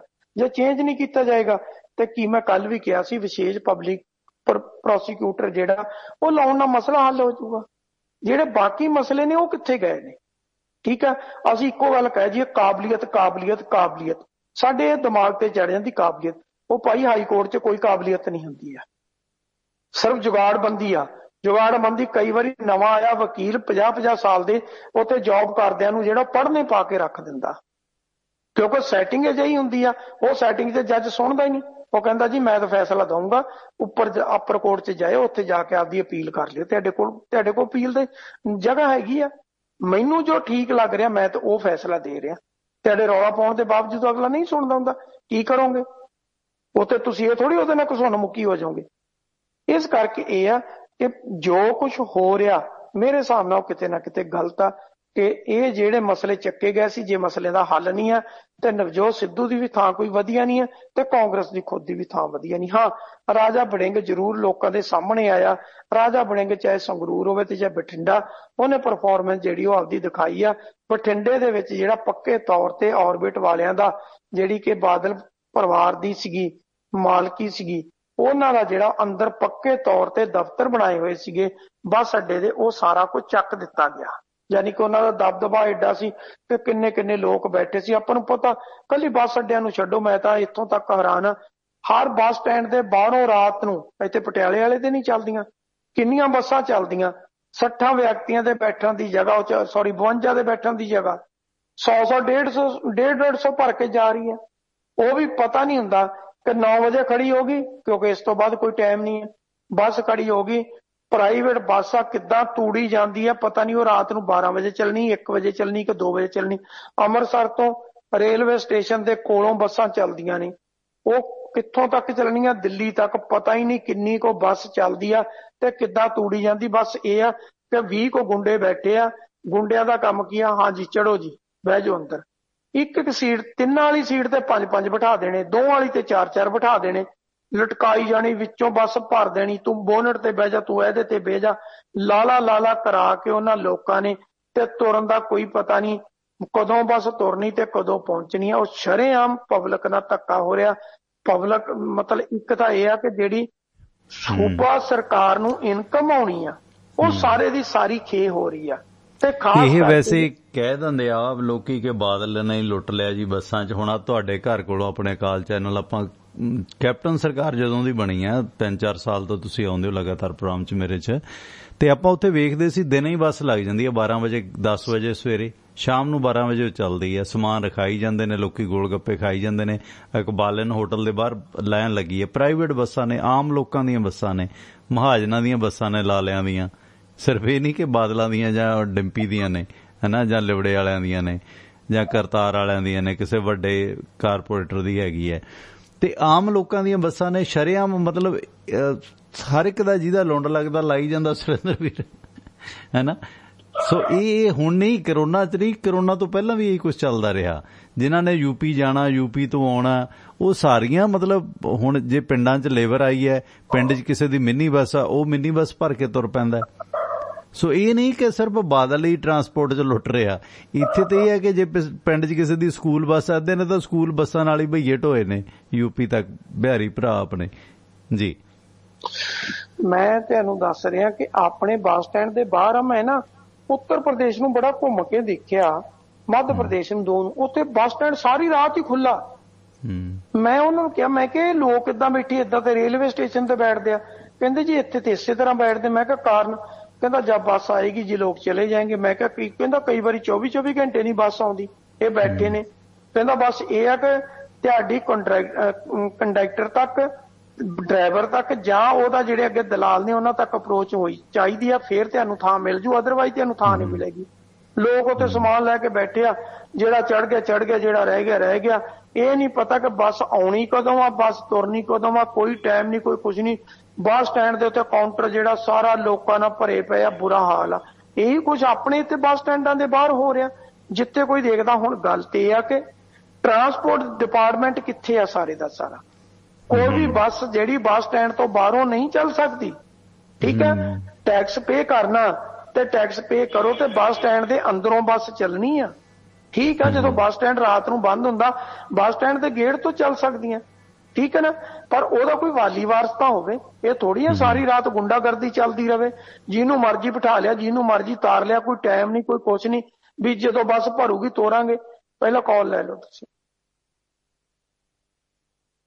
ਬਿਲਕੁਲ, ਇਹਦੇ 'ਚ ਇਹ ਨਹੀਂ ਕਿ ਸਿਰਫ ਵੱਡੇ ਕਾਰਪੋਰੇਟਾਂ ਦੀ ਜਾਂ ਬਾਦਲਾਂ ਦੀ ਕਹਿ ਲਈਏ ਕਿ ਉਹੀ ਲੁੱਟ ਰਹੇ ਨੇ ਸਵਾਰੀਆਂ ਨੂੰ ਜਾਂ ਲੋਕਾਂ ਨੂੰ, ਮਤਲਬ ਹਰ ਇੱਕ ਹੀ ਕੈਪਟਨ ਸਰਕਾਰ ਦੇ ਹੁੰਦਿਆਂ ਵੀ ਇਹ ਨਹੀਂ ਕਿ ਸਿਰਫ ਬਾਦਲਾਂ ਵਾਲੀਆਂ ਨਹੀਂ ਰੋਕੀਆਂ। ਬਾਦਲਾਂ ਵਾਲੀਆਂ ਠੀਕ ਹੈ, ਦਿੱਲੀ ਤੱਕ ਚੱਲਦੀਆਂ, ਏਅਰਪੋਰਟ ਤੱਕ ਰੋਡਵੇਜ ਖੜੀ ਹੈ, ਨਹੀਂ ਜਾ ਸਕਦੀ ਏਅਰਪੋਰਟ ਤੇ, ਸਸਤੀ ਸੀ, 800 ਰੁਪਏ ਚਲੀ ਜਾਂਦੀ ਸੀ, ਹੈ ਨਾ। ਆਪਣਾ ਜਸਵੀਰ ਕੈਲਗਰੀ ਬਾਈ ਜੀ ਉਹਨਾਂ ਦਾ ਮੈਸੇਜ ਵੀ ਆਇਆ, ਪਰ ਇਹ 2800-2900 ਜਾਂਦੀ ਹੈ ਸਹੂਲਤ। ਅਗਲਾ ਕਹਿੰਦਾ ਠੀਕ ਹੈ, ਸੇਫ ਹੈ, ਜਿੱਥੇ ਖੜ ਗਈ ਜੀਪ 'ਚ ਵੀ, ਗੱਡੀ 'ਚ ਸਪੈਸ਼ਲ 'ਚ ਛੱਡ ਕੇ ਆਉਂਦੇ ਆ। ਪਰ ਆਮ ਤੁਸੀਂ ਵੇਖੋ ਕਿ ਪਿੰਡਾਂ ਦੇ ਵਿੱਚ ਵੀ ਛੋਟੇ ਵੱਡੇ ਪੱਧਰ ਤੇ ਹਰ ਇੱਕ ਦਾ ਜਿਹਦਾ ਠੀਕ ਲੱਗਦਾ ਹੈ, ਜਾਂ ਸ਼ਹਿਰਾਂ 'ਚ ਤਾਂ ਖਾਸ ਕਰਕੇ ਯੂਪੀ ਨੂੰ, ਬਿਹਾਰ ਨੂੰ ਇਹ ਬੱਸਾਂ ਲਗਾਤਾਰ ਚੱਲ ਰਹੀਆਂ ਨੇ। ਟੂਰਿਸਟ ਪਰਮਿਟ ਹੈ ਨੇ, ਨਹੀਂ ਨੇ, ਸਭ ਕੁਝ ਲੈ ਦੇ ਕੇ ਚੱਲ ਰਿਹਾ। ਸਵਾਗਤ ਬਾਈ ਜੀ, 5300 ਨੰਬਰ। ਹੈਲੋ ਬਾਈ ਜੀ, ਗੱਲ ਕਰੋ, 5300 ਨੰਬਰ। ਹੈਲੋ, ਗੱਲ ਕਰੋ ਸਰ, ਕੌਣ ਬੋਲ ਰਹੇ ਹੋ? ਮਾਫੀ ਚਾਹੁੰਦਾ, ਤੁਹਾਡੀ ਕਾਲ ਕੱਟ ਗਈ ਹੈ। ਸੋ ਸਾਡੇ ਨਾਲ ਬ੍ਰਹਮਣ ਨੂੰ ਸਪੋਰਟ ਕੀਤਾ ਬਲਵੀਰ ਸਿੰਘ ਸਮਾਨਪੁਰ ਪਰਿਵਾਰ ਨੇ। ਸਵਾਗਤ ਹੈ ਜੀ ਤੁਹਾਡਾ, ਵੈਲਕਮ। ਹੈਲੋ ਬਾਈ ਜੀ, ਗੱਲ ਕਰੋ, ਤੁਸੀਂ ਔਨ 에ਅਰ ਆ ਚੁੱਕੇ ਹੋ, ਗੱਲ ਕਰੋ ਪਲੀਜ਼। ਹਾਂਜੀ ਟਵਾਣਾ ਜੀ, ਮੈਂ ਸੁਰਿੰਦਰ ਭਾਜੀ ਤੋਂ 2 ਕੁਐਸਚਨ ਕਰਨੇ ਆ। ਇੱਕ ਤਾਂ ਫੋਟੋ ਬੜੀ ਵਾਇਰਲ ਹੋ ਰਹੀ ਆ ਆਪਣੇ ਚੰਨੀ ਸਾਹਿਬ ਦੀ, ਵੀ ਜਹਾਜ਼ 'ਚ ਬੈਠਾ ਕੈਮਰੇ ਵਾਲੇ ਇਹਨਾਂ ਦੇ ਨਾਲ ਹੀ ਰਹਿੰਦੇ ਜੀ। ਨੰਬਰ 2, ਜਿਹੜਾ ਚੰਨੀ ਦਾ ਮੁੰਡਾ ਕਹਿੰਦੇ ਸਿਕਿਉਰਿਟੀ ਦੀਆਂ ਮੀਟਿੰਗਾਂ ਦੇ ਵਿੱਚ ਉਹ ਅਨਆਥੋਰਾਈਜ਼ਡ ਬੰਦਾ ਬੈਠਾ, ਇਹਨਾਂ ਨੇ ਤਾਂ ਇੱਕ ਤਰ੍ਹਾਂ ਦੀ ਢਾਹ ਲਾਤੀ ਜੀ ਲੋਕਤੰਤਰ ਨੂੰ। ਚੰਨੀ ਦੇ ਮੁੰਡੇ ਨੂੰ ਕੀ ਅਥਾਰਟੀ ਆ ਜੀ, ਉਹ ਸਿਕਿਉਰਿਟੀ ਦੀਆਂ ਮੀਟਿੰਗਾਂ 'ਚ ਬੈਠੇ? ਬੜਾ ਜਿਹਾ ਸੁਰਿੰਦਰ ਜੀ ਨੂੰ ਕਿਉਂ ਬੜਾ ਜਿਹਾ ਤੇ ਚਾਨਣ ਪਾਵੇ ਜੀ। Thank you. ਕੋਈ ਨਹੀਂ, ਕੱਲ ਵੀ ਆਪਾਂ ਗੱਲ ਕੀਤੀ ਸੀ ਵੈਸੇ ਬਾਈ ਜੀ, ਤੇ ਥੈਂਕ ਯੂ। ਇੱਕ ਕਾਲਰ ਹੋਰ ਜੁੜੇ ਨੇ, ਉਹਨਾਂ ਦਾ ਵੀ ਸਵਾਗਤ ਕਰਦੇ ਹਾਂ। ਤੇ ਸੁਰਿੰਦਰ ਵੀਰ, ਚਰਨਜੀਤ ਸਿੰਘ ਚੰਨੀ ਦਾ ਬੇਟਾ ਰਿਦਮਜੀਤ ਸਿੰਘ, ਉਹਦੇ ਬਾਰੇ ਚਰਚਾ ਹੈ ਕਿ ਉਹ ਸਿਕਿਉਰਿਟੀ ਮੀਟਿੰਗਾਂ 'ਚ ਤਾਂ ਪਤਾ ਗੱਲਬਾਤ ਕੀਤੀ ਸੀ, ਪਰ ਉਹ ਬਸੀ ਪਠਾਣਾ 'ਚ ਕਾਫੀ ਸਰਗਰਮ ਹੈ। ਬਸੀ ਪਠਾਣਾ ਹਲਕੇ ਦੇ ਵਿੱਚ ਪਰਿਵਾਰਵਾਦ ਦਾ ਪਸਾਰਾ ਹੋ ਰਿਹਾ। ਜੇਪੀ ਸਿੰਘ ਹੋਰਾਂ ਦਾ ਪਤਾ ਕੱਟਿਆ ਜਾ ਸਕਦਾ ਹੈ, ਉਹਦੇ ਤੇ ਗੱਲ ਕਰੋ। 91 ਨੰਬਰ, ਸਵਾਗਤ ਹੈ ਤੁਹਾਡਾ, ਵੈਲਕਮ ਜੀ। ਸ਼ੇਰਗਲ ਸਾਹਿਬ ਲੰਘਿਆ ਹੋ। ਹੈਲੋ ਹਾਂ, ਸਤਿ ਸ਼੍ਰੀ ਅਕਾਲ ਸਰ। ਸਤਿ ਸ਼੍ਰੀ ਅਕਾਲ ਜੀ। ਮੈਂ ਤਾਂ ਸਰ ਕਹਿਣਾ ਚਾਹੁੰਦਾ ਵੀ ਬਸੀ ਪਠਾਣਾ ਦੇ ਵਿੱਚ ਜ਼ਰੂਰ ਚੰਨੀ ਦੇ ਬੇਟੇ ਨਾਲ ਲੜਨੀ ਇਲੈਕਸ਼ਨ, ਕਿਉਂਕਿ ਜੇਪੀ ਨੇ ਉੱਥੇ ਕੀਤਾ ਹੀ ਕੁਛ ਨਹੀਂ। ਉੱਥੇ ਲਿਖਿਆ ਵਾ ਵੀ ਵਿਕਾਸ ਦਾ ਰਥ ਜੇਪੀ ਕੇ ਹੱਥ ਹੈ। ਦੇਖੋ ਜਾ ਕੇ ਤੁਸੀਂ ਬਸੀ ਪਠਾਣਾ ਦਾ ਕੀ ਹਾਲ ਹੈ। ਮੇਨ ਰੋਡ ਤੇ ਸਰ ਮੈਂ ਐਂਗਲ ਦੇਖ ਰਿਹਾ, 7 ਸਾਲ ਹੋ ਗਏ ਉਹਦਾ ਟੇਢਾ ਹੋਇਆ, ਪਰ ਉਹਦਾ ਇੰਨਾ ਖਤਰਨਾਕ ਐਂਗਲ ਉਹਦਾ ਪਤਾ ਕਿੰਨੇ ਕੁ ਟਾਇਰ ਪਾੜਤੇ ਹੋਣੇ, ਕਿੰਨੇ ਕੁ ਲੋਕਾਂ ਨੇ ਪੈਰ ਪਾੜਤੇ ਹੋਣੇ। ਤੁਸੀਂ ਲੰਘ ਕੇ ਦੇਖੋ ਬਸੀ ਪਠਾਣਾ, ਤੁਹਾਨੂੰ ਲੱਗਦਾ ਵੀ ਕੋਈ ਕਸਬਾ ਜਾਂ ਕਿਤੇ ਡਿਸਟ੍ਰਿਕਟ ਦਾ ਕਸਬਾ, ਮਤਲਬ ਜਿਵੇਂ ਮੇਨ ਰੋਡ ਤੇ ਚੱਲਦਾ ਸਟੇਟਵੇ ਜੀ, ਇੰਨਾ ਮਾੜਾ ਹਾਲ ਹੈ ਜੀ। ਇਹਨੇ ਤਾਂ ਕੀਤਾ ਹੀ ਕੁਛ ਨਹੀਂ ਉੱਥੇ, ਇਹਨੇ ਤਾਂ ਸਾਰਾ ਕੋਲ ਤੇ ਕਬਾੜ ਕਰਤਾ ਬਸੀ ਦਾ। ਮੈਂ ਦੇਖਿਆ ਫਤਿਹਗੜ੍ਹ ਸਾਹਿਬ, ਮੈਂ 16 ਸਾਲ ਜੌਬ ਕੀਤੀ ਹੈ, ਫਤਿਹਗੜ੍ਹ ਸਾਹਿਬ ਸੜਕਾਂ ਸੁੜਕਾਂ ਵਧੀਆ ਹੁੰਦੀਆਂ ਸੀਗੀਆਂ ਇੱਧਰ ਰੋਪੜ ਦਾ ਪਟਿਆਲੇ ਨਾਲੋਂ, ਤੇ ਹੁਣ ਤਾਂ ਇੰਨਾ ਬੇੜਾ ਕਰਕੇ ਉਹਦੇ ਗੁਰਦੁਆਰਾ ਸਾਹਿਬ ਦੇ ਮੂਹਰੇ ਇੰਨਾ ਗਦਰ ਪਿਆ ਵਾ, ਉਹਦੇ ਪਾਣੀ ਲੀਕੇਜ ਚੱਲਦੀ ਰਹਿੰਦੀ ਹਰ ਟਾਈਮ, ਉਹ ਰੇਤੇ ਦੇ ਭਰੇ ਟਿੱਪਰਾਂ ਦਾ ਬੁਰਾ ਹਾਲ ਕਰਿਆ ਪਿਆ ਰੋਡ ਦਾ ਜੀ, ਬਹੁਤ ਬੁਰਾ ਹਾਲ ਹੈ। ਨੰਬਰ 2 ਸਰ, ਜਿਹੜੀਆਂ ਬਾਦਲਾਂ ਦੀਆਂ ਬੱਸਾਂ ਵਾਲੇ ਟੈਕਸ ਕਰੇ ਨੇ 100 ਕਰੋੜ ਦੇ ਬਕਾਏ, ਤੇ ਇਹਨਾਂ ਦੀ 2-2 ਕਰੋੜ ਦੀ ਬੱਸ ਹੈ ਉਹਨੂੰ ਇਹ ਟੈਕਸ 25%, ਬਾਕੀ ਜਿਹੜੇ ਹਿਮਾਚਲ ਵਾਲੀਆਂ ਬੱਸਾਂ ਨੇ ਇਹਨਾਂ ਨੂੰ ਇਹ 1 ਰੁਪਿਆ ਟੈਕਸ, ਇਹ ਵੀ ਸਰ ਬੜੀ ਜ਼ਿਆਦਤੀ ਹੈ। ਮਤਲਬ ਇਹਨਾਂ ਦੀਆਂ ਬੱਸਾਂ ਬੱਸ ਅੱਡੇ ਦੇ ਅੰਦਰ ਖੜਦੀਆਂ ਨੇ, ਸਰਕਾਰੀ ਬੱਸਾਂ ਡੰਡੇ ਮਾਰ ਬਾਹਰੋਂ ਭਜਾਉਂਦੇ ਨੇ, ਇਹ ਵੀ ਦੇਖਣਾ ਚਾਹੀਦਾ ਰਾਜਾ ਵੜਿੰਗ ਨੂੰ ਹੈ। ਬਾਕੀ ਕੇਬਲ ਮਾਫੀਆ ਇਹਨਾਂ ਤੇ ਪੂਰੀ ਨੱਥ ਪਾਉਣੀ ਚਾਹੀਦੀ ਨੇ ਤੇ ਟੈਕਸ ਵਸੂਲਣੇ ਚਾਹੀਦੇ, ਇੰਨਾ ਪੈਸਾ ਸਟੇਟ ਦਾ ਖਾ ਕੇ ਹੁਣ ਟੈਕਸਾਂ ਨੂੰ ਵੀ ਖਾਈ ਜਾ ਰਹੇ ਨੇ। Thank you sir. ਮਿਹਰਬਾਨੀ। ਬਰਾੜ ਸਾਹਿਬ ਲਾਈਨ ਤੇ ਹੋ? ਬਰਾੜ ਸਾਹਿਬ ਤੁਹਾਡੀ ਕਾਲ ਮੇਰੇ ਖਿਆਲ ਕੱਟ ਗਈ ਹੈ, ਬਲਜਿੰਦਰ ਬਰਾੜ ਹੋਰਾਂ ਦੀ ਜੀ। ਤੇ ਸਾਡੇ ਇਹਨਾਂ ਪ੍ਰੋਗਰਾਮਾਂ ਨੂੰ ਸਪੋਰਟ ਕੀਤਾ ਬਲਵੀਰ ਸਿੰਘ ਉਸਮਾਨਪੁਰ ਪਰਿਵਾਰ ਨੇ। ਅਮਰੀਕਾ 'ਚ ਇਹਨਾਂ ਦੇ ਕਈ ਸਾਰੇ ਕਾਰੋਬਾਰ ਨੇ। ਵਾਸ਼ਿੰਗਟਨ ਦੇ ਵਿੱਚ ਹੈ Arlington fuel stop 1801 pioneer east highway exit 208 ਤੇ। ਇਸ ਲੋਕੇਸ਼ਨ ਤੇ ਫ੍ਰੀ ਕਾਫੀ, ਈਮੇਲ, ਫੈਕਸ ਕਰਨ ਦੀ ਸੁਵਿਧਾ ਤੇ ਟਰੱਕ ਪਾਰਕਿੰਗ ਫ੍ਰੀ ਹੈ, ਨਾਲ ਟਰੱਕਾਂ ਦਾ ਸਮਾਨ ਸਮੱਗਰੀ ਖਰੀਦ ਸਕਦੇ ਹੋ। ਦੂਜੀ ਲੋਕੇਸ਼ਨ ਇਹਨਾਂ ਦੀ ਕੈਲੀਫੋਰਨੀਆ ਦੇ ਵਿੱਚ ਹੈ ਲੌਸਟਲ ਟਰੈਵਲ ਸੈਂਟਰ 14814 ਲੋਮਾ ਸਟਰੀਟ ਲੌਸਟਲ ਐਗਜ਼ਿਟ 278 ਤੇ। ਇਸ ਲੋਕੇਸ਼ਨ ਤੇ ਤੁਹਾਨੂੰ ਫ੍ਰੀ ਚਾਹ, ਸ਼ਾਵਰ, ਲਾਂਡਰੀ ਤੇ ਓਵਰਨਾਈਟ ਟਰੱਕ ਪਾਰਕਿੰਗ ਫ੍ਰੀ ਹੈ, ਨਾਲ ਲਿਕਰ ਸ਼ਾਪ ਹੈ, ਫ੍ਰੀ ਨਹੀਂ ਹੈ, ਸਦਉਪਯੋਗ ਕਰੋ। ਬਲਵੀਰ ਸਿੰਘ ਉਸਮਾਨਪੁਰ ਹੋਰਾਂ ਦਾ Delta fuel company, Mobil Exxon, Marathon fuel ਕੰਪਨੀਆਂ ਦਾ ਕਾਰੋਬਾਰ ਹੈ ਤੇ ਜਿਨ੍ਹਾਂ ਤੋਂ ਗੈਸ ਸਟੇਸ਼ਨਾਂ ਵਾਲੇ ਸੱਜਣ ਫਿਊਲ ਫਰੈਂਚਾਈਜ਼ ਬ੍ਰਾਂਡਡ ਤੇ ਅਨਬ੍ਰਾਂਡਡ ਡੀਜ਼ਲ ਖਰੀਦ ਸਕਦੇ ਨੇ। ਕੋਈ ਡੀਲ ਬਣਾਉਣੀ ਆ ਬਲਵੀਰ ਸਿੰਘ ਉਸਮਾਨਪੁਰ ਹੋਰਾਂ ਦੇ ਭਰਾ ਸਾਹ ਹਰਜਾਪ ਸਿੰਘ ਦਾ ਨੰਬਰ ਹੈ 425 232 8413 4252328413। ਬਰਾੜ ਸਾਹਿਬ ਸਵਾਗਤ ਹੈ ਤੁਹਾਡਾ, ਵੈਲਕਮ। ਹਾਂਜੀ ਬਰਾੜ ਸਾਹਿਬ ਗੱਲ ਕਰੋ। ਅਗਲੇ ਕਾਲਰ 25 ਨੰਬਰ, ਸਵਾਗਤ ਹੈ ਤੁਹਾਡਾ ਆਸਟ੍ਰੇਲੀਆ ਤੋਂ, ਗੁਰਪ੍ਰੀਤ। ਸਤਿ ਸ਼੍ਰੀ ਅਕਾਲ ਜੀ। ਸਤਿ ਸ਼੍ਰੀ ਅਕਾਲ ਭਾਜੀ। ਮੈਂ ਹੁਣੇ ਪਤਾ ਨਹੀਂ ਸੱਚ ਹੈਗਾ ਝੂਠਾ ਇੱਕ ਗੱਲ ਦੇਖੀ ਆ ਵੈਬ ਪੇਜ ਤੇ, ਕਹਿੰਦੇ ਕੈਪਟਨ ਨੇ ਪਾਰਟੀ ਦਾ ਨਾਂ ਰੱਖਿਆ ਪੰਜਾਬ ਵਿਕਾਸ ਪਾਰਟੀ PVP। ਬਸ ਵੈਸੇ ਬਾਕੀ ਕਮੈਂਟ ਕਰ ਦਿਓ। ਹਾਂਜੀ ਹੈਗਾ ਹੀ ਹੈ, ਬਿਲਕੁਲ ਹੈ। ਥੈਂਕ ਯੂ, ਮਿਹਰਬਾਨੀ। ਬਰਾੜ ਸਾਹਿਬ ਲਾਈਨ ਤੇ ਹੋ ਤੇ ਸਾਡੇ ਇਹਨਾਂ ਪ੍ਰੋਗਰਾਮਾਂ ਨੂੰ ਸਪੋਰਟ ਕੀਤਾ ਹੈ ਵਾਸ਼ਿੰਗਟਨ ਫੀਡ ਸਰਵਿਸ ਵਾਲਿਆਂ ਨੇ। ਸੈਟਲ ਇਲਾਕੇ ਦੇ ਲੋਕਲ ਲੋਡ ਚਾਹੁੰਦੇ ਹੋ, ਲੰਮੇ ਰੂਟਾਂ ਤੋਂ ਉਕਤਾਏ ਹੋ, ਦਿਨੇ ਟਰੱਕ ਚਲਾਓ, ਸ਼ਾਮਾਂ ਨੂੰ ਘਰ ਆਓ। ਤੁਹਾਡੀ ਸਹੂਲਤ ਵਾਸਤੇ ਡਿਸਪੈਚ ਪੰਜਾਬੀ ਅੰਗਰੇਜ਼ੀ ਭਾਸ਼ਾ 'ਚ ਦਿੰਦੇ ਨੇ। ਸੋ ਓਨਰ ਆਪਰੇਟਰ ਤੇ ਡਰਾਈਵਰ ਵੀਰ ਜਿਹੜੇ ਨੇ ਸੰਪਰਕ ਕਰਨ। ਸੈਟਲ ਇਲਾਕੇ ਦੇ ਲੋਕਲ ਵਾਧੂ ਲੋਡ ਤੁਹਾਨੂੰ ਇਹਨਾਂ ਕੋਲੋਂ ਮਿਲਣਗੇ ਤੇ ਤੁਹਾਨੂੰ ਡਰਾਈਵਿੰਗ ਦੀ ਜੌਬ ਚਾਹੀਦੀ ਹੈ ਤਾਂ ਵੀ ਤੁਸੀਂ ਸੰਪਰਕ ਕਰ ਸਕਦੇ ਹੋ। ਆਵਰਲੀ ਪੇ ਕੀਤਾ ਜਾਂਦਾ, ਪ੍ਰਤੀ ਘੰਟਾ ਦੇ ਹਿਸਾਬ ਦੇ ਨਾਲ ਜਿਹੜੇ ਨੇ ਤੁਹਾਡੇ ਮਿਹਨਤਾਨਾ ਦਿੱਤਾ ਜਾਂਦਾ ਹੈ। ਤੁਸੀਂ ਕਾਲ ਕਰਨੀ ਹੈ। ਜਗਦੇਵ ਸਿੰਘ ਸੰਧੂ ਦਾ ਨੰਬਰ ਹੈ 253 266 6924 253 266 6924। ਗੈਰੀ ਧਾਲੀਵਾਲ ਦਾ ਨੰਬਰ ਹੈ 206 354 4060 206 354 4060। ਸੈਟਲ ਇਲਾਕੇ ਦੇ ਲੋਕਲ ਲੋਡ ਵਾਸਤੇ, ਡਰਾਈਵਿੰਗ ਦੀ ਜੌਬ ਦੇ ਵਾਸਤੇ ਸੰਪਰਕ ਕਰੋ ਵਾਸ਼ਿੰਗਟਨ ਫreight ਸਰਵਿਸ ਵਾਲਿਆਂ ਨੂੰ। ਬਰਾੜ ਸਾਹਿਬ ਤੁਸੀਂ ਆਨ 에ਅਰ ਹੋ, ਵੈਲਕਮ। ਬਰਾੜ ਸਾਹਿਬ ਗੱਲ ਕਰੋ। ਬਰਾੜ ਸਾਹਿਬ ਆਵਾਜ਼ ਆ ਰਹੀ ਹੈ? ਗੱਲ ਕਰੋ ਸਰ, ਗੱਲ ਕਰੋ। ਹਾਂਜੀ ਸੁਰਿੰਦਰ ਭਾਜੀ ਤੇ ਟੋਨਾ ਤੋਂ ਸਤਿ ਸ੍ਰੀ ਅਕਾਲ ਜੀ। ਮੈਂ ਤੁਹਾਡਾ ਸੁਣ ਰਿਹਾ ਸੀ ਵਿਚਾਰ ਬੱਸਾਂ ਬਾਰੇ। ਬੱਸਾਂ ਦੀ ਜਿਵੇਂ ਕਹਿੰਦੇ ਵੀ ਤੁਸੀਂ ਕਹਿੰਦੇ ਵੀ ਅੱਡੇ ਰਾਤ ਨੂੰ ਬੰਦ ਕਰਦੇ ਆ, ਰਾਤ ਨੂੰ ਵੀਡੀਓ ਸਟ੍ਰੀਮਿੰਗ ਕੀਤੀ ਜਾ ਸਕਦੀ ਆ, ਅੱਡੇ ਖੁੱਲ੍ਹੇ ਰੱਖੇ ਜਾ ਸਕਦੇ ਆ। ਜਿਵੇਂ ਪੁਆਇੰਟ ਹੁੰਦੇ ਆ ਤੁਸੀਂ ਉਹ ਤੇ ਜਿਵੇਂ ਸੜਕਾਂ ਤੇ ਕੈਮਰੇ ਲੱਗਦੇ ਆ, ਤੁਸੀਂ ਹਰਿਆਣੇ ਦੇ ਜਿਹੜੇ ਹੈਗੇ ਐਗਜ਼ੈਕਟ ਪੁਆਇੰਟ ਹੈਗੇ ਪੰਜਾਬ ਤੋਂ, ਉਹਨਾਂ ਤੇ ਤੁਸੀਂ ਸਾਰੀ ਵੀਡੀਓ ਸਟ੍ਰੀਮਿੰਗ ਹੋ ਸਕਦੀ ਹੈ। ਨਾਟ ਏ ਬਿਗ ਡੀਲ। ਮਤਲਬ ਮਨੁੱਖ ਦੀ ਉਹਦੇ ਚ ਇਨਵੋਲਵਮੈਂਟ ਘਟਾ ਦਿਓ। ਤੁਸੀਂ ਸਵੇਰੇ ਤੁਹਾਡੇ ਬੱਚੇ ਚੰਡੀਗੜ੍ਹ ਆਉਣ, ਰਾਤ ਨੂੰ ਜਿਹੜੀਆਂ ਬੱਸਾਂ ਗਈਆਂ ਸਵੇਰ ਨੂੰ ਵੀਡੀਓ ਸਟ੍ਰੀਮ ਸਾਰੀ ਆ ਜੂਗੀ, ਨੰਬਰ ਪਲੇਟ ਸਭ ਕੁਛ ਆ ਜਾਏਗਾ। ਇਹਨਾਂ ਦੇ ਬਿਗ ਡੀਲ ਹੁੰਦੇ ਡਿਜੀਟਲ ਵਰਲਡ। ਮਤਲਬ ਲੱਤਾਂ ਜਾ ਕੇ ਚੱਲਣ ਦੀ ਲੋੜ ਨਹੀਂ, ਜਾ ਕੇ ਡਾਂਗਾ ਫੜਨ ਦੀ ਲੋੜ ਨਹੀਂ। ਹੁਣ ਤੁਹਾਡਾ ਸਾਰਾ ਡਾਟਾਬੇਸ ਬਣ ਜਾਏਗਾ, ਕੰਪਿਊਟਰ ਦੱਸ ਦੇਗਾ ਤੁਹਾਨੂੰ, ਰਜਿਸਟ੍ਰੇਸ਼ਨ ਨੰਬਰ ਆ ਜਾਏਗਾ। ਥਾਂ ਤਾਂ ਤੁਸੀਂ ਚੈੱਕ ਪੁਆਇੰਟ ਲਾ ਦਿਓ ਤੇ ਕੈਮਰੇ ਲਾ ਦਿਓ, ਜਿਵੇਂ ਚੰਡੀਗੜ੍ਹ ਟ੍ਰੈਫਿਕ ਦੇ ਕੈਮਰੇ ਲਾਏ ਹੋਏ ਆ। ਕਿੱਥੇ ਜਾਣਗੇ ਲੋਕ? ਮਤਲਬ ਦੂਜੀ ਗੱਲ ਇਹ ਹੈਗੀ ਆ ਵੀ ਇਹ ਜਿਹੜੀ ਬੱਸਾਂ ਦੀ ਸਫ਼ਰ ਆ, ਇਹ ਨਾ ਇੱਕ ਕਾਰਬਨ ਕੰਟੈਂਟ ਵਾਸਤੇ, এনवायरमेंट ਵਾਸਤੇ ਬਹੁਤ ਚੰਗਾ। ਤੁਸੀਂ ਕਿੰਨੇ ਬੰਦੇ ਇੱਕ ਬੱਸ ਚ ਲੈ ਜਾਂਦੇ ਹੋ? ਜੇ ਉਨੀਆਂ ਹੀ ਕਾਰਾਂ ਹੋਣਗੀਆਂ, ਜੀਪਾਂ ਹੋਣਗੀਆਂ, ਤੇਲ ਕਿੰਨਾ ਮਹਿੰਗਾ ਹੋਊਗਾ, ਕੰਜੰਪਸ਼ਨ ਜ਼ਿਆਦਾ ਹੋਏਗੀ। ਗੌਰਮੈਂਟ ਨੂੰ ਸਗੋਂ ਪ੍ਰਮੋਟ ਕਰਨਾ ਚਾਹੀਦਾ ਬੱਸਾਂ ਦਾ ਸਫ਼ਰ ਜਿਹੜਾ ਹੈਗਾ, ਟਰਾਂਸਪੋਰਟੇਸ਼ਨ ਜਿਹੜੀ ਹੈਗੀ ਆ, ਤੇ ਟੈਕਸ ਇਕੱਠਾ ਕਰਨਾ ਚਾਹੀਦਾ। 136 ਕਰੋੜ ਆਬਾਦੀ ਆ, ਲੋਕਾਂ ਨੇ ਮੂਵ ਤਾਂ ਕਰਨੇ ਇੱਕ ਜਗ੍ਹਾ ਦੂਜੀ ਜਗ੍ਹਾ ਤੇ, ਪਰ ਜੇ ਤੁਸੀਂ ਬੱਸ ਦਾ ਚੰਗਾ ਸਾਧਨ ਦੇ ਦਿੰਦੇ ਹੋ ਤੇ ਕਾਰਬਨ ਕੰਟੈਂਟ ਘਟਾਉਂਦੇ ਹੋ, ਤੁਸੀਂ ਬੱਸਾਂ ਤੇ ਵਹੀਕਲਾਂ ਦਾ ਟ੍ਰੈਫਿਕ ਘਟਾਉਂਦੇ ਹੋ, ਤੇ ਉਦੋਂ ਵਧੀਆ ਜਿਹੜੀ ਸੋਚ ਕੋਈ ਨਹੀਂ ਹੋ ਸਕਦੀ। ਪ੍ਰੋਵਾਈਡਰ ਕਿ ਤੁਸੀਂ ਟੈਕਸ ਕਲੈਕਸ਼ਨ ਕਰਦੇ, ਤੁਸੀਂ ਜਿਹੜਾ ਕੰਪਿਊਟਰ ਨੂੰ ਵਿੱਚ ਲੈ ਕੇ ਆਓ, ਡਿਜੀਟਲ ਮੀਡੀਆ ਲੈ ਕੇ ਆਓ, ਵੀਡੀਓ ਸਟ੍ਰੀਮਿੰਗ ਕਰੋ ਸੜਕਾਂ ਦੀ, it will be resolved. Thank you so much ਜੀ। ਮਿਹਰਬਾਨੀ ਥੈਂਕ ਯੂ ਜੀ। ਸੁਰਿੰਦਰ ਵੀਰ, ਅਗਲੀ ਖਬਰ ਤੇ ਨਜ਼ਰ ਮਾਰਦੇ ਹਾਂ। ਉਸ ਤੋਂ ਪਹਿਲਾਂ ਮੈਂ ਸਪਾਂਸਰ ਸਾਹਿਬ ਦਾ ਜ਼ਿਕਰ ਕਰਦਾ।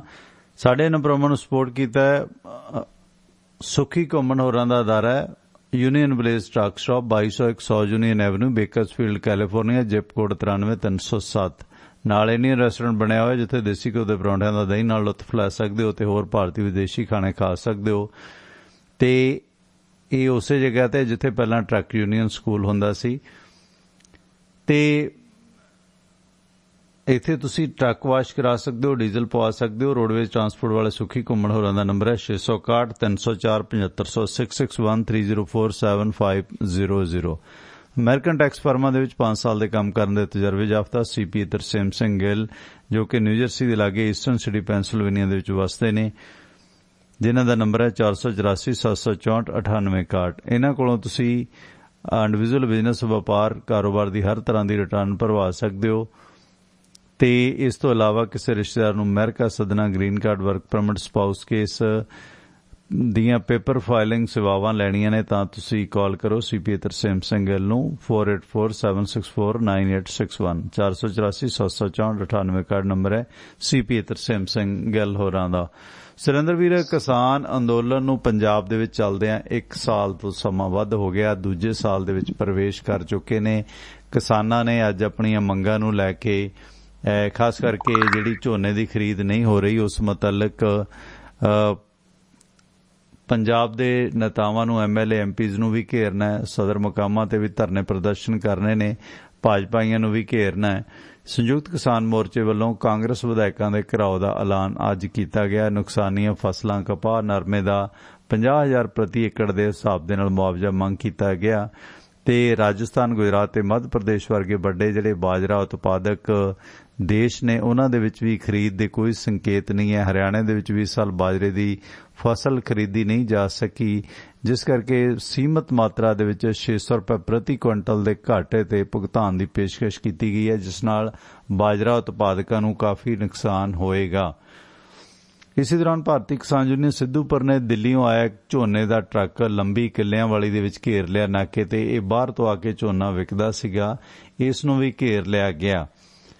ਤੇ ਸੁਖਬੀਰ ਬਾਦਲ ਹੋਣੀ ਟਰਾਲੀ ਭਰ ਕੇ ਝੋਨੇ ਦੀ FCI ਵਾਲਿਆਂ ਕੋਲ ਲੈ ਗਏ ਕਿ ਇਹਦੀ ਕਰੋ ਚੈੱਕ, ਨਮੀ ਕਿੰਨੀ ਹੈ, ਪਰ ਨਮੀ 12.5% ਸੀ, ਹਾਲਾਂਕਿ ਸਰਕਾਰ 17% ਤੱਕ ਨਮੀ ਵਾਲਾ ਝੋਨਾ ਖਰੀਦਦੀ ਹੈ।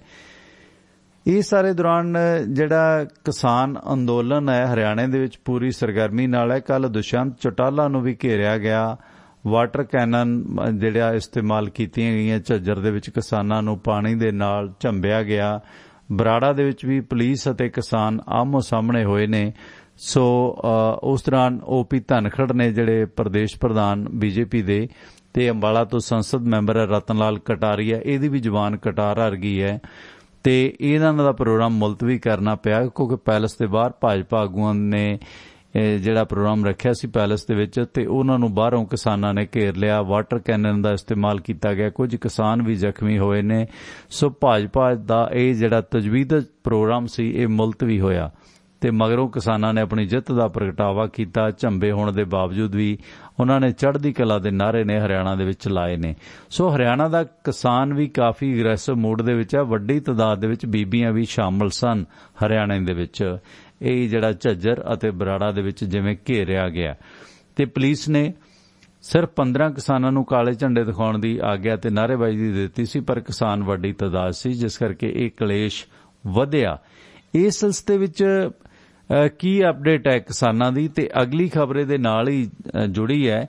ਇੱਕ ਕਿਸਾਨ ਮਹਾਂ ਪੰਚਾਇਤ ਜਥੇਬੰਦੀ ਸਾਹਮਣੇ ਆਈ ਹੈ, ਜਿਹਦੇ ਬਾਰੇ ਪਤਾ ਨਹੀਂ ਕਿ ਇਹ ਕਿਹੜੇ ਗਰੁੱਪ ਚੋਂ ਹੈ। ਖਬਰ ਬਹੁਤ ਵੱਡੀ ਚੌੜੀਆਂ ਲੱਗੀਆਂ ਹੋਈਆਂ ਨੇ, ਪਰ ਅਸਲ ਇਸ ਕਿਸਾਨ ਜਥੇਬੰਦੀ ਦੇ ਪਿੱਛੇ ਕੌਣ ਹੈ ਇਹ ਸਮਝ ਨਹੀਂ ਆਇਆ। ਇਹਦਾ ਨਾਂ ਹੈ ਕਿਸਾਨ ਮਹਾਂ ਪੰਚਾਇਤ। ਇਹ ਹਾਈ ਕੋਰਟ 'ਚ ਚਲੀ ਗਈ ਕਿ ਸਾਨੂੰ ਜੰਤਰ ਮੰਤਰ ਦੀ ਆਗਿਆ ਦਿਓ। ਹਾਈ ਕੋਰਟ ਨੇ ਇਹ ਤਾਂ ਆਖਿਆ ਕਿ ਤੁਸੀਂ ਦਿੱਲੀ ਦਾ ਗਲ ਘੁੱਟੀ ਬੈਠੇ ਹੁਣ ਅੰਦਰ ਆਉਣਾ ਚਾਹੁੰਦੇ ਹੋ, ਪਰ ਇਹ ਵੀ ਤਸੱਲੀ ਕੀਤੀ ਕਿ ਚੰਗਾ ਹੋਇਆ ਤੁਸੀਂ ਘੱਟੋ ਘੱਟ ਅਦਾਲਤ ਦੇ ਵਿੱਚ ਤਾਂ ਆਏ, ਅਦਾਲਤ ਦਾ ਫੈਸਲਾ ਤਾਂ ਮੰਨੋਗੇ। ਇਹ ਜਥੇਬੰਦੀ ਦਾ ਡਬਲ ਸਟੈਂਡਰਡ ਜਿਹਾ ਲੱਗਦਾ ਇਸ ਮਾਮਲੇ ਦੇ ਵਿੱਚ, ਜੰਤਰ ਮੰਤਰ ਤੇ ਜਾ ਕੇ ਆਗਿਆ ਮੰਗਣਾ ਤੇ ਅੰਦਰੋਂ ਅੰਦਰੀ ਤੇ ਸੁਪਰੀਮ ਕੋਰਟ ਵੀ ਖੁਸ਼ ਹੈ ਕਿ ਚਲੋ ਅਦਾਲਤ ਵਿੱਚ ਆਏ, ਅਦਾਲਤ ਦਾ ਫੈਸਲੇ ਦਾ ਸਤਿਕਾਰ ਵੀ ਕਰੋਗੇ ਤੇ ਤੁਹਾਡੀ ਤਸੱਲੀ ਵੀ ਕਰਾਵਾਂਗੇ। ਪਰ ਹੁਣ ਤੁਸੀਂ ਅੰਦਰ ਆ ਕੇ ਕਰਨਾ ਕੀ ਚਾਹੁੰਦੇ ਹੋ? ਤੇ ਇਹ ਜਥੇਬੰਦੀ ਦਾ ਪੂਰਾ ਨਾਂ ਨਹੀਂ ਸਾਹਮਣੇ ਆਇਆ, ਕਿਸਾਨ ਮਹਾਪੰਚਾਇਤ। ਇਹ ਕਿਹੜੇ ਲੋਕ ਨੇ? ਕਿਉਂਕਿ ਬਾਕੀ ਕਿਸਾਨ ਤਾਂ ਕੋਰਟ ਜਾਣਾ ਹੀ ਨਹੀਂ ਚਾਹੁੰਦੇ, ਉਹਨਾਂ ਨੂੰ ਪਤਾ ਕਿ ਕੋਰਟ 'ਚ ਮਿਲਣਾ ਕੁਛ ਨਹੀਂ, ਤਾਰੀਖ ਤੋਂ ਸਿਵਾ ਕੁਛ ਨਹੀਂ ਮਿਲਣਾ। ਇਹ ਕਿਹੜੀ ਕਿਸਾਨ ਜਥੇਬੰਦੀ ਹੈ ਮਹਾਪੰਚਾਇਤ, ਕਿਸਾਨ ਮਹਾਪੰਚਾਇਤ, ਜਿਹੜੀ ਪਰਮਿਸ਼ਨ ਲੈਣ ਗਈ ਸੀ ਸੁਪਰੀਮ ਕੋਰਟ ਕੋਲੋਂ? ਤੇ ਇਹਨਾਂ ਦੋਨਾਂ ਖਬਰਾਂ ਤੇ ਦਿਓ ਅਪਡੇਟ ਪਲੀਜ਼। ਜੀ ਸੁਰਿੰਦਰ ਜੀ, ਹੈਲੋ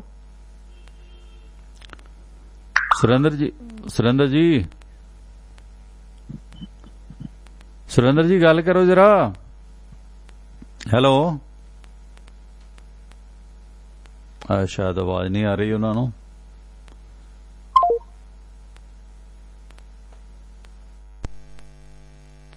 ਤੇ ਇਸ ਦੌਰਾਨ ਇਸ ਜਥੇਬੰਦੀ ਦਾ ਸੁਪਰੀਮ ਕੋਰਟ ਦੇ ਵਿੱਚ ਜਾਣਾ ਲੱਗਦਾ ਤੇ ਬੜਾ ਅਜੀਬ ਹੈ ਕਿ ਜੰਤਰ ਮੰਤਰ ਤੇ ਸੱਤਿਆਗ੍ਰਹਿ ਕਰਨਾ ਚਾਹੁੰਦੇ ਆ ਤੇ ਸੁਪਰੀਮ ਕੋਰਟ ਵੀ ਅੰਦਰੋਂ ਅੰਦਰੀ ਖੁਸ਼ ਆ ਕਿ ਚਲੋ ਤੁਸੀਂ ਆਏ, ਤੁਹਾਡਾ ਸਵਾਗਤ ਹੈ, ਪਰ ਤੁਹਾਡੀ ਤਸੱਲੀ ਵੀ ਕਰਾ ਕੇ ਤੋਰਾਂਗੇ। ਤੇ ਇਸ ਦੌਰਾਨ ਕਿਤੇ ਨਾ ਕਿਤੇ ਲੱਗਦਾ ਹੈ ਕਿ ਇਸ ਜਥੇਬੰਦੀ ਦਾ, ਮੈਂ ਵੇਖਿਆ ਤਾਂ ਸੀ ਪਰ ਇਨਪੁਟ ਸਾਹਮਣੇ ਨਹੀਂ ਆ ਰਹੀ ਕਿ ਕਿਸ ਧਿਰ ਵੱਲੋਂ ਇਹ ਲੋਕ ਜਿਹੜੇ ਸ਼ਾਮਲ ਨੇ। ਤੇ ਇਸ ਦੇ ਨਾਲ ਸਾਡੇ ਇਹਨਾਂ ਪ੍ਰੋਗਰਾਮਾਂ ਨੂੰ ਸਪੋਰਟ ਕੀਤਾ ਹੈ ਵਾਸ਼ਿੰਗਟਨ ਫੀਲਡ ਸਰਵਿਸ ਵਾਲਿਆਂ ਨੇ। ਸਿਆਟਲ ਇਲਾਕੇ ਦੇ ਲੋਕਲ ਵਾਧੂ ਲੋਡ ਤੁਹਾਨੂੰ ਇਹਨਾਂ ਕੋਲੋਂ ਮਿਲਣਗੇ। ਤੁਸੀਂ ਲੰਮੇ ਰੂਟਾਂ ਤੋਂ ਆਏ ਹੋ, ਦਿਨੇ ਦਿਨੇ ਟਰੱਕ ਚਲਾਓ, ਸ਼ਾਮਾਂ ਨੂੰ ਘਰ ਆਓ, ਤੇ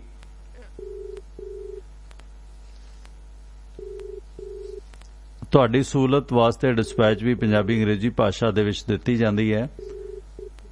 ਤੇ ਇਸ ਦੇ ਨਾਲ ਜੇ ਤੁਹਾਨੂੰ ਡਰਾਈਵਿੰਗ ਦੀ ਜੌਬ ਚਾਹੀਦੀ ਹੈ ਤਾਂ ਵੀ ਤੁਸੀਂ ਇਹਨਾਂ ਨੂੰ ਸੰਪਰਕ ਕਰ ਸਕਦੇ ਹੋ।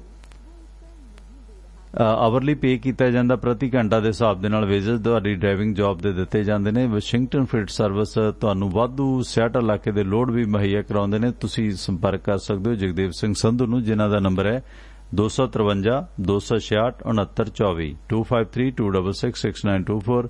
ਗੈਰੀ ਧਾਲੀਵਾਲ ਦਾ ਨੰਬਰ ਹੈ 206 354 4060 2063544060 ਨੰਬਰ ਹੈ ਗੈਰੀ ਧਾਲੀਵਾਲ ਹੋਰਾਂ ਦਾ। ਤੇ ਨਾਲ ਜਿਹੜਾ ਭਾਰਤ ਸਰਕਾਰ ਵੱਲੋਂ ਡੀਜ਼ਲ ਦੀਆਂ ਕੀਮਤਾਂ ਦੇ ਵਿੱਚ 30 ਪੈਸੇ ਤੇ ਪੈਟਰੋਲ ਦੀਆਂ ਕੀਮਤਾਂ ਦੇ ਵਿੱਚ 25 ਪੈਸੇ ਵਾਧਾ ਕੀਤਾ ਗਿਆ।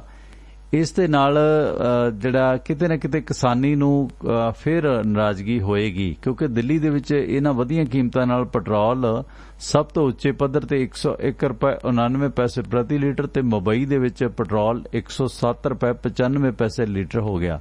ਜਦਕਿ ਦਿੱਲੀ ਦੇ ਵਿੱਚ ਡੀਜ਼ਲ ਦਾ ਭਾਅ 90 ਰੁਪਏ 17 ਪੈਸੇ ਤੇ ਮੁੰਬਈ ਦੇ ਵਿੱਚ 97 ਰੁਪਏ 87 ਪੈਸੇ ਦੇ ਰਿਕਾਰਡ ਦਰਜੇ ਤੇ ਪਹੁੰਚ ਗਿਆ। ਤੇ ਇਸੇ ਵਰਤਾਰੇ ਨੂੰ ਤੇਲ ਦੀਆਂ ਵੱਧਦੀਆਂ ਕੀਮਤਾਂ ਤੇ ਕਮੈਂਟ ਕੀਤਾ, ਬਿਆਨ ਦਿੱਤਾ ਰਾਹੁਲ ਗਾਂਧੀ ਨੇ ਕਿ ਸਾਰੇ ਮਾੜੇ ਰਿਕਾਰਡ ਤੋੜ ਰਹੀ ਹੈ ਮੋਦੀ ਸਰਕਾਰ।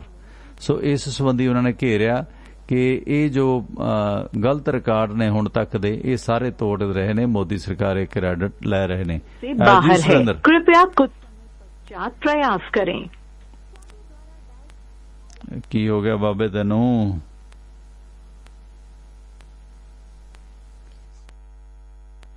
ਤੇ ਉਧਰ ਟਾਟਾ ਸੰਜ਼ ਨੇ 에ਅਰ ਇੰਡੀਆ ਦੀ ਬੋਲੀ ਲਗਾ ਦਿੱਤੀ ਹੈ। ਸਭ ਤੋਂ ਉੱਚੀ ਬੋਲੀ ਲਾਈ ਹੈ ਟਾਟਾ ਸੰਜ਼ ਨੇ। ਸੋ ਕਰਜ਼ੇ ਦੇ ਵਿੱਚ ਡੁੱਬੀ 에ਅਰ ਇੰਡੀਆ ਨੂੰ ਬਚਾਉਣ ਦੇ ਵਾਸਤੇ, ਜਿਸ ਤਰ੍ਹਾਂ ਹੁਣ ਭਾਰਤ ਸਰਕਾਰ ਨੇ ਇਸ ਨੂੰ ਵੇਚਣ ਦਾ ਫੈਸਲਾ ਕਰ ਲਿਆ ਤੇ ਅਮਿਤ ਸ਼ਾਹ ਦੀ ਅਗਵਾਈ ਹੇਠ ਮੰਤਰੀਆਂ ਦੇ ਗੁੱਟ ਨੇ ਇਸ ਨੂੰ ਵੇਚਣ ਦੀ ਮਨਜ਼ੂਰੀ ਜਿਹੜੀ ਅਜੇ ਨਹੀਂ ਦਿੱਤੀ, ਇਹ ਵੀ ਮੰਨਿਆ ਜਾ ਰਿਹਾ।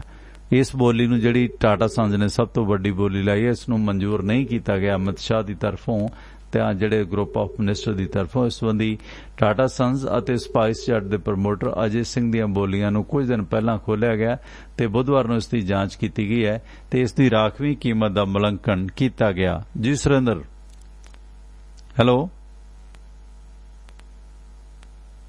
ਸੁਰਿੰਦਰ ਜੀ, ਹੈਲੋ ਸੁਰਿੰਦਰ, ਆਵਾਜ਼ ਨਹੀਂ ਆ ਰਹੀ?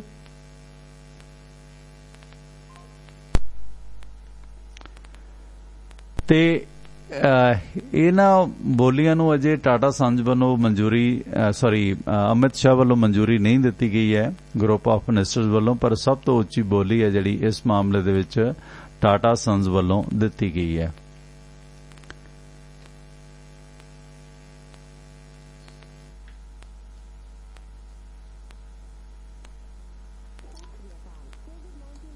ਦੂਜੇ ਬੰਨੇ ਟੈਲੀਕਾਮ ਵਿਭਾਗ ਵੱਲੋਂ ਏਅਰਟੈਲ ਤੇ ਵੋਡਾਫੋਨ ਨੂੰ 3000 ਕਰੋੜ ਰੁਪਏ ਜੁਰਮਾਨਾ ਕੀਤਾ ਗਿਆ। ਟੈਲੀਕਾਮ ਵਿਭਾਗ ਨੇ ਟਰਾਈ ਦੀਆਂ 5 ਸਾਲ ਪਹਿਲਾਂ ਜਾਰੀ ਕੀਤੀਆਂ ਸਿਫਾਰਸ਼ਾਂ ਤੇ ਵੋਡਾਫੋਨ ਆਈਡੀਆ ਨੂੰ 2000 ਕਰੋੜ ਰੁਪਏ ਤੇ ਭਾਰਤੀ ਏਅਰਟੈਲ ਨੂੰ 1050 ਕਰੋੜ ਰੁਪਏ ਜੁਰਮਾਨਾ ਕੀਤਾ ਗਿਆ। ਸੋ ਟੈਲੀਕਾਮ ਵਿਭਾਗ ਨੇ ਇਹਨਾਂ ਦੋਵਾਂ ਕੰਪਨੀਆਂ ਨੂੰ ਜੁਰਮਾਨਾ ਅਦਾ ਕਰਨ ਲਈ 3 ਹਫ਼ਤਿਆਂ ਦੀ ਮੋਹਲਤ ਦਿੱਤੀ ਹੈ। ਇਸ ਸੰਬੰਧੀ ਭਾਰਤੀ ਏਅਰਟੈਲ ਦੇ ਬੁਲਾਰੇ ਨੇ ਦੱਸਿਆ ਕਿ ਇਹ ਇੱਕ ਪੱਖਪਾਤੀ ਤੇ ਗੈਰ ਵਾਜਬ ਫੈਸਲਾ। ਇੱਕ ਪਾਸੇ ਵੋਡਾਫੋਨ ਜਾਂ ਇਸ ਤਰ੍ਹਾਂ ਦੀਆਂ ਜਿਹੜੀਆਂ ਕੰਪਨੀਆਂ ਨੇ, ਖਾਸ ਕਰਕੇ ਏਅਰਟੈਲ ਹੈ, ਇਹ ਬਹੁਤ ਆਰਥਿਕ ਮੰਦਵਾੜੇ ਦੇ ਵਿੱਚੋਂ ਗੁਜ਼ਰ ਰਹੀਆਂ ਨੇ ਕਿਉਂਕਿ ਇਹਨਾਂ ਦੇ ਜਿਹੜੀ ਪੈਰਲਰ, ਇਹਨਾਂ ਦੇ ਮੁਕਾਬਲਤਨ ਜਿਹੜੀ ਅੰਬਾਨੀ ਅੰਡਾਨੀ ਗਰੁੱਪ ਦਾ ਜੋ ਜੀਓ ਗਰੁੱਪ ਹੈ ਉਹ ਬਹੁਤ ਸਟਰੋਂਗ ਹੈ ਤੇ ਦੂਸਰੇ ਪਾਸੇ ਇਹ 3000 ਕਰੋੜ ਰੁਪਏ ਦਾ ਜੁਰਮਾਨਾ ਇਹਨਾਂ ਟੈਲੀਕਾਮ ਕੰਪਨੀਆਂ ਦਾ ਲੱਕ ਤੋੜੇਗਾ। ਸੁਰਿੰਦਰ, ਆਵਾਜ਼ ਆ ਰਹੀ ਹੈ? ਹੈਲੋ, ਉਹ ਬਾਬੇ ਕਿੱਧਰ ਗੁੰਮ ਜਾਂਦੇ ਹੋ? ਹੁਣ ਜਦੋਂ ਹੁਣ ਅਮਿਤ ਸ਼ਾਹ ਨਾਲ ਸਿੱਧੀ ਗੱਲ ਕਰਨੀ ਪੈਣੀ, ਉਦਾਂ ਨਹੀਂ ਫੋਨ ਚੱਲਦੇ। ਫਿਰ ਤਾਂ ਕੈਪਟਨ ਨੂੰ ਫੜਨਾ ਪੈਣਾ। ਕੈਪਟਨ ਨੂੰ ਆਪਾਂ ਫੜ ਨਹੀਂ ਸਕਦੇ। ਕਾਲ ਬੈਕ ਇਧਰੋਂ ਲਾ ਲਿਆ ਕਰੋ ਤੁਸੀਂ ਜੇ ਬੰਦ ਹੋ ਜਾਂਦੀ ਹੈ। ਮੈਂ ਕਿਹਾ ਜੇ ਆਵਾਜ਼ ਬੰਦ ਹੋ ਜਾਂਦੀ ਹੈ ਤੁਸੀਂ ਡਾਇਲ ਕਰ ਲਿਆ ਕਰੋ ਤੁਹਾਡੇ ਵਾਲੀ ਤਰਫ ਤੋਂ। ਜੀ ਸਰ, ਸੁਰਿੰਦਰ ਆਵਾਜ਼ ਆ ਰਹੀ ਹੈ ਤੁਹਾਡੀ? ਏਅਰ ਤੇ ਗੱਲ ਕਰੋ ਪਲੀਜ਼। ਹਾਂਜੀ ਹੁਣ ਆ ਗਈ ਹੈ ਜੀ। ਹਾਂਜੀ ਹੁਣ ਕਰੋ ਕੁਐਸਚਨ ਜੀ। ਪਹਿਲਾਂ ਗੱਲ ਤੇ ਮੈਂ ਤਾਂ ਬਹੁਤੀ ਦੇਰ ਆਫਲਾਈਨ ਹੋ ਗਿਆ। ਆਫਲਾਈਨ ਹੋ ਗਿਆ, ਤੁਸੀਂ ਇਧਰੋਂ ਮਿਲਾ ਲਿਆ ਕਰੋ ਪਲੀਜ਼। ਕਈ ਵਾਰੀ ਜੇ ਕੱਟ ਜਾਂਦਾ ਨਾ ਕਾਲ ਬੈਕ ਕਰ ਲਿਆ ਕਰੋ ਤੁਸੀਂ ਵੀ। ਮੈਂ ਮਿਲਾਉਂਦਾ ਸੀ, ਮਿਲਦਾ ਨਹੀਂ ਸੀਗਾ ਜੀ। ਓਕੇ, ਪਰ ਪੰਡਤ ਨੂੰ ਪੁੱਛਦੇ ਆ ਆਪਾਂ ਫਿਰ, ਮਹਿਲ ਵਾਲੇ ਨੂੰ। ਨਹੀਂ, ਅਮਿਤ ਸ਼ਾਹ ਨਾਲ ਸਿੱਧੀ ਗੱਲ ਕਰਨੀ ਪੈਣੀ ਮੈਨੂੰ ਲੱਗਦਾ। ਠੀਕ ਹੈ, ਲੱਭੋ ਏਜੰਸੀਆਂ ਦਾ ਬੰਦਾ ਲੱਭੋ ਕੋਈ। ਨਹੀਂ ਸਿੱਧੇ ਚਲ ਜਾਂਦੇ ਆ, ਉਹ ਤਾਂ ਸਿੱਧੇ ਆਵਾਜ਼ਾਂ ਮਾਰਦੇ ਹੋਣੇ ਆ, ਉਹ ਸਿੱਧੇ ਚਲ ਜਾਂਦੇ। ਸਰਦਾਰ ਨੂੰ ਤਾਂ ਭੱਜ ਕੇ ਲੈਂਦੇ ਆ ਨਾ, ਦਾੜੀ ਦੂੜੀ ਰੱਖੀ ਹੋਵੇ ਤੁਹਾਨੂੰ ਤਾਂ ਡੱਕ ਦੇਣੇ ਲੈਣਗੇ, ਕਹਿਣਗੇ ਸਰਦਾਰ ਜੀ ਆ ਗਏ ਨੇ, ਵੈਰੀ ਗੁੱਡ। ਜੀ ਸਰਦਾਰ ਚਾਹੀਦਾ, ਭਾਵੇਂ ਮਿੱਟੀ ਦਾ ਹੋਵੇ, ਕਹਿਣ ਨੂੰ ਤਾਂ ਜੇ ਵੀ ਸਰਦਾਰ ਆ ਗਏ। ਹੋਰ ਕੀ ਚਾਹੀਦਾ ਬੀਜੇਪੀ ਨੂੰ ਇਸ ਵਕਤ? ਹੈ ਐਡੀ 4.5 ਫੁੱਟ ਦੀ ਦਾੜੀ ਵਾਲਾ ਸਰਦਾਰ ਖੜਾ ਹੋਵੇ ਤੇ ਬੀਜੇਪੀ ਵਾਲਿਆਂ ਦੇ ਤਾਂ ਉਹੀ ਬਾਛਾਂ ਖੜ ਜਾਣਗੀਆਂ, ਉਹਨਾਂ ਦਾ ਤਾਂ ਸਿਰ ਖੂਨ ਵੱਧ ਜਾਊਗਾ ਕਿ ਨਹੀਂ? ਤੇ ਇਹ ਜਿਹੜਾ ਕਿਸਾਨ ਮਹਾਂ ਪੰਚਾਇਤ ਸਾਹਮਣੇ ਆਈ ਹੈ, ਇਹ ਕਿਹੜੇ ਗਰੁੱਪ ਚੋਂ ਹੈ? ਵੈਸੇ ਇਹ ਨਵੇਂ ਹੀ ਲੱਗਦੇ ਨੇ ਜਿਹੜੇ ਸੁਪਰੀਮ ਕੋਰਟ ਗਏ ਨੇ, ਕਹਿੰਦੇ ਸਾਨੂੰ ਜੰਤਰ ਮੰਤਰ ਦੀ ਆਗਿਆ ਦਿੱਤੀ ਜਾਵੇ ਕਿਉਂਕਿ ਕਿਸਾਨ ਜਥੇਬੰਦੀਆਂ ਤੋਂ ਸੁਪਰੀਮ ਕੋਰਟ ਜਾਣ ਦੇ ਹੱਕ 'ਚ ਨਹੀਂ ਹੈਗੀਆਂ। ਤੇ ਇਹ ਕਿਸਾਨ ਮਹਾਂ ਪੰਚਾਇਤ ਕੌਣ ਲੋਕ ਹੈ ਇਹਨਾਂ ਦੇ ਪਿੱਛੇ ਜਿਹੜੇ ਸੁਪਰੀਮ ਕੋਰਟ ਗਏ ਨੇ? ਜੀ ਇਹ ਉਹੀ ਹੈ ਜਿਨ੍ਹਾਂ ਕੋਲੇ ਆਪਾਂ ਜਾਣਾ ਚਾਹੁੰਦੇ ਵੀ ਸਾਡਾ ਫੋਨ ਅੱਜ ਚੱਲਦਾ ਕਰ ਦੋ, ਸਾਡਾ ਨੈਟ ਨਾ ਕੱਟਿਆ ਜਾਵੇ। ਇਹ ਉਹ ਸਾਰੇ ਇਹਨਾਂ ਦੇ ਪਿੱਛੇ ਆ ਜੀ। ਠੀਕ ਹੈ ਨਾ? ਮਤਲਬ ਹੈਰਾਨ ਹੈ ਕਿ ਟੋਕਰੇ ਜਿੱਡੀ ਖਬਰ ਹੈ ਬਾਈ ਜੀ, 2 ਪੇਜਾਂ ਤੇ ਲੱਗੀ ਹੋਈ ਹੈ। ਮੈਂ 2-3 ਅਖਬਾਰਾਂ ਫਰੋਲ ਲਈਆਂ, ਹੋਰ ਸੋਰਸ ਵੀ ਦੇਖ ਲਏ ਕੱਲ ਦੇ, ਪਰ ਇਹ ਸੱਜਣ ਸਾਹਮਣੇ ਨਹੀਂ ਆ ਰਹੇ ਤੇ ਖਬਰ ਇਹਨਾਂ ਦੀ ਐਡੀ ਵੱਡੀ ਹੈ। ਇਹਨਾਂ ਤਾਂ ਮੇਰੇ ਖਿਆਲ ਸ਼ਹਿਰ 'ਚ ਜਿਹੜਾ ਪੂਰਾ ਸਪਲੀਮੈਂਟ ਦਿੰਦੇ ਨੇ ਉਹਨਾਂ ਦੀ ਖਬਰ ਨਹੀਂ ਲੱਗਦੀ, ਹੈਡਲਾਈਨ ਲੱਗੀਆਂ ਨੇ ਇਹਨਾਂ ਦੀਆਂ। ਦੇਖੋ ਜੀ, ਮੈਂ ਦੇਖੋ ਗੱਲ ਪਤਾ ਕੀ ਹੈ, ਸਭ ਤੋਂ ਵੱਡੀ ਗੱਲ ਤੇ ਇਹ ਆ ਕਿ ਚਲੋ ਸੁਪਰੀਮ ਕੋਰਟ ਦੇ ਵਿੱਚ ਇੱਕ ਰਿਟ ਗਈ ਸੀਗੀ, ਉਹ ਗਈ ਸੀ ਨੋਇਡਾ ਤੋਂ, ਕਿਸੇ ਔਰਤ ਵੱਲੋਂ ਲਗਾਈ ਗਈ ਸੀਗੀ ਕਿ ਮੈਨੂੰ ਇਧਰੋਂ ਲੰਘਣ 'ਚ ਪ੍ਰੋਬਲਮ ਆਉਂਦੀ ਹੈ ਤੇ ਮੇਰਾ ਜਿਹੜਾ 20-25 ਮਿੰਟ ਦਾ, ਅੱਧੇ ਘੰਟੇ ਦਾ ਰਸਤਾ, ਉਹ 2.5-3 ਘੰਟੇ ਤੱਕ ਮੇਰਾ ਜਿਹੜਾ ਉਹ ਲੰਬਾ ਹੋ ਜਾਂਦਾ। ਚਲੋ ਉਹ ਵੀ ਆਪਾਂ ਨੂੰ ਪਤਾ ਸੀ ਕਿ ਕਿਹੜੇ ਕਾਰਨਾਂ ਕਰਕੇ ਪਾਈ ਗਈ ਆ, ਪਰ ਹੁਣ ਗੱਲ ਤਾਂ ਇਹ ਆ ਕਿ ਜਿਹੜੀ ਇਹ ਜਥੇਬੰਦੀ ਚੱਲ ਗਈ, ਇਹ ਬਗੈਰ ਬੁਲਾਏ ਤੋਂ ਵਿਆਹ 'ਚ ਜਾ ਵੜੇ। ਇਹ ਕਹਿੰਦੇ ਜੀ ਵੀ ਸਾਨੂੰ ਨਾ ਦੂਸਰਾ ਜੰਤਰ ਮੰਤਰ ਤੇ ਪ੍ਰਦਰਸ਼ਨ ਕਰਨ ਦੀ ਇਜਾਜ਼ਤ ਦਿੱਤੀ ਜਾਵੇ। ਯਾਨੀ ਕਿ ਦੇਖੋ ਗੇਮ ਕਿੱਡੀ ਤਕੜੀ ਖੇਡੀ ਆ। ਤੇ ਸੁਪਰੀਮ ਕੋਰਟ ਕਹਿੰਦੀ ਕਿ ਤੁਸੀਂ ਤਾਂ ਪਹਿਲਾਂ ਸੜਕਾਂ ਨੱਪੀਆਂ ਹੋਈਆਂ। ਕਹਿੰਦੇ ਨਹੀਂ ਜੀ, 200 ਬੰਦਿਆਂ ਨੂੰ ਸਾਨੂੰ ਇਜਾਜ਼ਤ ਦਿੱਤੀ ਜਾਵੇ। ਠੀਕ ਹੈ, ਗੇਮ ਕਿੱਡੀ ਚਲਾਈ ਤੇ ਵੀ 200 ਬੰਦਿਆਂ ਨੂੰ ਇਜਾਜ਼ਤ ਦਿਓ, ਇਜਾਜ਼ਤ ਦਓਗੇ ਤਾਂ ਬਾਕੀ ਅਸੀਂ ਖਾਲੀ ਕਰ ਦਿੰਨੇ ਆ। ਅੱਛਾ, ਇਹਨਾਂ ਨੂੰ ਪੁੱਛੇ ਵੀ ਤੁਹਾਡਾ ਕਿਤੇ ਨਾਂ ਨਹੀਂ ਤੇ ਨਹੀਂ, ਜਿੱਦਾਂ ਪਹਿਲਾਂ VM ਸਿੰਘ ਸੀ, ਇੱਕ ਭਾਨੂ ਪ੍ਰਤਾਪ ਵਾਲੀ ਸੀਗੀ, ਉਹ ਦੋਨੋਂ ਆਪੇ ਭੱਜ ਗਏ ਸੀ, ਮੁੜ ਕੇ VM ਸਿੰਘ ਫੇਰ ਆ ਗਿਆ ਸੀ। ਮਤਲਬ VM ਸਿੰਘ ਵੀ 3-4 ਵਾਰੀ ਆ ਗਿਆ ਪਹਿਲਾਂ ਸੰਯੁਕਤ ਕਿਸਾਨ ਮੋਰਚਾ ਬਣਾਉਂਦਾ ਭਾਰਤ ਲੈਵਲ ਤੇ, ਫੇਰ ਕਹਿ ਦਿੰਦਾ ਕਿ ਨਹੀਂ ਜੀ ਕਰੋਨਾ ਦਿੱਲੀ ਨਾ ਆਇਓ, ਫੇਰ ਦੁਬਾਰਾ 26 ਜਨਵਰੀ ਤੋਂ ਬਾਅਦ ਭੱਜ ਜਾਂਦਾ, ਫੇਰ ਤੀਜੀ ਵਾਰੀ ਆਉਂਦਾ ਕਿ ਕੇਂਦਰ ਸਰਕਾਰ ਸਾਡੇ ਨਾਲ ਬਹਿ ਕੇ ਗੱਲ ਕਰੇ ਤੇ ਸਾਡੀਆਂ ਜਿਹੜੀਆਂ ਕਾਨੂੰਨਾਂ 'ਚ ਸੋਧ ਕਰ ਦੇਵੇ ਤੇ ਅਸੀਂ ਮੰਨ ਜਾਂਦੇ ਹਾਂ। ਯਾਨੀ ਕਿ ਹਰ ਹੱਥ ਕੰਡਾ ਜਿਹੜਾ ਉਹ ਅਪਣਾਉਣ ਤੇ ਜਿਹੜੇ ਉਹ ਤੁੱਲੇ ਪਏ।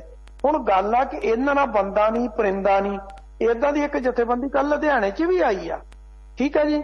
ਉਹ ਕਹਿੰਦੇ ਨੌਜਵਾਨ ਕਿਸਾਨ ਸਭਾ ਤੇ ਬੰਦੇ 3 ਸੀਗੇ ਤੇ ਚੌਥਾ ਹਰਦੀਪ ਸਿੰਘ ਡਿਬੜਾ। ਕਹਿੰਦੇ ਜੀ ਅੰਦਰ ਖਾਤੇ ਗੱਲਬਾਤ ਕਰ ਲਈ ਕਿਸਾਨ ਜਥੇਬੰਦੀਆਂ ਨੇ, ਸਮਝੌਤਾ ਹੋਣ ਲੱਗਾ ਕੈਪਟਨ ਦੇ ਰਾਹੀਂ। ਤੇ ਉਹ ਪੱਤਰਕਾਰ ਕਹਿੰਦੇ ਵੀ ਤੁਹਾਨੂੰ ਕਿੱਥੋਂ ਪਤਾ ਲੱਗਾ? ਕਹਿੰਦਾ ਜੀ ਬਲਵੀਰ ਸਿੰਘ ਰਾਜੇਵਾਲ ਨੇ ਜਿਸ ਦਿਨ ਭਾਰਤ ਬੰਦ ਦੀ ਕਾਲ ਸੀਗੀ, ਕਹਿੰਦੇ ਉਸ ਦਿਨ ਉਹਨੇ ਸਟੇਟਮੈਂਟ ਦਿੱਤੀ ਸੀ ਕਿ ਹੁਣ ਇਹ ਬਿਲਕੁਲ ਕੰਮ ਨੇੜੇ ਆ ਗਿਆ ਸਮਝੌਤੇ ਦੇ। ਕਹਿੰਦਾ ਸਾਨੂੰ ਉੱਥੋਂ ਸ਼ੱਕ ਪਈ, ਅਸੀਂ ਇਹਨਾਂ ਨੂੰ ਸਮਝੌਤਾ ਨਹੀਂ ਕਰਨ ਦੇਣਾ, ਅਸੀਂ ਤਾਂ 3 ਕਾਨੂੰਨ ਵਾਪਸ ਤੇ MSP ਤੇ ਗਰੰਟੀ। ਪੱਤਰਕਾਰ ਨੇ ਸਵਾਲ ਕਰਤਾ, ਕਹਿੰਦਾ ਪ੍ਰੋਕਿਉਰਮੈਂਟ ਕੌਣ ਕਰੂਗਾ? ਫਿਰ ਉਹਨੂੰ ਗੱਲ ਨਾ ਆਵੇ, ਕਹਿੰਦਾ ਪ੍ਰੋਕਿਉਰਮੈਂਟ ਕੀ? ਉਹ ਕਹਿੰਦਾ ਸਰਕਾਰੀ ਖਰੀਦ ਕਿਹਨੇ ਕਰਨੀ ਉਹ ਤਾਂ ਦੱਸ ਦੇ। ਫਿਰ ਕਹਿੰਦਾ ਅੱਛਾ ਨਹੀਂ ਉਹ ਤਾਂ ਕਰਾਉਣੀ ਆ। ਕਹਿੰਦਾ ਕਿ ਇਹ ਹਾਲ ਸੀ। ਹਰਦੀਪ ਸਿੰਘ ਡਿਬੜਾ ਨੂੰ ਗੱਲ ਕੀਤੀ, ਉਹ ਕਹਿੰਦੇ ਬਾਪੂ ਜੀ ਤੁਸੀਂ ਹੁਣ ਲੱਖੇ ਸਧਾਣੇ ਨਾ ਕਿ ਦੀਪ ਸਿੱਧੂ ਨਾਲ? ਕਹਿੰਦਾ ਨਹੀਂ ਹੁਣ ਮੈਂ ਦੋਨਾਂ ਨਾਲ ਨਹੀਂ। ਉਹ ਕਹਿੰਦੇ ਫਿਰ ਤੁਸੀਂ ਉਦੋਂ ਉਹਨਾਂ ਨੂੰ ਵਿੱਚ ਕਿਉਂ ਗਏ ਸੀ? ਕਹਿੰਦਾ ਮੈਨੂੰ ਵਿਦੇਸ਼ ਤੋਂ ਬਹੁਤ ਪ੍ਰੈਸ਼ਰ ਪਿਆ ਸੀ, ਇਹਨਾਂ ਦਾ ਸਮਝੌਤਾ ਕਰਾਓ, ਤੇ ਮੈਂ ਸਮਝੌਤਾ ਕਰਾਉਣ ਗਿਆ ਸੀ, ਪਰ ਮੈਂ ਹੁਣ ਕੰਨ ਫੜ ਲਿਆ, ਹੁਣ ਮੈਂ ਕਿਸੇ ਵੀ ਇਹਨਾਂ ਦੇ ਮਸਲਿਆਂ 'ਚ ਨਹੀਂ ਆਉਣਾ। ਕਹਿੰਦਾ ਠੀਕ ਹੈ ਨਾ। ਇਸ ਕਰਕੇ ਕੱਚ ਘਰੜਤਾ ਇੱਥੇ ਵਰਤੀ ਜਾਂਦੀ ਆ। ਮੇਰੀ ਕੁਝ ਕਿਸਾਨ ਆਗੂਆਂ ਦੇ ਨਾਲ ਗੱਲ ਵੀ ਹੋਈ ਸੀ, ਉਹ ਕਹਿੰਦੇ ਸੀ ਵੀ 100 ਤੋਂ ਉੱਪਰ ਜਥੇਬੰਦੀ ਪੰਜਾਬ 'ਚ ਬਣ ਚੁੱਕੀ ਆ ਤੇ ਉੱਥੇ ਭਾਵੇਂ ਅਜੇ ਤੱਕ 32 ਆ, ਤੇ ਜਿਹੜੀ ਬਾਕੀ ਬਣੀ ਆ ਉਹ ਸੰਯੁਕਤ ਕਿਸਾਨ ਮੋਰਚੇ ਕੋਲ ਜਾਂਦੀਆਂ, ਕਹਿੰਦੀਆਂ ਸਾਨੂੰ ਵੀ ਸ਼ਾਮਲ ਕਰੋ। ਉਹ ਕਹਿੰਦਾ ਪਹਿਲਾਂ ਪੰਜਾਬ ਵਾਲੇ 32 ਨੂੰ ਪੁੱਛ ਲਓ, ਉਹਨਾਂ ਕੋਲੇ ਆ ਕੰਟਰੋਲ, ਉਹਨਾਂ ਨੂੰ ਪੁੱਛ ਲਓ, ਜੇ ਉਹ ਤੁਹਾਨੂੰ ਮਾਨਤਾ ਦਿੰਦੇ ਫਿਰ ਅਸੀਂ ਸ਼ਾਮਲ ਕਰ ਲਾਂਗੇ। ਉਹ ਯਾਨੀ ਕਿ ਸਮੱਸਿਆ ਇਹ ਆ ਕਿ ਮੈਨੂੰ ਤਾਂ ਉਹ ਦਿਨ ਯਾਦ ਆਉਂਦੇ ਆ 1984 ਵਾਲੇ, ਸੰਤਾਂ ਦੀ ਸ਼ਹਾਦਤ ਹੁੰਦੀ ਆ, ਜਣਾ ਖਣਾ ਜਿਹਦੇ ਕੁੱਚ ਕੁਰੜ ਕੀਤਾ ਹੁੰਦਾ ਸੀਗਾ, ਮੂੰਹ ਤੇ ਵੀ ਉਸ ਤਰ੍ਹਾਂ ਫੇਰਿਆ ਹੁੰਦਾ ਸੀ, ਉਹਨੇ ਫਟਾਫਟ ਦਾੜੀ ਰੱਖ ਕੇ ਤੇ ਹੱਥ 'ਚ ਤੀਰ ਫੜ ਲੈਣਾ, ਠੀਕ ਆ। ਸਾਰੇ ਜਿੰਨੇ ਸਟੂਡੀਓ ਸੀ ਸਾਰੇ 'ਚ ਤੀਰ ਵਾਲੀਆਂ ਫੋਟੋਆਂ ਖਿਚਾ ਕੇ ਸਾਰੇ ਲੋਕਾਂ ਨੇ ਲਵਾਤੀਆਂ ਸੀਗੀਆਂ, ਤੇ ਮੁੜ ਕੇ ਉਹੀ ਸਭ ਤੋਂ ਪਹਿਲਾਂ ਕੈਟਾਂ ਵਾਲੀਆਂ ਗੱਡੀਆਂ 'ਚ ਬੈਠੇ ਸੀ ਉੱਥੇ।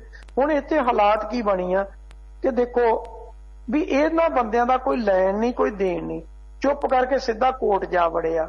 ਕੋਰਟ ਵੜ ਕੇ ਤੇ ਕੋਰਟ ਨੂੰ ਕਹਿੰਦੇ ਆ ਕਿ ਸਾਨੂੰ ਪਰਮਿਸ਼ਨ ਦਿਓ, ਉੱਥੇ 200 ਬੰਦੇ ਦੇ ਬਹਿਣ ਦੀ, ਤੇ ਕੋਰਟ ਸਿੱਧੀ ਹੋ ਗਈ। ਕੋਰਟ ਕਹਿੰਦੀ ਜੀ ਤੁਸੀਂ ਤਾਂ ਪੂਰੇ ਸ਼ਹਿਰ ਦਾ ਜਿਹੜਾ ਗਲਾ ਘੁੱਟਿਆ ਹੋਇਆ, ਤੇ ਹੁਣ ਤੁਸੀਂ ਦਿੱਲੀ 'ਚ ਕਹਿੰਦਾ ਅੰਦਰ ਆਉਣਾ ਚਾਹੁੰਦੇ ਹੋ, ਠੀਕ ਹੈ। ਹੁਣ ਸਰਕਾਰ ਨੇ ਪਹਿਲੀ ਰਿਟ ਪਵਾਈ ਆਪਣੇ ਕਿਸੇ ਖਾਸ ਤੋਂ ਪਵਾਈ, ਇੱਕ ਔਰਤ ਤੋਂ ਪਵਾਤੀ, ਉਹਦੇ ਬਾਅਦ ਹੁਣ ਇੱਕ ਟੀਮ ਹੋਰ ਲੈ ਆਂਦੀ, ਇੱਕ ਅੱਧੀ ਹੋਰ ਲੈ ਆਉਣਗੇ। ਯਾਨੀ ਕਿ ਕਿਸਾਨ ਜਥੇਬੰਦੀਆਂ ਜਿਹੜੀਆਂ ਖਾਸ ਕਰ ਸੰਯੁਕਤ ਕਿਸਾਨ ਮੋਰਚਾ ਉਹ ਕੋਰਟ 'ਚ ਜਾਣ ਲਈ ਤਿਆਰ ਨਹੀਂ। ਜਿਹੜੀ ਪਹਿਲਾਂ ਇੱਕ 4 ਮੈਂਬਰੀ ਕਮੇਟੀ ਬਣਾਈ ਸੀ ਜਿਹਦਾ ਇੱਕ ਟਾਇਰ ਕੋਈ ਖੋਲ ਕੇ ਲੈ ਗਿਆ ਸੀਗਾ ਤੇ 3 ਹੀ ਰਹਿ ਗਏ ਸੀ, ਉਹਦੇ ਮੋਰੇ ਵੀ ਕਿਸਾਨ ਆਗੂ ਪੇਸ਼ ਨਹੀਂ ਹੋਏ। ਉਹਨਾਂ ਆਪਣੀ ਰਿਪੋਰਟ ਦਿੱਤੀ, ਉਹਦੀ ਰਿਪੋਰਟ ਤੇ ਅੱਜ ਤੱਕ ਕੋਈ ਕਾਰਵਾਈ ਨਹੀਂ ਕੀਤੀ ਸੁਪਰੀਮ ਕੋਰਟ ਨੇ, ਸਹੀ ਸਮੇਂ ਨੂੰ ਉਡੀਕ ਰਹੀ ਆ, ਠੀਕ ਹੈ। ਹੁਣ ਇਸ ਤੋਂ ਅੱਗੇ ਆ ਜੋ ਜਿਹੜਾ ਮੌਜੂਦਾ ਹਾਲਾਤ ਆ, ਮੌਜੂਦਾ ਹਾਲਾਤ ਦੇ ਵਿੱਚ ਹੁਣ ਇਹ ਆ ਕਿ ਬਾਰਡਰ ਕਿੱਦਾਂ ਖਾਲੀ ਕਰਾਉਣੇ ਆ। ਬਾਰਡਰ ਖਾਲੀ ਕਰਾਉਣ ਦੀ ਕਵਾਇਦ ਚੱਲਣ ਦੀ ਆ, ਹੋਰ ਕੱਖ ਨਹੀਂ ਆ ਜੀ। ਹੁਣ ਤੁਸੀਂ ਜ਼ਿਕਰ ਕੀਤਾ ਇਹਨਾਂ ਪਾਰਟੀਆਂ ਦਾ, ਦੀਪ ਸਿੱਧੂ ਹੋਰਾਂ ਨੇ ਵਾਰਸ ਪੰਜਾਬ ਦੇ ਪਾਰਟੀ ਬਣਾਈ ਹੈ ਸੁਰਿੰਦਰ, ਪਰ ਦੀਪ ਸਿੱਧੂ ਲਈ ਪੈਰਵਾਈ ਕਰਦੇ ਲੂਸ ਕਰਦੇ ਫਿਰਦੇ ਸਨ ਰਵੀ ਸਿੰਘ ਖਾਲਸਾ ਕਿ ਦੀਪ ਸਿੱਧੂ ਚੋਂ ਜਾਂ ਲੱਖਾ ਸਧਾਣਾ ਚੋਂ ਚੁਣੋ ਬਈ ਕੌਮ ਦਾ ਨੌਜਵਾਨ ਆਗੂ ਕਿਹੜਾ ਹੈ। ਪਰ ਹੁਣ ਉਹਨਾਂ ਚੋਂ ਇੱਕ, ਕਿਉਂਕਿ ਲੱਖਾ ਸੈਕੰਡ ਸੀ ਤੇ ਦੀਪ ਸਿੱਧੂ ਖਾਸਮ ਖਾਸ ਸੀ ਰਵੀ ਸਿੰਘ ਖਾਲਸਾ ਖੇਮੇ ਦਾ, ਖਾਲਸਾ ਏਡ ਵਾਲਿਆਂ ਦਾ। 4-5 ਦਿਨ ਹੋ ਗਏ ਪਾਰਟੀ ਬਣਾਈ ਨੂੰ, ਇੱਕ ਦਿਨ ਪਾਰਟੀ ਬਣਾਈ ਹੈ ਤੇ ਰਵੀ ਸਿੰਘ ਨੇ ਕੋਈ ਵਧਾਈ ਤੱਕ ਨਹੀਂ ਦਿੱਤੀ ਕਿ ਭਾਈ ਤੁਹਾਡੇ ਦੋਹਾਂ ਚੋਂ ਇੱਕ, ਖਾਸਮ ਖਾਸ ਤਾਂ ਚਲੋ ਲੱਖੇ ਨੂੰ ਤਾਂ ਨਾਲ ਸਟਿੱਪਣੀ ਦੇ ਤੌਰ ਤੇ ਹੀ ਲੈਂਦਾ ਸੀ ਰਵੀ ਸਿੰਘ ਖਾਲਸਾ, ਤੇ ਦੀਪ ਸਿੱਧੂ ਨੇ ਪਾਰਟੀ ਬਣਾ ਲਈ ਹੈ। ਤੇ ਹੁਣ ਪਰ ਜਨਾਬ ਰਵੀ ਸਿੰਘ ਖਾਲਸਾ ਹੋਰਾਂ ਨੇ ਇੱਕ ਪੋਸਟ ਵੀ ਨਹੀਂ ਪਾਈ ਇਸ ਕੌਮ ਦੇ ਹੀਰੇ ਦੇ ਨਾਂ ਤੇ। ਪਤਾ ਲੱਗ ਗਿਆ ਔਕਾਤ ਦਾ, ਜਾਂ ਪਤਾ ਲੱਗ ਗਿਆ ਕਿ ਇਹਨਾਂ ਤਿਲਾਂ 'ਚ ਤੇਲ ਹੈ ਨਹੀਂ, ਜਾਂ ਸਿਰਫ ਕਿਸਾਨ ਅੰਦੋਲਨ 'ਚ ਹੀ ਖਲਾਰਾ ਪਾਉਣ ਵਾਸਤੇ ਦੀਪ ਸਿੱਧੂ ਨੂੰ ਯੂਥ ਲੀਡਰ ਚੁਣਨਾ ਚਾਹੁੰਦੇ ਸੀ, ਸਿੱਖ ਯੂਥ ਆਗੂ ਚੁਣਨਾ ਚਾਹੁੰਦੇ ਸੀ। ਭਾਈ ਤੁਹਾਡੇ ਸਿੱਖ ਯੂਥ ਆਗੂ ਨੇ ਪਾਰਟੀ ਬਣਾ ਲਈ ਹੈ ਤੇ ਤੁਹਾਡੇ ਤੋਂ ਇੱਕ ਪੋਸਟ ਵੀ ਨਹੀਂ ਸਰੀ ਹੁਣ, ਕਿੱਥੇ ਖੜੇ ਨੇ ਇਹ ਲੋਕ ਹੁਣ? ਨਹੀਂ, ਗੱਲ ਇਹ ਆ ਕਿ ਉਹਨਾਂ ਨੂੰ ਇਹ ਨਹੀਂ ਪਤਾ ਲੱਗ ਗਿਆ ਕਿ ਇਹ ਬੰਦੇ ਕਿੱਥੇ ਖੜੇ ਆ। ਰਵੀ ਸਿੰਘ ਖਾਲਸਾ ਨੂੰ ਖੁਦ ਦੀ ਔਕਾਤ ਪਤਾ ਲੱਗ ਗਈ ਕਿ ਉਹ ਕਿੱਥੇ ਖੜਾ ਵਾ। ਜਦੋਂ ਉਹਨੂੰ ਖੁਦ ਹੀ ਪਤਾ ਲੱਗ ਗਿਆ ਤਾਂ ਨਹੀਂ ਪੋਸਟਾਂ ਪਾ ਰਿਹਾ, ਕਿਉਂਕਿ ਖੇ ਬੜੀ ਹੋ ਚੁੱਕੀ ਆ ਫੰਡਿੰਗ 'ਚ। ਜਿਹੜੀ ਫੰਡਿੰਗ ਹੋਈ ਆ ਤੇ ਉਹ ਪਤਾ ਸਾਰਿਆਂ ਨੂੰ, ਜਦੋਂ FCR ਨੰਬਰ ਹੀ ਨਹੀਂ ਹੈ ਤੇ ਇੰਡੀਆ ਪੈਸਾ ਨਹੀਂ ਆ ਸਕਦਾ, ਤਾਂ ਪੈਸਾ ਗਿਆ ਤੇ ਕਿੱਥੇ ਗਿਆ? ਪਰਿਵਾਰ ਲਈ ਵਰਤਿਆ। ਉਹ ਜਿਹੜੇ 2-4 ਉਹਦੇ ਘਸੁੰਨ ਲਾ ਕੇ ਲੈ ਜਾਂਦੇ, ਕੁਝ ਉਹਨਾਂ ਨੂੰ ਦੇ ਦਿੱਤੇ ਆ, ਠੀਕ ਹੈ ਨਾ। ਹੁਣ ਉਹ ਸਭ ਨੂੰ ਪਤਾ ਕਿ ਉਹ ਫੰਡਿੰਗ ਕਿੱਥੇ ਜਾਂਦੀ ਆ।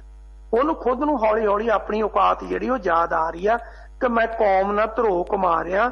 ਜੋ ਕੁਝ ਪਹਿਲਾਂ ਹੁੰਦਾ ਰਿਹਾ, ਪੰਥ ਦੇ ਨਾਮ ਤੇ ਮਾਇਆ ਇਕੱਠੀ ਕਰਕੇ ਕਿਸੇ ਨੇ ਪੰਪ ਕੇ ਦਾ ਕੀ ਕਹਿੰਦੇ ਹੁੰਦੇ ਆ ਲਾ ਲਿਆ, ਕੀ ਕਹਿੰਦੇ ਹੁੰਦੇ ਆ ਮੌਲ ਖੋਲ ਕੇ ਬੈਠ ਗਿਆ, ਕੋਈ ਕੁਝ ਕਰ ਗਿਆ। ਉਹ ਸਾਰਾ ਕੁਝ ਜਿਹੜਾ ਉਹ ਹੁਣ ਵੀ ਬਿਜ਼ਨਸ ਸੈੱਟ ਕਰਨ ਦੀਆਂ ਜਿਹੜੀਆਂ ਉਹ ਕਵੈਤਾਂ ਚੱਲੀਆਂ ਨੇ ਇਸ ਪਰਿਵਾਰ ਦੀਆਂ ਵੀ। ਤੇ ਸਭ ਦਾ ਇਹੀ ਟੈਂਟ ਆ ਕਿ ਤੁਸੀਂ ਧਰਮ ਦਾ ਬਾਣਾ ਪਾਓ ਤੇ ਬਾਣਾ ਪਾ ਕੇ ਉਹਦੇ 'ਚ ਜਿੰਨੀਆਂ ਕੋ ਕਰਤੂਤਾਂ ਕਰ ਸਕਦੇ ਹੋ ਰੱਜ ਕੇ ਕਰੋ, ਤੁਹਾਨੂੰ ਕੋਈ ਪੁੱਛਣ ਵਾਲਾ ਨਹੀਂ।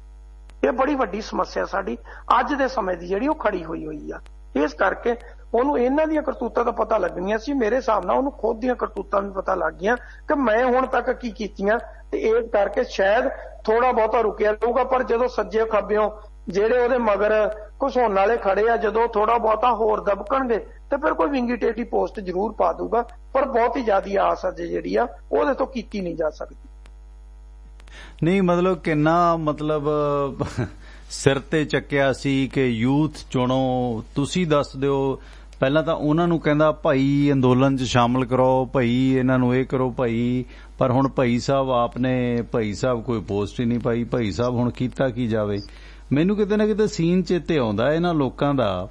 ਕੱਲ ਨਾ ਬਠਿੰਡੇ 'ਚ ਸੁਰਿੰਦਰਵੀਰ ਕੀ ਹੋਇਆ, ਰਾਮਲੀਲਾ 'ਚ ਇੱਕ ਤਾੜਕਾ ਦਾ ਰੋਲ ਹੁੰਦਾ, ਬੜਾ ਚਰਚਿਤ ਰੋਲ ਹੁੰਦਾ ਤਾੜਕਾ ਦਾ। ਹਾਏ ਹਾਏ ਨੀ ਚਾਚੀ ਤਾੜਕਾ। ਤੇ ਇਹ ਜਿਹੜੀ ਚਾਚੀ ਤਾੜਕਾ ਦਾ ਰੌਲਾ ਨਹੀਂ, ਇਹ ਰਮਾਇਣ ਵਾਲੀ ਤਾੜਕਾ ਦਾ ਰੌਲਾ। ਇੱਕ ਭੋਲਾ ਨਾਂ ਦਾ ਵਿਅਕਤੀ ਸੀ, ਉਹਨੂੰ ਤਾੜਕਾ ਦਾ ਰੋਲ ਨਹੀਂ ਦਿੱਤਾ ਗਿਆ। ਬਠਿੰਡੇ ਦਾਣਾ ਮੰਡੀ 'ਚ ਰਾਮਲੀਲਾ ਲੱਗਦੀ ਹੈ ਤੇ ਉਹ ਭੋਲਾ ਇਸ ਗੱਲੋਂ ਨਾਰਾਜ਼ ਹੋ ਗਿਆ, ਕਹਿੰਦਾ ਮੈਨੂੰ ਤਾੜਕਾ ਦਾ ਰੋਲ ਨਹੀਂ ਕਰਨ ਦਿੱਤਾ ਗਿਆ ਤੇ ਮੈਂ ਤੁਹਾਡੀ ਰਾਮਲੀਲਾ ਨਹੀਂ ਚੱਲਣ ਦੇਣੀ। ਤੇ ਰਾਤ ਲੋਕ ਆਰਾਮ ਨਾਲ ਬੈਠੇ ਰਾਮਲੀਲਾ ਵੇਖ ਰਹੇ ਸਨ ਤੇ ਭੋਲੇ ਨੂੰ ਤਾੜਕਾ ਦਾ ਰੋਲ ਤਾਂ ਨਹੀਂ ਮਿਲਿਆ, ਪਰ ਭੋਲਾ ਤੜੀ ਕਰ ਗਿਆ ਤੇ ਭੋਲੇ ਨੇ ਆਪਣੇ 100 ਦੇ ਕਰੀਬ ਜਿਹੜੇ ਲੋਕ ਸੀਗੇ ਉੱਥੇ ਭੇਜੇ।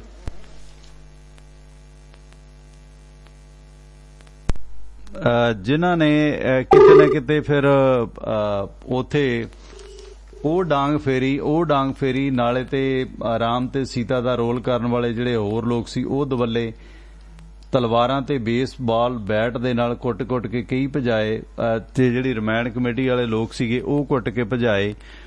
ਇਸੇ ਦੌਰਾਨ ਜਿਹੜੀਆਂ ਬੀਬੀਆਂ ਰਾਮਲੀਲਾ ਵੇਖਣ ਆਈਆਂ ਸੀ ਟੰਬਾ, ਉਹਨਾਂ ਦੇ ਵੀ ਫੇਰ ਦਿੱਤਾ। ਕਹਿੰਦਾ ਜੇ ਭੋਲਾ ਤਾੜਕਾ ਨਹੀਂ ਬਣੂਗਾ ਤੇ ਰਾਮਲੀਲਾ ਮੈਂ ਵੀ ਨਹੀਂ ਚੱਲਣ ਦੇਵਾਂਗਾ। ਸੋ ਉਹ ਕੰਮ ਇਹਨਾਂ ਦਾ। ਆਪਣਾ ਔਜਲਾ ਸਾਹਿਬ ਸਵਾਗਤ ਹੈ ਤੁਹਾਡਾ, ਵੈਲਕਮ। ਸਤਿ ਸ਼੍ਰੀ ਅਕਾਲ ਟੋਣਾ ਬਾਈ ਜੀ ਤੇ ਸੁਰਿੰਦਰਵੀਰ ਜੀ ਨੂੰ ਤੇ ਸਰਕਾਰ ਸਰੋਤਿਆਂ ਨੂੰ। ਮੈਂ ਤਾਂ ਤੁਹਾਡੀਆਂ ਗੱਲਾਂ ਸੁਣਦਾ ਮੇਰੇ ਦਿਮਾਗ 'ਚ ਆਇਆ ਵੀ ਜਿੰਨੀਆਂ ਪਾਰਟੀਆਂ ਬਣੀਆਂ ਨੇ ਵੋਟਰ ਪੰਜਾਬ 'ਚ ਵੱਜ ਜਾਣਗੇ ਵੋਟਾਂ ਪਾਉਣ ਵਾਲੇ, ਕਿ ਉਹ ਸਾਰੇ ਤਾਂ ਲੀਡਰ ਬਣ ਜਾਣੇ ਆ ਜੀ। ਸਹੀ ਗੱਲ ਹੈ। ਵੋਟਾਂ ਕੌਣ ਪਾਊਗਾ? ਫਿਰ ਸਾਨੂੰ ਆਉਣਾ ਪਊਗਾ ਜੀ। ਹਾਂ, NRI ਨੂੰ ਸਪੋਰਟ ਕਰਨੀ ਪੈਣੀ ਆ, ਨੋਟਾਂ ਦੀ ਵੀ ਤੇ ਵੋਟਾਂ ਦੀ ਵੀ ਮੇਰੇ ਹਿਸਾਬ ਨਾਲ, ਕਿਉਂਕਿ ਫਿਰ ਸਾਰੇ ਦਾ ਖੜ ਜਾਣਗੇ, ਸਾਰਾ ਪੰਜਾਬ ਦਾ ਬੰਦੇ ਵੀ ਚਾਹੀਦੇ ਨੇ ਖੜਨ ਨੂੰ। 17 ਹਿਸਾਬ ਲਾ ਲਓ ਪਾਰਟੀਆਂ ਕਿੰਨੀਆਂ ਹੋ ਗਈਆਂ ਜੀ। ਚੰਗੀ ਗੱਲ ਹੈ। ਦੀਪ ਸਿੱਧੂ ਨੂੰ ਵੀ ਬੰਦੇ ਲੱਭਣਗੇ, ਫਿਰ ਲੱਖਾ ਵੀ ਫਿਰਦਾ ਇੱਧਰ ਕੈਪਟਨ ਸਾਹਿਬ ਬਣਾਉਣ ਨੂੰ ਫਿਰਦੇ ਨੇ।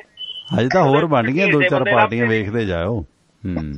ਉਹਦੇ ਢੀਂਡਸੇ ਬੰਦੇ ਲੱਭਦੇ ਨੇ ਵੀ ਖੜਾਉਣ ਨੂੰ, ਉਹਨਾਂ ਨੂੰ ਬੰਦੇ ਚਾਹੀਦੇ ਨੇ। NRI ਪਾਰਟੀ ਵੀ ਬਣੂਗੀ ਤੁਹਾਡੇ ਸਾਹਮਣੇ। ਇਸ ਵਾਰੀ NRI ਠੰਡੇ ਨੇ ਵੈਸੇ। NRI ਵਿਚਾਰੇ ਝੰਪ ਵਾਲੇ ਦਿੱਤੇ ਜੀ ਇਹਨਾਂ ਨੇ, ਆਪ ਵਾਲਾ ਨੇ ਉਦੋਂ। ਹੁਣ ਤਾਂ NRI ਦਾ ਦਿਲ ਨਹੀਂ ਕਰਦਾ ਕਿਸੇ ਦੀ ਸਪੋਰਟ ਕਰਨ ਨੂੰ। ਚੰਗੇ ਰਹਿਣਗੇ, ਬਹੁਤ ਵਧੀਆ ਰਹਿਣਗੇ। ਚਲੋ ਆਓ ਫੇਰ ਦੱਸੋ, ਸਾਡਾ ਬੰਦਾ ਖੜ ਗਿਆ ਜੀ। ਅਸੀਂ ਸਕੀਮਾਂ ਬਣਾਈਆਂ ਕਰੀਏ, ਮੈਂ ਤੇ ਲਾਲੀ ਬੈਠੇ ਵੀ। ਇਹਨੂੰ PWD ਮਹਿਕਮਾ ਮਿਲੂਗਾ ਬਈ, ਇਹਨੂੰ ਸਾਈ ਦਵਾਈਏ। ਸਰਕਾਰ ਤਾਂ ਪੱਕੀ ਆ, ਮਹਿਕਮੇ ਵੰਡਣ ਲੱਗ ਕੇ ਬੈਠੇ। ਅੱਛਾ, ਕੋਈ ਨਹੀਂ। Thank you Aujla Sahib, thank you. ਟੀਚਰਾਂ ਕਰਦੇ ਹੋ ਤੁਸੀਂ, ਥੈਂਕ ਯੂ, ਮਿਹਰਬਾਨੀ। ਸੁਰਿੰਦਰ ਵੀਰ, ਆਵਾਜ਼ ਆ ਰਹੀ ਸੁਰਿੰਦਰ ਜੀ? ਹਾਂਜੀ ਆ ਰਹੀ ਹੈ ਜੀ, ਆ ਰਹੀ ਹੈ। ਹਾਂ ਅੱਛਾ, ਜਿਹੜਾ ਮੈਂ ਜ਼ਿਕਰ ਕਰ ਰਿਹਾ ਸੀਗਾ ਕਿ ਬਠਿੰਡਾ 'ਚ ਰਾਮਲੀਲਾ ਦਾ ਰੋਲ ਨਹੀਂ ਮਿਲਿਆ ਇੱਕ ਭੋਲੇ ਨੂੰ ਰਾਮਲੀਲਾ 'ਚ ਤਾੜਕਾ ਦਾ, ਤੇ ਉਹ ਭੋਲੇ ਉਹਨਾਂ ਨੇ ਨਾ 100-150 ਬੰਦਾ ਲਿਆਂਦਾ ਤੇ ਦੇ ਡਾਂਗ ਜਿੱਥੇ ਪੈਂਦੀ ਹੈ, ਨਾਲੇ ਤਾਂ ਰਾਮਲੀਲਾ ਕਮੇਟੀ ਕੁੱਟੀ, ਨਾਲੇ ਰਾਮਲੀਲਾ 'ਚ ਰੋਲ ਕਰਨ ਵਾਲੇ ਕੁੱਟੇ, ਕੁਰਸੀਆਂ ਭੰਨੀਆਂ, ਤੇ ਨਾਲੇ ਰਾਮਲੀਲਾ ਦੇਖਣ ਵਾਲੇ ਕੁੱਟੇ। ਸੋ ਇਹ ਹਾਲਾਤ ਹੈ ਕਿ ਮੈਨੂੰ ਤਾੜਕਾ ਦਾ ਰੋਲ ਨਹੀਂ ਦਿੱਤਾ ਗਿਆ, ਮੈਂ ਰਾਮ ਦੀ ਲੀਲਾ ਨਹੀਂ ਹੋਣ ਦੇਣੀ ਤੇ ਮੈਂ ਤਾਂ ਰਾਵਣ ਲੀਲਾ ਐਂ ਹੀ ਕਰੂੰ, ਮੈਂ ਤਾਂ ਤਾੜਕਾ ਲੀਲਾ ਕਰੂੰ। ਇਹ ਸਿਆਸੀ ਤੌਰ ਤੇ ਹੀ ਕੁਝ ਨਹੀਂ ਹੋ ਰਿਹਾ। ਹੁਣ ਰਵੀ ਸਿੰਘ ਖਾਲਸਾ ਵਰਗੇ ਲੋਕ, ਠੀਕ ਹੈ ਤੁਹਾਡਾ ਵੱਡਾ ਮਿਸ਼ਨ ਹੈ, ਤੁਸੀਂ ਕਰੀ ਜਾਓ, ਤੇ ਤੁਸੀਂ ਹਰ ਮਾਮਲੇ 'ਚ ਆ ਕੇ ਟੰਗ ਫਸਾਉਣੀ ਹੈ। ਮਤਲਬ ਸਾਡੇ ਲੋਕਾਂ ਦੀ ਔਕਾਤ ਹੈ, ਕਈ ਤਾਂ ਘਰ ਵਾਲੇ ਨੂੰ ਛੱਡ ਗਈਆਂ ਦੀਪ ਸਿੱਧੂ ਦੇ ਪਿੱਛੇ ਕਿ ਨਹੀਂ ਮੈਨੂੰ ਤਾਂ ਦੀਪ 'ਚੋਂ ਭਗਤ ਸਿੰਘ ਦਿਸਦਾ, ਮੈਨੂੰ ਤਾਂ ਇਹਦੇ 'ਚ ਸੰਤਾਂ ਦਾ ਰੂਪ ਦਿਸਦਾ, ਕਦੇ ਉਹਦੇ ਹੱਥ 'ਚ ਤੀਰ ਫੜਾ ਦਿੰਦੇ ਨੇ, ਕਦੇ ਕੁਛ ਫੜਾ ਦਿੰਦੇ ਨੇ। ਹੁਣ ਇਹ ਹੈ ਕਿ ਇਹਨਾਂ ਦਾ ਸਭ ਤੋਂ ਵੱਡਾ ਬ੍ਰਾਂਡ ਐਂਬੈਸਡਰ ਰਵੀ ਸਿੰਘ ਖਾਲਸਾ ਵੀ ਇਹਦੀ ਪਾਰਟੀ ਦੀ ਵਧਾਈ ਦੇਣ ਦੀ ਪੋਸਟ ਨਹੀਂ ਪਾਉਂਦਾ। ਜਿਹੜਾ ਕਿਸਾਨਾਂ ਦੇ ਗਲ ਗੂਠਾ ਦਿੰਦਾ ਸੀ, ਰਵੀ ਸਿੰਘ ਉਚੇਚਾ ਮੈਕ ਲੈ ਕੇ ਆਇਆ ਕਿ ਸ਼ਾਇਦ ਮੈਨੂੰ ਬਹੁਤ ਨੌਲੇਜ ਹੈ। ਭਾਈ ਜੋਗਿੰਦਰ ਸਿੰਘ ਅਗਰਾਹਾਂ, ਭਾਈ ਸਾਹਿਬ ਤੁਸੀਂ ਭਾਈ ਯੂਥ ਨੂੰ ਨਾਲ ਲੈ ਕੇ ਚੱਲੋ। ਭਾਈ ਯੂਥ ਨੇ ਹੁਣ ਪਾਰਟੀ ਬਣਾ ਲਈ ਹੈ ਤੇ ਹੁਣ ਯੂਥ ਦੀ ਪਾਰਟੀ ਨੂੰ ਕਰਦੇ ਪ੍ਰਮੋਟ। ਖਾਲਸਾ ਏਡ ਦਾ ਫੰਡ ਖੋਲਦੇ ਇੱਧਰ ਨੂੰ, ਪਤਾ ਲੱਗ ਜੂਗਾ ਕਿ ਖਾਲਸਾ ਏਡ ਤੇ ਇਹਨਾਂ ਨੂੰ ਕਿੰਨੀਆਂ ਕੁ ਵੋਟ ਪੈਂਦੀਆਂ ਨੇ ਪੰਜਾਬ ਦੇ ਵਿੱਚ। ਤੇ ਹੁਣ ਤੇ ਇਹ ਹੈ ਕਿ ਚੋਰ ਦੀ ਮਾਂ ਤੇ ਕੋਠੀ 'ਚ ਮੂੰਹ। ਹੁਣ ਤੇ ਦੀਪ ਸਿੱਧੂ ਨੇ ਪਾਰਟੀ ਬਣਾ ਲਈ ਹੈ। ਮੈਂ ਤੇ 3-4 ਦਿਨ ਦਾ ਵੇਖਦਾ ਸੀ ਕਿ ਦੇਖਾਂ, ਅੱਜ ਦੇਖ ਲੈਂਦੇ, ਕੱਲ ਵੇਖ ਲੈਂਦੇ, ਪਰ 5 ਦਿਨ ਹੋ ਗਏ ਨੇ, ਅਜੇ ਤੱਕ ਇੱਕ ਕਮੈਂਟ ਨਹੀਂ ਸਰਿਆ ਕੌਮ ਦੇ ਆਗੂ ਦੇ ਹੱਕ ਦੇ ਵਿੱਚ ਰਵੀ ਸਿੰਘ ਖਾਲਸਾ ਵੱਲੋਂ। ਫਿਰ ਇਹਦਾ ਮਤਲਬ ਦੀਪ ਸਿੱਧੂ ਕੌਮ ਦਾ ਆਗੂ ਨਹੀਂ ਹੈ ਜਾਂ ਰਵੀ ਸਿੰਘ ਕੌਮ ਦਾ ਖੈਰ ਖੁਆਹ ਨਹੀਂ ਹੈ ਜਿਹੜਾ ਉਹਦੀ ਸਪੋਰਟ ਨਹੀਂ ਕਰਦਾ? ਜੀ ਸੁਰਿੰਦਰ, ਕੌਣ ਇਹਨਾਂ ਚੋਂ ਗਲਤ ਹੈ ਤੇ ਕੌਣ ਸਹੀ ਹੈ, ਜਾਂ ਦੋਨੇ ਹੀ ਸਹੀ ਨਹੀਂ ਹੈਗੇ? ਜੀ ਸੁਰਿੰਦਰ, ਮੈਂ ਉੱਥੇ ਬਾਅਦ ਚ ਆਉਣਾ, ਪਹਿਲਾਂ ਮੈਂ ਭੋਲੇ ਤੇ ਚੱਲਿਆ। ਭੋਲੇ ਤੋਂ ਪਹਿਲਾਂ ਇੱਕ ਕਵਾਲ ਲੈ ਲਓ। ਨਹੀਂ, ਭੋਲੇ ਨੇ ਵਧੀਆ ਕੀਤਾ, ਕਹਿੰਦਾ ਹੁਣ ਜੇ ਮੈਂ ਨਹੀਂ ਤਾਂ ਫਿਰ ਰਾਮਲੀਲਾ ਵੀ ਨਹੀਂ ਹੋਣ ਦਿੰਦਾ। ਸਵਾਗਤ ਹੈ, 38 ਨੰਬਰ ਤੁਹਾਡਾ, ਵੈਲਕਮ। ਬਾਈ ਜੀ ਆਨ 에ਅਰ ਹੋ ਤੁਸੀਂ? 38। ਹੈਲੋ, ਸਤਿ ਸ਼੍ਰੀ ਅਕਾਲ ਜੀ। ਸਤਿ ਸ਼੍ਰੀ ਅਕਾਲ ਜੀ। ਮੈਂ ਪੁੱਛਣਾ ਚਾਹੁੰਦਾ ਜੀ, ਉਹ RS ਬੈਂਸ ਜਿਹੜਾ ਵਕੀਲ ਸਾਹਿਬ ਨੇ ਉਹਨਾਂ ਨੂੰ ਵਿਸ਼ੇਸ਼ ਸਰਕਾਰੀ ਵਕੀਲ ਦਾ ਦਰਜਾ ਦਿੱਤਾ ਗਿਆ ਵਾ, ਤੇ ਕੰਵਰ ਵਿਜੇ ਪ੍ਰਤਾਪ ਸਿੰਘ ਸਾਡੇ ਸ਼ਹਿਰ ਵਾਲੇ ਹੁਣ ਉੱਥੇ ਕਾਫੀ ਟਿੱਪਣੀ ਕਰਨ ਡਏ ਕਿ ਇਹ ਕੋਈ ਹੱਲ ਕਰੂਗਾ? ਵਕੀਲ ਸਾਹਿਬ ਨੂੰ ਪੁੱਛਣਾ ਚਾਹੁੰਦੇ ਆ, ਸੁਰਿੰਦਰ ਭਾਈ ਨੂੰ। ਤੇ ਦੂਜਾ ਮੈਨੂੰ ਖਤਰਾ ਹੋ ਗਿਆ ਕਿਤੇ ਇੰਨੀ ਲਿਸਟ ਲੰਮੀ ਹੁੰਦੀ ਜਾਂਦੀ ਸਰਕਾਰੀ ਵਕੀਲਾਂ ਦੀ, ਸਾਡੇ ਹੱਥੋਂ ਇਹ ਵਕੀਲ ਸਾਹਿਬ ਨਾਲ ਲੈ ਜਾਣ ਖੋ ਕੇ। ਧੰਨਵਾਦ ਜੀ। ਨਹੀਂ, ਆਪਾਂ ਨਹੀਂ ਹਿੱਲਣ ਦਿੰਦੇ ਵਕੀਲ ਆਪਣੇ ਨੂੰ। ਸੁਰਿੰਦਰ ਵੀਰ, ਪ੍ਰਗਟ ਤੋਂ ਬੱਲ ਕਹਿੰਦੇ ਵੈਸੇ ਰਿਸ਼ਤੇਦਾਰੀ ਵੀ ਤੁਹਾਡੇ ਨਾਲ ਦੂਰੀ ਹੈ ਸੁਰਿੰਦਰ ਜੀ? ਕਹਿੰਦੇ ਜਿਹਨੂੰ ਇਹ ਵਕੀਲਾਂ ਦੀ ਡਿਮਾਂਡ ਆ, ਕਹਿੰਦੇ ਅਸੀਂ ਖਬਰਾਂ ਸੁਣਨੋਂ ਨਾ ਰਹਿ ਜਾਈਏ, ਵਕੀਲ ਸਾਹਿਬ ਅਦਾਲਤ 'ਚ ਕਾਲਾ ਕੋਟ ਪਾ ਕੇ ਬਹਿ ਜਾਣ। ਕੋਈ ਨਹੀਂ, ਆਪਾਂ ਤਾਂ ਉੱਥੇ ਜੱਜ ਦੇ ਕਮਰੇ 'ਚ ਵੀ ਮਲਕ ਦੇਣੇ ਫੋਨ ਲਾ ਲਿਆ ਕਰਾਂਗੇ, ਉੱਥੇ ਕਿਹੜਾ ਵਾਰੀ ਆਉਂਦੀ ਹੈ ਬੋਲਣ ਦੀ, ਵਕੀਲ ਹੀ ਇੰਨੇ ਆ। ਤੇ ਸੁਰਿੰਦਰ, ਇੱਕ ਤਾਂ ਇਹਨਾਂ ਦਾ ਸਵਾਲ ਸੀਗਾ, ਭੋਲੇ ਵੱਲ ਆ ਜਾਓ ਤੁਸੀਂ। ਤੇ ਵੈਸੇ ਭੋਲਾ ਇੱਕ ਰੋਲ ਮਾਡਲ ਸੈੱਟ ਕਰ ਗਿਆ ਕਿ ਭਾਈ ਕੁੱਤੀ ਵਾਲਾ ਕੰਮ ਨਹੀਂ, ਇੱਥੇ ਤਾਂ ਡਾਂਗ ਵਾਲਾ ਕੰਮ ਕਰਨਾ ਪੈਣਾ ਜੇ ਹੱਕ ਲੈਣੇ, ਤਾੜਕ ਵਾਲਾ ਕੰਮ ਕਰਨਾ ਪੈਣਾ। ਤੇ ਇਹਨਾਂ ਦਾ ਸਵਾਲ ਸੀ ਕਿ ਕੰਵਰ ਵਿਜੇ ਪ੍ਰਤਾਪ ਨੇ ਰਾਜਵਿੰਦਰ ਸਿੰਘ ਬੈਂਸ ਦੀ ਆਲੋਚਨਾ ਕਰ ਦਿੱਤੀ ਕਿ ਇਹ ਕੁਝ ਨਹੀਂ ਕਰ ਸਕੇਗਾ ਸਪੈਸ਼ਲ ਪ੍ਰੋਸੀਕਿਊਟਰ। ਉਹਦੇ ਤੇ ਥੋੜਾ ਕੱਲ ਦੀ ਖਬਰ ਸੀਗੀ, ਉਹਦੇ ਤੇ ਵੀ ਕਮੈਂਟ ਕਰ ਦਿਓ। ਪਹਿਲਾਂ ਭੋਲੇ ਤੇ ਆ ਜਾਓ ਪਲੀਜ਼। ਨਹੀਂ, ਇਹ ਭੋਲਾ ਨਾ, ਕਿਉਂਕਿ ਪਤਾ ਕੀ ਆ, ਮੈਨੂੰ ਲੱਗਦਾ ਕਿ ਉਹ ਮਹਾਰਾਜਾ, ਹੁਣ ਕੈਪਟਨ ਨੂੰ ਛੱਡੋ, ਕੈਪਟਨ ਤਾਂ ਹੋਰ ਪਾਸੇ ਰਿਹਾ, ਮਹਾਰਾਜਾ ਭੁਪਿੰਦਰ ਸਿੰਘ ਨੇ ਬਥੇਰਾ ਕੁਝ ਖਿਲਾ ਰਿਹਾ ਸੀ ਸਾਰੇ ਪੰਜਾਬ 'ਚ। ਉਹ ਮੈਨੂੰ ਲੱਗਦਾ ਕਿਤੇ ਉਸੇ ਵੰਸ਼ 'ਚੋਂ ਲੱਗਦਾ ਮੈਨੂੰ ਤਾਂ, ਠੀਕ ਹੈ ਨਾ। ਹੁਣ ਪਤਾ ਨਹੀਂ ਲੱਗਦਾ ਕੀ ਕੁਝ ਭੁਪਿੰਦਰ ਸਿੰਘ ਉਦੋਂ ਕਰ ਗਿਆ ਉਹਨਾਂ ਜ਼ਮਾਨਿਆਂ 'ਚ। ਤੇ ਉਹ ਕਿਉਂਕਿ ਜਿਹੜਾ ਕੁਝ ਹੁਣ ਕੈਪਟਨ ਅਮਰਿੰਦਰ ਸਿੰਘ ਕਰ ਰਿਹਾ ਵਾ, ਉਹੀ ਕੁਝ ਉਧਰ ਭੋਲੇ ਨੇ ਕੀਤਾ ਵਾ, ਠੀਕ ਹੈ ਨਾ। ਕੈਪਟਨ ਅਮਰਿੰਦਰ ਸਿੰਘ ਵੀ ਉਹੀ ਕਰ ਰਿਹਾ। ਉਹ ਕਹਿੰਦਾ ਵੀ ਠੀਕ ਆ, ਜੇ ਮੇਰਾ ਨਹੀਂ, ਮੇਰੀ ਸਰਕਾਰ ਨਹੀਂ ਤੇ ਚੱਲਣ ਪਿਓ ਦੇ ਪੁੱਤੋ ਤੁਹਾਡੀ ਵੀ ਨਹੀਂ ਮੈਂ ਦਿੰਦਾ, ਆ ਜਾਓ ਫਿਰ ਨਿਕਲੋ ਮੈਦਾਨ 'ਚ। ਉਧਰ ਭੋਲੇ ਨੇ ਵੀ ਡਾਂਗ ਚੱਕ ਲਈ। ਭੋਲਾ ਕਹਿੰਦਾ ਜੇ ਮੈਨੂੰ ਰੋਲ ਨਹੀਂ ਤਾਂ ਮੈਂ ਵੀ ਤੁਹਾਡੀ ਰਾਮਲੀਲਾ ਖਿਲਾਰ ਦੂੰ। ਇਧਰ ਕੈਪਟਨ ਅਮਰਿੰਦਰ ਸਿੰਘ ਸਰਕਾਰ ਖਿਲਾਰਨ ਤੇ ਤੁਲਿਆ ਪਿਆ, ਕਹਿੰਦਾ ਆ ਜਾਓ ਫਿਰ ਮੈਂ ਤੁਹਾਨੂੰ ਦੱਸਦਾ। ਕਿਉਂਕਿ ਮੈਨੂੰ ਉਸੇ ਵੇਲੇ ਜਦੋਂ ਤੁਸੀਂ ਭੋਲੇ ਦਾ ਨਾਂ ਲਿਆ ਤਾਂ ਮੈਨੂੰ ਯਾਦ ਆ ਗਿਆ, ਮੈਂ ਕਿਹਾ ਵੀ ਕਿਉਂਕਿ ਮਹਾਰਾਜਾ ਭੁਪਿੰਦਰ ਸਿੰਘ ਨੇ ਬੜਾ ਕੋ ਖਿਲਾ ਰਿਹਾ ਸੀ ਪੁਰਾਣੇ ਜ਼ਮਾਨੇ 'ਚ। ਬਠਿੰਡੇ ਦਾ ਭੋਲਾ ਵੈਸੇ ਬਹੁਤ ਮਸ਼ਹੂਰ ਹੈ ਕਿ ਗੁਰਦਾਸ ਮਾਨ ਨਾਲ ਹੁੰਦਾ, ਭੋਲਾ ਢੋਲਕੀ ਵਾਲਾ। ਮੌਜਾਂ ਲੈ ਗਿਆ ਬਠਿੰਡੇ ਵਾਲਾ ਭੋਲਾ। ਉਹ ਮੈਂ ਦੇਖਿਆ, ਪਿਛਲੇ ਦਿਨ ਹੀ ਗਿਆ ਸੀ ਮੈਂ ਬਠਿੰਡੇ, ਤੇ ਬੜੇ ਬੈਨਰ ਲੱਗੇ ਆ ਮਨਪ੍ਰੀਤ ਬਾਦਲ ਦੇ ਰਾਮਲੀਲਾ ਦੇ, ਮੈਨੂੰ ਸਾਰੇ ਚੇਤੇ ਆਈ ਜਾਂਦੇ ਆ। ਇਹ ਦਾਣਾ ਮੰਡੀ 'ਚ ਰਾਮਲੀਲਾ ਵੀ ਕਾਫੀ ਵੱਡੀ ਲੱਗਦੀ ਹੈ, ਜਿੱਥੇ ਭੋਲੇ ਨੇ ਤਾੜਕਾ ਮਚਾਤਾ ਕੱਲ ਜੀ। ਹੁਣ ਇਸ ਤੋਂ ਅੱਗੇ ਆ ਜੀ, ਤੁਸੀਂ ਗੱਲ ਕੀਤੀ ਸੀਗੀ ਇੱਕ NRI ਤੇ ਆਈ ਆ ਤੇ ਇੱਕ ਆਈ ਆ ਰਵੀ ਸਿੰਘ ਖਾਲਸਾ ਦਾ ਦੀਪ ਸਿੱਧੂ। ਮੇਰਾ ਉਹ ਸਵਾਲ ਸੀ ਕਿ ਹੁਣ ਕੌਮ ਦਾ ਆਗੂ ਦੀਪ ਸਿੱਧੂ ਨਹੀਂ ਰਿਹਾ ਜਾਂ ਕੌਮ ਦਾ ਵਾਲੀ ਵਾਰਸ ਰਵੀ ਸਿੰਘ ਖਾਲਸਾ ਨਹੀਂ ਰਿਹਾ? ਕਿਉਂ ਨਹੀਂ ਇੱਕ ਦੂਜੇ ਨੂੰ ਸਪੋਰਟ ਕਰਦੇ ਪੰਜਾਬ ਦੇ ਵਾਰਸ ਬਣਨ ਦੀ? ਜੀ ਮੈਂ ਪਰਮਿੰਦਰ ਸ਼ੁਰੂ ਤੋਂ ਇੱਕ ਗੱਲ ਮੈਂ ਕਹਿੰਦਾ ਆਇਆ ਸੀ, ਜਿਹੜੀ ਬੜਿਆਂ ਨੂੰ ਚੁੱਭਦੀ ਸੀ। ਆਪਾਂ ਬੜੀਆਂ ਮੂਵਮੈਂਟਾਂ ਦੇਖੀਆਂ, ਮੂਵਮੈਂਟ ਆਪਾਂ 1978 ਤੋਂ ਲੈ ਕੇ ਲਗਾਤਾਰ ਦੇਖਦੇ ਆ ਰਹੇ, ਕਿੱਦਾਂ ਮੂਵਮੈਂਟਾਂ ਖੜੀਆਂ ਹੋਈਆਂ ਤੇ ਕਿੱਦਾਂ ਗਿਰੀਆਂ ਨੇ। ਆਪਾਂ ਸਾਰਾ ਕੁਝ ਦੇਖਿਆ। ਹੁਣ ਐਵੇਂ ਹਵਾ 'ਚ ਤੀਰ ਮਾਰੀ ਜਾਓ, ਉਹਦਾ ਕੋਈ ਮਤਲਬ ਥੋੜੀ ਆ।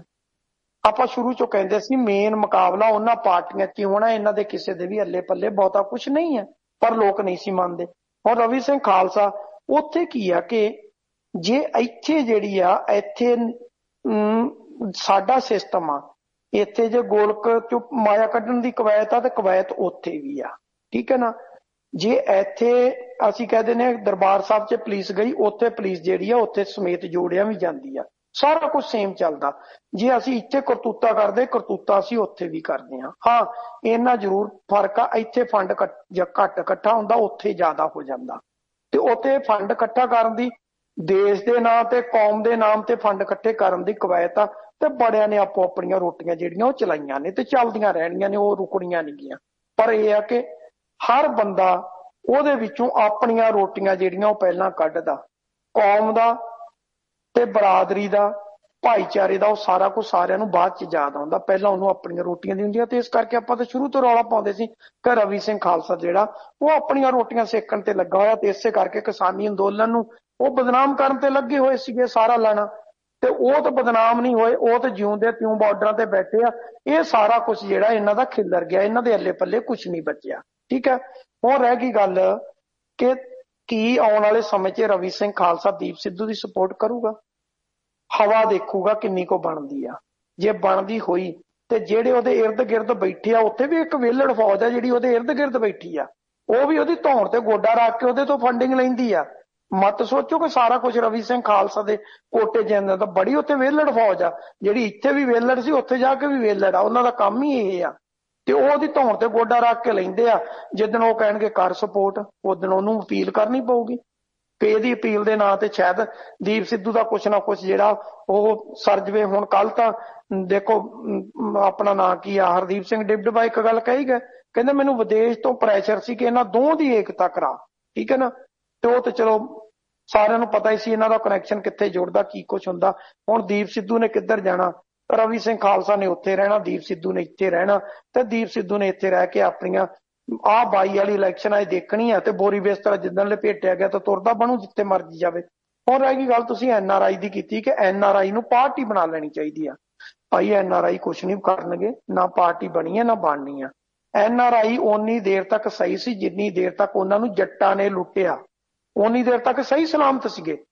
ਜਦੋਂ 14 'ਚ ਬਾਣੀਏ ਦੇ ਕਾਬੂ ਆ ਗਏ, ਬਾਣੀਏ ਨੇ ਏਦਾਂ ਦੇ ਨਿਚੋੜ ਕੇ ਰੱਖਤੇ ਨਿੰਬੂ ਦੀ ਤਰ੍ਹਾਂ, ਸਾਡੇ ਹੀ ਕੱਖ ਨਹੀਂ ਹੈ। ਹੁਣ ਛਿਲਕੇ ਹੀ ਛਿਲਕੇ ਪਏ ਆ, ਬਾਕੀ ਛੱਡਿਆ ਉਹਨਾਂ ਦੇ ਪੱਲੇ ਕੱਖ ਨਹੀਂ ਹੈ, ਠੀਕ ਹੈ। ਜੱਟਾਂ ਦਾ ਕਿੱਡੀ ਕੋ ਮਾਰ ਸੀ, ਇਹਨਾਂ ਦੀ ਮਾਰ ਸੀ। ਹਾਂਜੀ ਸਰਦਾਰ ਜੀ ਕਿੱਦਾਂ, ਹਾਂ ਠੀਕ ਆ, 2 ਕੁ ਬਣਦਾ, ਹਾਂ ਦੇ ਦੋ ਬਸ 2 ਬਹੁਤ ਆ, ਗੱਲ ਖਤਮ ਸੀ। ਉਹ ਕਹਿੰਦਾ ਨਹੀਂ ऐसा नहीं है, अगर स्टेट को खड़ा करना है तो फिर 2 से काम नहीं चलेगा, फिर तो 20 या 50 से काम चलेगा, ऐसे काम नहीं चलेगा। अगर आपने काम चलाना है तो सीधे होके आओ, नहीं तो आप जाइए, हम खुद देख लेंगे। बस जो इन्ना कहते सी, अगला कहता ठीक है जी, ठीक है सर, कोई नहीं जी, मैं 50 का ही इंतजाम करदा, 20 भी छड्डो, मैं 50 का करदा। इस करके बाणीए ने निचोड़ के रख दिते, ते निंबू जिहड़े निचोड़े होए हुंदे ना, ओहदा अचार भी नहीं पैंदा, पिया नूं उल्ली लग जांदी हुंदी आ, ठीक है। हुण NRI दा हाल ओह इदां दा कर गया। हुण इस करके NRI जिहड़े आ भुल जाओ कि हुण ओह पार्टी बनाउणगे जां किहदी सपोर्ट करन आउणगे। हाँ भुले चुके जिहड़े थोड़े बहुते आ, जिन्हां ने जिन्ने को संबंध रखने आ, ओह कहणगे निकलिया यार $200 निकलिया, कोई कहू 500 निकलिया, दे दे यार, इन्ने को दे दे यार, मूंह मलाजा रखना, कल नूं जिहड़े उत्ते मेरे 4 किले आ किते उत्ते ना किसी दा कब्जा करा देना, उस मूंह मलाजे नूं देणगे। उदां हुण ना कोई पार्टी बनूगी ते ना कुछ होऊगा। रह गई गल हुण जिहड़ी ਕੁੰਵਰ ਵਿਜੇ ਪ੍ਰਤਾਪ ਵਾਲੀ ਜਿਹੜੀ ਪ੍ਰਗਟ ਬਾਲ ਜੀ ਗੱਲ ਕਰਕੇ ਗਏ ਆ, ਉਹਦੀ ਇਹ ਆ ਕਿ ਦੇਖੋ ਮੈਂ ਪਹਿਲਾਂ ਕਿਹਾ ਕਿ ਰਾਜਵਿੰਦਰ ਸਿੰਘ ਬੈਂਸ ਬਹੁਤਾ ਕੁਝ ਨਹੀਂ ਕਰ ਸਕੇਗਾ। ਮੈਂ ਕੱਲ ਹੀ ਕਹਿ ਦਿੱਤਾ ਸੀਗਾ, ਜਿੰਨੀ ਦੇਰ ਤੱਕ ਐਡਵੋਕੇਟ ਜਨਰਲ ਬੈਠਾ ਉਨੀ ਦੇਰ ਤੱਕ ਕੁਝ ਨਹੀਂ ਹੋਣਾ। ਕੇਵਲ ਤੇ ਕੇਵਲ ਇਹ ਆ ਕਿ ਜਿਹੜੀ ਕਾਂਗਰਸ 'ਚ ਆਪੋ ਧਾਪ ਪੈ ਗਈ ਆ, ਪਹਿਲਾਂ ਤਾਂ ਕੈਪਟਨ ਅਮਰਿੰਦਰ ਸਿੰਘ ਭੋਲਾ ਬਣ ਕੇ ਬੈਠ ਗਿਆ, ਉਹ ਨਹੀਂ ਕਾਂਗਰਸ ਨੂੰ ਜਿਉਣ ਦਿੰਦਾ। ਰਹਿੰਦੀ ਖੁੰਦੀ ਗੱਲ ਜਿਹੜੀ ਮਾਝਾ ਬ੍ਰਿਗੇਡ ਆ ਗਈ, ਉਹ ਕਹਿੰਦੇ ਵੀ ਸਾਰਾ ਖੈਰ ਖਵਾ ਅਸੀਂ ਆ, ਹੋਰ ਕੋਈ ਨਹੀਂ। ਉਸ ਤੋਂ ਅਗਲੀ ਪ੍ਰੋਬਲਮ ਖੜ ਗਈ, ਹੁਣ ਜਿਹੜੇ ਮੰਤਰੀ ਬਣੇ ਉਹਨਾਂ ਨੂੰ ਆਪੋ ਆਪਣੀਆਂ ਸੀਟਾਂ ਬਚਾਉਣ ਦੀ ਪਈ ਹੋਈ ਕਿ ਅਗਲੀ ਵਾਰ ਅਸੀਂ ਜਿੱਤ ਕੇ ਆ ਜਾਈਏ। ਇਹਦੇ ਇਲਾਵਾ ਹੋਰ ਕਿਸੇ ਦੇ ਪੱਲੇ ਬਹੁਤਾ ਕੁਝ ਬਚਦਾ ਨਹੀਂ ਦਿਖ ਰਿਹਾ। ਹਾਂ ਇੰਨਾ ਜ਼ਰੂਰ ਆ, ਤੁਸੀਂ ਗੱਲ ਚਰਨਜੀਤ ਚੰਨੀ ਦੇ ਬੇਟੇ ਦੀ ਕੀਤੀ ਆ, ਚਰਨਜੀਤ ਚੰਨੀ ਦੀ ਖੁਦ ਦੀ ਸੀਟ ਨਹੀਂ ਸੀ ਬਚ ਰਹੀ ਚਮਕੌਰ ਸਾਹਿਬ, ਜੇ ਉਹ ਮੁੱਖ ਮੰਤਰੀ ਨਾ ਬਣਦਾ ਇਹ ਹਾਲਾਤ ਬਣ ਚੁੱਕੀ ਸੀ। ਤੁਸੀਂ ਸਾਧੂ ਸਿੰਘ ਧਰਮਸੋਤ ਦੀ ਪਿੱਛੇ ਗੱਲ ਕੀਤੀ ਸੀ ਕਿ ਕੈਪਟਨ ਅਮਰਿੰਦਰ ਸਿੰਘ ਨਾ ਜਾਵੇ। ਪੰਜਾਬ 'ਚ ਜੇ ਕੋਈ ਮੰਤਰੀ ਆਪਣੀ ਸੀਟ ਹਾਰ ਰਿਹਾ ਸੀ ਤਾਂ ਕੇਵਲ ਤੇ ਕੇਵਲ ਸਾਧੂ ਸਿੰਘ ਧਰਮਸੋਤ ਸੀ, ਜਿਹਦੀ ਸੀਟ ਜਿੱਤੀ ਨਹੀਂ ਸੀ ਜਾ ਸਕਦੀ, ਜਿਹਦਾ 90 ਦੇ ਵਿੱਚ ਏਡਾ ਵੱਡਾ ਜਿਹੜਾ ਉਹ ਵਿਰੋਧ ਖੜਾ ਹੋਇਆ ਸੀਗਾ। ਪਰ ਹੁਣ ਜਿਹੜੇ ਬਾਕੀ ਲੱਥੇ ਨੇ ਜਿਨ੍ਹਾਂ 'ਚ ਜਿਹਦੀ ਜਿੱਤਣ ਦੀ ਉਮੀਦ ਸੀ ਉਹ ਗੁਰਪ੍ਰੀਤ ਕਾਂਗੜ ਦੀ ਸੀ, ਪਰ ਜਦੋਂ ਮੰਤਰੀ ਦੇ ਅਹੁਦੇ ਤੋਂ ਲੱਥ ਗਿਆ, ਸਰਕਾਰ ਨੇ ਖੁਦ ਉਤਾਰ ਦਿੱਤੇ ਹੋਣ, ਉਦੋਂ ਲੋਕਾਂ 'ਚ ਇੱਕ ਮੈਸੇਜ ਚੱਲ ਜਾਂਦਾ, ਯਾਰ ਇਹਨਾਂ ਨੇ ਬੜੀ ਲੁੱਟ ਮਚਾਈ ਸੀ, ਉਹਨੂੰ ਤੁਸੀਂ ਕੰਟਰੋਲ ਨਹੀਂ ਕਰ ਸਕਦੇ। ਤੁਸੀਂ ਕਿਸੇ ਬਜ਼ੁਰਗ ਆ ਉਹਦੇ ਬਾਰੇ ਇੱਕ ਵਾਰੀ ਗੱਲ ਫੈਲਾ ਦਿਓ, ਭਾਵੇਂ ਕਿੰਨਾ ਸੱਚਾ ਸੁੱਚਾ ਹੋਵੇ, ਜਿੰਨਾ ਮਰਜ਼ੀ ਦੁੱਧ ਧੋਤਾ ਹੋ ਜਾਏ, ਇੱਕ ਵਾਰੀ ਤੁਸੀਂ ਪਿੰਡ ਦੀ ਸੱਥ 'ਚ ਇੱਕ ਵਾਰੀ ਗੱਲ ਕੱਢ ਦਿਓ ਕਿ ਫਲਾਨਾ ਯਾਰ ਉਹ ਫਲਾਨੀ ਕਰਤੂਤ ਕਰਦਾ ਬੁੜਾ ਫੜਿਆ ਗਿਆ, ਗੱਲ ਖਤਮ। ਉਹਦੇ ਬਾਅਦ ਡਾਰਾਂ ਬਣ ਜਾਂਦੀਆਂ, ਉਹ ਵਿਚਾਰਾ ਕਿੰਨੀਆਂ ਮਰਜ਼ੀ ਸਫਾਈਆਂ ਦਿੰਦਾ ਮਰ ਜਾਵੇ, ਫਿਰ ਕੋਈ ਨਹੀਂ ਉਹਦੀ ਸੁਣਦਾ। ਇਹ ਹਾਲਾਤ ਹੁਣ ਬਲਵੀਰ ਸਿੰਘ ਸਿੱਧੂ ਦੇ ਵੀ ਹਾਲਾਤ ਕੋਈ ਬਹੁਤੀ ਵਧੀਆ ਨਹੀਂ ਸੀ। ਰਾਣਾ ਸੋਢੀ ਜ਼ਰੂਰ ਆਪਦੀ ਸੀਟ ਕੱਢ ਸਕਦਾ ਸੀ ਉੱਥੋਂ, ਪਰ ਜਿਸ ਤਰੀਕੇ ਦੇ ਨਾਲ ਉਹਨਾਂ ਦਾ ਅਹੁਦਾ ਖੁੱਸਿਆ, ਉਹਦੇ ਬਾਅਦ ਇਹਨਾਂ ਨੂੰ ਆਪੋ ਆਪਣੇ ਪੈਰ ਲਾਉਣੇ ਜਿਹੜੇ ਔਖੇ ਹੋਏ ਪਏ। ਹੁਣ ਜਿਹੜੇ ਵਿਚਾਰੇ 17-18 ਨੇ ਇਹ ਆਪੋ ਆਪਣੇ ਘਰ ਬਚਾਉਣ ਲੱਗੇ ਹੋਏ ਆ। ਉਹ 'ਚ ਚੰਨੀ ਆ, ਚੰਨੀ ਨੇ ਮੁੰਡਾ ਜਿਹੜਾ ਉਹ ਤਾਰਤਾ ਵੀ ਬਸੀ ਪਠਾਣਾ ਲੈ ਜਾਓ ਤੇ ਜੀਪੀ ਨੂੰ ਤੋੜ ਦਿਆਂਗੇ। ਹੁਣ ਜਿਹੜਾ ਜੀਪੀ ਆ ਉਹ ਮਨਪ੍ਰੀਤ ਬਾਦਲ ਦੇ ਕੋਟੇ 'ਚ, ਕਿਉਂਕਿ ਪਹਿਲਾਂ ਪੀਪੀ 'ਚ ਪੀਪਣੀ ਵਜਾਉਂਦਾ ਸੀਗਾ, ਉੱਥੋਂ ਵਜਾਉਂਦਾ ਨਾਲ ਆਇਆ ਸੀ, ਇੱਥੇ ਆ ਕੇ ਉਹ ਆਪਣੀ ਦੁਬਾਰਾ ਤੋਂ ਜਿਹੜੀ ਸੀਗੀ ਇੱਥੇ ਉਹਦੇ ਪੈਰ ਲੱਗੇ ਸੀ। ਤੇ ਜੇ ਤੋੜ ਵੀ ਦੇਣਗੇ ਬਹੁਤਾ ਫਰਕ ਨਹੀਂ ਪੈਂਦਾ, ਕਿਉਂਕਿ ਇੱਕ ਬੰਨੇ ਮੁੱਖ ਮੰਤਰੀ ਆ ਤੇ ਦੂਜੇ ਬੰਨੇ ਜਿਹੜਾ ਸਟੇਟ ਪ੍ਰੈਜ਼ੀਡੈਂਟ ਆ। ਜਦੋਂ ਉਹਨਾਂ ਦੇ ਮੁਤਾਬਕ ਟਿਕਟਾਂ ਵੰਡੀਆਂ ਗਈਆਂ, ਇਹ ਦੇਖਣਾ ਹਾਈ ਕਮਾਂਡ ਨੇ ਆ, ਉਹਨਾਂ ਇੱਕ ਪਰਿਵਾਰ ਨੂੰ 2 ਦੇਣੀਆਂ ਜਾਂ 1 ਦੇਣੀ ਆ, ਤੇ ਉਹਦੇ ਤੇ ਜਾ ਕੇ ਫੈਸਲਾ ਹੋਣਾ ਵਾ। ਉਨੀ ਦੇਰ ਤੱਕ ਪਤਾ ਨਹੀਂ ਸਰਕਾਰ ਦਾ ਕੀ ਬਣਦਾ, ਸਰਕਾਰ ਕਿਹੜੇ ਖੂਹ 'ਚ ਪੈਂਦੀ ਆ, ਕੀ ਕੁਝ ਕਰਦੀ ਆ, ਸਰਕਾਰ ਦੀ ਕੋਈ ਇੱਜ਼ਤ ਬਚਦੀ ਆ ਕਿ ਜਾਂ ਕਿਰਕਰੀ ਹੁੰਦੀ ਆ, ਹਰ ਮੋੜ ਤੇ ਹਰ ਚੌਂਕ ਤੇ ਹੁੰਦੀ ਆ, ਸਰਕਾਰ ਸੰਭਲਦੀ ਆ ਕਿ ਨਹੀਂ ਸੰਭਲਦੀ, ਇਹਦੇ ਤੇ ਬਹੁਤ ਕੁਝ ਜਿਹੜਾ ਉਹ ਡਿਪੈਂਡ ਕਰਦਾ। ਜੀ ਸੁਰਿੰਦਰ, ਬੁਲਾਈਏ ਫਤਿਹ। ਹਾਂਜੀ ਹਾਂਜੀ, ਥੈਂਕ ਯੂ, ਮਿਹਰਬਾਨੀ ਸੁਰਿੰਦਰ ਬਾਈ ਜੀ। ਹੁੰਦੀ ਸ਼ਾਮੀ ਮੁਲਾਕਾਤ 6 ਵਜੇ। ਸਤਿ ਸ਼੍ਰੀ ਅਕਾਲ। ਸਤਿ ਸ਼੍ਰੀ ਅਕਾਲ, ਮਿਹਰਬਾਨੀ, ਸ਼ੁਕਰੀਆ, ਮਿਹਰਬਾਨੀ ਜੀ, ਥੈਂਕ ਯੂ, ਸਤਿ ਸ਼੍ਰੀ ਅਕਾਲ। ਸੋ ਦੋਸਤੋ, ਇਸ ਸਨ ਰਾਜਨੀਤਿਕ ਮਾਮਲਿਆਂ ਦੇ ਮਾਹਰ ਤੇ ਵਕਾਲਤ ਨਾਲ ਵਾਬਸਤਾ ਐਡਵੋਕੇਟ ਸੁਰਿੰਦਰ ਸਿੰਘ ਆਪਣੇ ਨਾਲ ਜੁੜੇ ਸਨ, ਤੇ ਤੁਸੀਂ ਇਸ ਪ੍ਰੋਗਰਾਮ ਦੇ ਵਿੱਚ ਗੱਲਬਾਤ ਕਰਨੀ ਹੈ। ਥੋੜਾ ਸਮਾਂ ਆਪਣੇ ਕੋਲ ਹੈਗਾ ਤੇ ਕੁਝ ਖਬਰਾਂ ਦੀ ਮੈਂ ਅਪਡੇਟ ਤੁਹਾਡੇ ਨਾਲ ਸਾਂਝੀ ਕਰਾਂਗਾ। ਸੋ UPSC ਨੂੰ ਜਿਹੜੀ ਲਿਸਟ ਭੇਜੀ ਗਈ ਹੈ ਕੁਝ ਅਧਿਕਾਰੀਆਂ ਦੀ ਕਿ ਕੌਣ-ਕੌਣ ਚੁਣੇ ਜਾ ਸਕਦੇ ਨੇ ਇਸ ਪੈਨਲ ਦੇ ਵਿੱਚ, ਉਹਨਾਂ ਦਾ ਜ਼ਿਕਰ ਕਰਾਂਗੇ। ਤੇ ਤੁਸੀਂ ਕਾਲ ਕਰਨੀ ਹੈ 9876309655 ਤੇ WhatsApp ਕਾਲ ਕਰ ਸਕਦੇ ਹੋ, ਆਰਡੀਨਰੀ ਕਾਲ ਕਰ ਸਕਦੇ ਹੋ, ਲਾਈਨਾਂ ਇਸ ਵਕਤ ਖੁੱਲੀਆਂ ਨੇ। ਤੇ ਸਹੂਲਤਾਂ ਦੀ ਨਿਯੁਕਤੀ ਤੇ ਸਵਾਲ ਉੱਠਣ ਤੋਂ ਬਾਅਦ, ਕਿਉਂਕਿ ਜਿਹੜੀ ਲਿਸਟ ਪੰਜਾਬ ਸਰਕਾਰ ਨੇ ਭੇਜੀ ਹੈ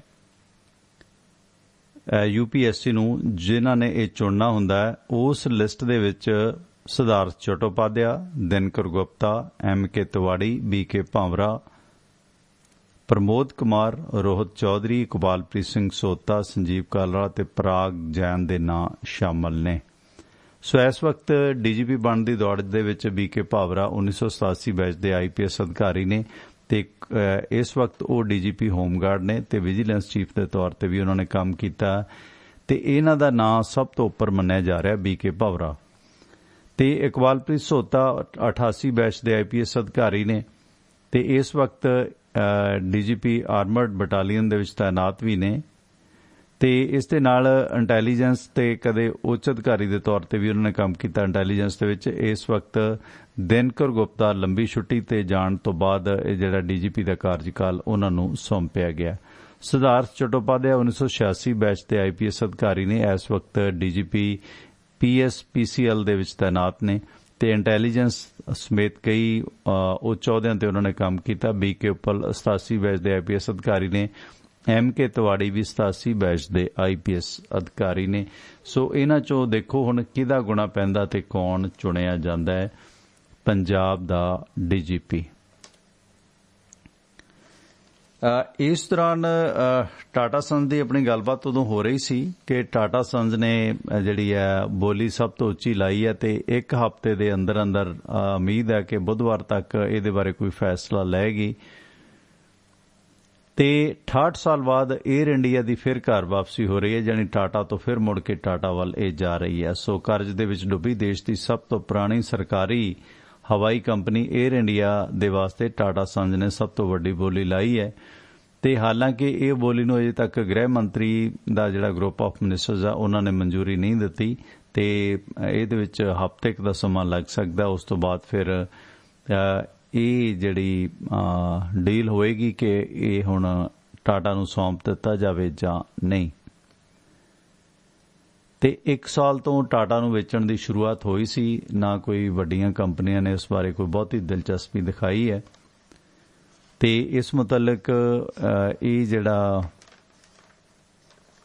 ਵਰਤਾਰਾ ਸਾਹਮਣੇ ਆਇਆ। ਤੇ ਦੂਸਰੇ ਪਾਸੇ ਜਿਹੜੀ ਕਿਸਾਨ ਮਹਾਪੰਚਾਇਤ ਨੇ ਅਰਜ਼ੀ ਲਾਈ ਹੈ, ਉਹਨਾਂ ਦੇ ਵਕੀਲ ਅਜੇ ਚੌਧਰੀ ਨੇ, ਜਿਨ੍ਹਾਂ ਨੇ ਕੋਰਟ ਦੇ ਵਿੱਚ ਇਹ ਮਸਲਾ ਖੜਾ ਕੀਤਾ ਸੀ ਕਿ ਇਹ ਜੰਤਰ ਮੰਤਰ ਤੇ ਧਰਨਾ ਦੇਣਾ ਚਾਹੁੰਦੇ ਨੇ। ਸੋ ਇਸ ਤਰ੍ਹਾਂ ਦੀਆਂ ਕੁਝ ਕਿਸਾਨ ਜਥੇਬੰਦੀਆਂ ਦੇ ਨਾਂ ਤੇ ਬਣੀਆਂ ਹੋਈਆਂ ਜਥੇਬੰਦੀਆਂ ਕਿਤੇ ਨਾ ਕਿਤੇ ਧਿਆਨ ਡਾਇਵਰਟ ਪਬਲਿਕ ਦਾ ਕਰਦੀਆਂ ਨੇ। ਪੰਜਾਬ ਦੇ ਵਿੱਚ ਜਿਹੜੀ ਸਥਿਤੀ ਹੈ ਸਰਕਾਰੀ ਹਸਪਤਾਲਾਂ ਦੀ, ਉਸ ਤੇ ਇੱਕ ਰਿਪੋਰਟ ਹੈ ਕਿ ਦੇਸ਼ ਦੇ ਵਿੱਚ ਇਸ ਵਕਤ ਸਰਕਾਰੀ ਜ਼ਿਲ੍ਹਾ ਹਸਪਤਾਲਾਂ ਦੇ ਵਿੱਚ ਨੀਤੀ ਆਯੋਗ ਨੇ ਇੱਕ ਰਿਪੋਰਟ ਜਾਰੀ ਕੀਤੀ ਹੈ, ਜਿਸ ਦੇ ਵਿੱਚ ਹੈਰਾਨੀਜਨਕ ਅੰਕੜੇ ਸਾਹਮਣੇ ਆ ਰਹੇ ਨੇ। ਪੰਜਾਬ ਦੇ ਵਿੱਚ 1 ਲੱਖ ਲੋਕਾਂ ਦੇ ਵਾਸਤੇ ਸਿਰਫ 18 ਬੈੱਡ ਨੇ ਹਸਪਤਾਲਾਂ ਦੇ ਵਿੱਚ, ਜਦੋਂ ਕਿ ਹਰਿਆਣਾ ਤੇ JK ਦੇ ਹਾਲਾਤ ਇਸ ਤੋਂ ਵੀ ਬਦਤਰ ਨੇ। ਸਵਾਗਤ ਸਮੇਂ ਵਾਲੀ ਸਾਹਿਬ। ਹਾਂਜੀ ਸਰ, ਬੇਨਤੀ ਹੈਗੀ ਹੈ ਵੀ ਜੇ ਕੈਪਟਨ ਸਾਹਿਬ ਤਾਂ ਸੋਨੇ ਦਾ ਬਣ ਕੇ ਵੀ ਪੰਜਾਬ ਦੇ ਲੋਕਾਂ ਨੂੰ ਵਿਖਾਈ ਦੇਵੇ ਨਾ ਸਰ, ਤੇ ਮੈਨੂੰ ਸ਼ੱਕ ਪੈਂਦਾ ਵੀ ਹੁਣ ਗਦੜੀ ਰਹੀ ਰੋਹਾਲੋਂ ਕੰਮ ਡਿਚ ਕਰਤੇ ਆਇਆ, ਨਹੀਂ ਸਿਸਟਮ ਚੱਲਣਾ ਜੀ। ਤੇ ਜੇ ਮੰਨ ਲਓ ਇਹ ਪਾਰਟੀ ਬਣਾ ਕੇ ਖੜਦਾ ਤੇ ਲੋਕ ਫਿਰ ਵੀ 2-4% ਵੀ ਵੋਟ ਪਾਉਣਗੇ ਤੇ ਲੱਖ ਲਾਹਣ ਤੋਂ ਉਹਨਾਂ ਲੋਕਾਂ ਦੇ ਹੋਏਗੀ ਤੁਹਾਡਾ ਬੇੜਾ ਬਹਿ ਜੇ। ਇਹ ਉੱਥੇ ਬਹਿ ਕੇ ਗੀਤ ਗਾਉਂਦਾ ਰਿਹਾ ਤੇ ਤੁਸੀਂ ਗਲਾਂ 'ਚ 2-2 ਲੱਖ ਪਿੱਛੇ ਫਾਹੇ ਲੈਂਦੇ ਰਹੇ ਤੇ ਇਹ ਉੱਥੇ ਭੇਡਾਂ ਰਹਿੰਦਾ ਰਿਹਾ। ਕਿੱਡੇ ਬਦਕਿਸਮਤ ਹੋਣਗੇ ਸਰ ਲੋਕ। ਬਾਕੀ ਸਰ ਇੱਕ ਹੋਰ ਛੋਟੀ ਜਿਹੀ ਬੇਨਤੀ ਹੈ ਵੀ ਤੁਸੀਂ ਜਾਂ ਤਾਂ ਕਾਲਾਂ ਵਿਚਾਲੇ ਲੈ ਲਿਆ ਕਰੋ ਜਾਂ ਲਾਸਟ ਕਰ ਦਿਓ ਜੀ, ਜਾਂ ਪਹਿਲਾਂ ਕਰ ਲਓ ਵੀ ਜਿਹੜੇ ਹੋਣਗੇ ਜਿਹੜੇ ਹੈਗੇ ਨੇ ਬੜੇ ਸੂਝਵਾਨ ਕਾਲਰ ਨੇ ਉਹਨਾਂ ਦੇ ਸਵਾਲ ਹੋ ਜਾਣਗੇ ਵੀਰ ਜੀ ਸੁਰਿੰਦਰ ਨੂੰ। Thank you sir. ਮਿਹਰਬਾਨੀ ਜੀ, ਥੈਂਕ ਯੂ। ਕੋਈ ਨਹੀਂ, ਸੋਚਦੇ ਹਾਂ। ਮਿਹਰਬਾਨੀ ਸਮੇਲ ਸਾਹਿਬ। ਤੇ ਇਸ ਦੌਰਾਨ ਦੇਖੋ ਪੰਜਾਬੀਆਂ ਦਾ ਸੁਭਾਅ ਆ ਕੀ ਕੁਛ ਪੈਂਦਾ ਗੁਣਾ, ਪਰ ਹੈਰਾਨੀ ਦੀ ਗੱਲ ਹੈ ਕਿ ਇੰਨਾ ਰਾਜ ਭਾਗ ਦੇਣ ਤੋਂ ਬਾਅਦ ਵੀ ਜਿਹੜੀ ਸਥਿਤੀ ਕਿਸ ਤਰ੍ਹਾਂ ਦੀ ਬਣ ਰਹੀ ਹੈ। ਆਪਣੀ ਗੱਲਬਾਤ ਚੱਲ ਰਹੀ ਸੀ ਕਿ ਸਰਕਾਰੀ ਹਸਪਤਾਲਾਂ ਦੀ ਦੇਸ਼ ਭਰ ਦੇ ਵਿੱਚ ਕੀ ਸਥਿਤੀ ਹੈ। ਪੰਜਾਬ ਦੇ ਵਿੱਚ 1 ਲੱਖ ਲੋਕਾਂ ਪਿੱਛੇ 18 ਬੈੱਡ ਨੇ, ਇਹ ਸਥਿਤੀ ਹੈ। ਪੰਜਾਬ ਇਸ ਮਾਮਲੇ 'ਚ 12ਵੇਂ-15ਵੇਂ ਸਥਾਨ ਤੇ ਹੈ। ਦੇਸ਼ ਦੇ ਵਿੱਚ ਅਗਰ ਦੇਖਿਆ ਜਾਵੇ ਤਾਂ ਗੁਜਰਾਤ, ਰਾਜਸਥਾਨ, ਮੱਧ ਪ੍ਰਦੇਸ਼ ਤੇ ਜਾਂ ਬਾਕੀ ਸਥਿਤੀ ਇਸ ਮਾਮਲੇ 'ਚ ਕੀ ਹੈ। ਦਿੱਲੀ ਦੇ ਵਿੱਚ 1 ਲੱਖ ਲੋਕਾਂ ਪਿੱਛੇ 59 ਬੈੱਡ ਨੇ, 59, 168। ਕਰਨਾਟਕਾ ਦੇ ਵਿੱਚ 33 ਨੇ, ਕੇਰਲਾ ਦੇ ਵਿੱਚ 22 ਨੇ, ਉੜੀਸਾ ਦੇ ਵਿੱਚ 22 ਨੇ, ਤਾਮਿਲਨਾਡੂ 'ਚ 22 ਬੈੱਡ ਨੇ 1 ਲੱਖ ਲੋਕਾਂ ਪਿੱਛੇ। ਮੱਧ ਪ੍ਰਦੇਸ਼ ਵੱਡਾ ਸੂਬਾ ਹੈ, ਗਰੀਬ ਵਸੋਂ ਫਿਰ ਵੀ 20 ਬੈੱਡ ਨੇ। ਛੱਤੀਸਗੜ੍ਹ ਦੇ ਵਿੱਚ 20 ਬੈੱਡ ਨੇ 1 ਲੱਖ ਲੋਕਾਂ ਦੇ ਪਿੱਛੇ। ਪੱਛਮੀ ਬੰਗਾਲ 'ਚ 19 ਨੇ, ਰਾਜਸਥਾਨ 'ਚ 19 ਨੇ, ਗੁਜਰਾਤ 'ਚ 19 ਨੇ। ਪੰਜਾਬ ਦੇ ਵਿੱਚ 1 ਲੱਖ ਲੋਕਾਂ ਦੇ ਪਿੱਛੇ 18 ਬੈੱਡ ਨੇ। ਨਾਲ ਕਿ ਐਡੇ ਹਸਪੀਟਲ ਖੁੱਲ੍ਹ ਗਏ ਨੇ, ਇਹ ਹੈ ਉਹ ਹੈ, ਜਾਣੀ ਮਰੀਜ਼ਾਂ ਦੇ ਵਾਸਤੇ ਸਿਰਫ 18 ਬੈੱਡ ਨੇ। ਆਂਧਰਾ ਪ੍ਰਦੇਸ਼ ਦੇ ਵਿੱਚ ਵੀ 18 ਬੈੱਡ ਨੇ। ਸਾਡੇ ਗੁਆਂਢੀ ਸੂਬੇ ਹਰਿਆਣਾ 'ਚ 13 ਬੈੱਡ ਨੇ। ਜੰਮੂ ਕਸ਼ਮੀਰ 'ਚ 17, ਮਹਾਰਾਸ਼ਟਰ 'ਚ 14, UP 'ਚ 13, ਤੇਲੰਗਾਨਾ 'ਚ 10, ਝਾਰਖੰਡ 9 ਤੇ ਬਿਹਾਰ 'ਚ 6। ਟੋਟਲ ਜੇ ਐਵਰੇਜ ਦੇਖੀ ਜਾਵੇ ਤਾਂ ਭਾਰਤ ਭਰ ਦੇ ਵਿੱਚ 1 ਲੱਖ ਲੋਕਾਂ ਪਿੱਛੇ 22 ਬੈੱਡ ਨੇ ਹਸਪਤਾਲਾਂ ਦੇ ਵਿੱਚ, ਪਰ ਪੰਜਾਬ ਦੇ ਵਿੱਚ 1 ਲੱਖ ਲੋਕਾਂ ਦੇ ਪਿੱਛੇ 18 ਬੈੱਡ ਨੇ, ਜਾਣੀ ਕਿ ਨੈਸ਼ਨਲ ਰੇਸ਼ੋ ਨਾਲ ਵੀ ਅਜੇ ਪੰਜਾਬ ਥੱਲੇ ਹੈ। ਇਹ ਸਥਿਤੀ ਪੰਜਾਬ ਦੀ ਹੈ, ਜਿਹੜਾ ਅਸੀਂ ਕਹਿੰਦੇ ਕਿ ਬੜਾ ਅਮੀਰ ਸੂਬਾ ਹੈ। ਇਹ ਸਥਿਤੀ ਸਰਕਾਰੀ ਹਸਪਤਾਲਾਂ ਦੀ ਹੈ। ਇਹ ਠੀਕ ਹੈ ਕਿ ਪ੍ਰਾਈਵੇਟ ਵੱਡੇ ਹਸਪੀਟਲ ਖੁੱਲ੍ਹ ਗਏ ਨੇ, ਪਰ ਜਿਹੜਾ ਸਰਕਾਰੀ ਲੋਕਾਂ ਦਾ, ਆਮ ਲੋਕਾਂ ਦੇ ਵਾਸਤੇ ਜਿਹੜੀਆਂ ਸੁੱਖ ਸਹੂਲਤਾਂ ਨੇ, ਕਿਤੇ ਮਹਾਰਾਜਾ ਰਜਿੰਦਰ ਸਿੰਘ ਹੋਰਾਂ ਦੇ ਨਾਂ ਤੇ ਹਸਪੀਟਲ ਬਣੇ ਹੋਏ ਨੇ, ਹੋਰਾਂ ਦੇ ਨਾਂ ਤੇ ਬਣੇ ਹੋਏ ਨੇ, ਪਰ ਸਥਿਤੀ ਇਹ ਹੈ ਕਿ ਉਹਨਾਂ ਸਰਕਾਰੀ ਹਸਪਤਾਲਾਂ ਦੇ ਵਿੱਚ ਵੀ ਰਜਿੰਦਰ ਸਿੰਘ ਦੇ ਪੋਤਰੇ ਪੜਪੋਤਰੇ ਭਾਵੇਂ ਮੁੱਖ ਮੰਤਰੀ ਰਹੇ ਨੇ, ਪਰ ਫਿਰ ਵੀ ਉਹ ਸਰਕਾਰੀ ਬੈੱਡ ਨਹੀਂ ਵਧਾ ਸਕੇ, ਉਹਨਾਂ ਨੂੰ ਮੇਨਟੇਨ ਨਹੀਂ ਕਰ ਸਕੇ। ਤੇ ਇਸ ਮਾਮਲੇ 'ਚ ਪੰਜਾਬ ਮੁਲਕ ਭਰ ਦੇ ਵਿੱਚੋਂ 12ਵੇਂ 15ਵੇਂ ਸਥਾਨ ਤੇ ਹੈ ਤੇ 18 ਬੈੱਡ ਨੇ 1 ਲੱਖ ਲੋਕਾਂ ਦੇ ਪਿੱਛੇ। ਤੇ ਇਸੇ ਸਿਲਸਿਲੇ ਵਿੱਚ ਜੇ OPD 'ਚ ਦੇਖਿਆ ਜਾਵੇ ਤਾਂ ਇੱਕ ਡਾਕਟਰ ਰੋਜ਼ 47 ਮਰੀਜ਼ ਦੇਖਦਾ ਹੈ। ਤਾਮਿਲਨਾਡੂ 'ਚ, UP 'ਚ 43, ਚੰਡੀਗੜ੍ਹ 43, ਬਿਹਾਰ 'ਚ 35, ਹਿਮਾਚਲ 34, ਗੁਜਰਾਤ 32, ਦਿੱਲੀ 30, ਮੱਧ ਪ੍ਰਦੇਸ਼ 29, ਕਰਨਾਟਕਾ 28। ਯਾਨੀ ਭਾਰਤ ਭਰ ਦੇ ਵਿੱਚ ਜਿਹੜਾ ਅੰਕੜਾ ਹੈ ਕਿ ਇੱਕ OPD ਦੇ ਵਿੱਚ 27 ਮਰੀਜ਼ ਦੇਖਦਾ ਇੱਕ ਡਾਕਟਰ, ਪਰ ਤਾਮਿਲਨਾਡੂ ਦੇ ਵਿੱਚ 47 ਵੀ ਦੇਖਦੇ ਨੇ।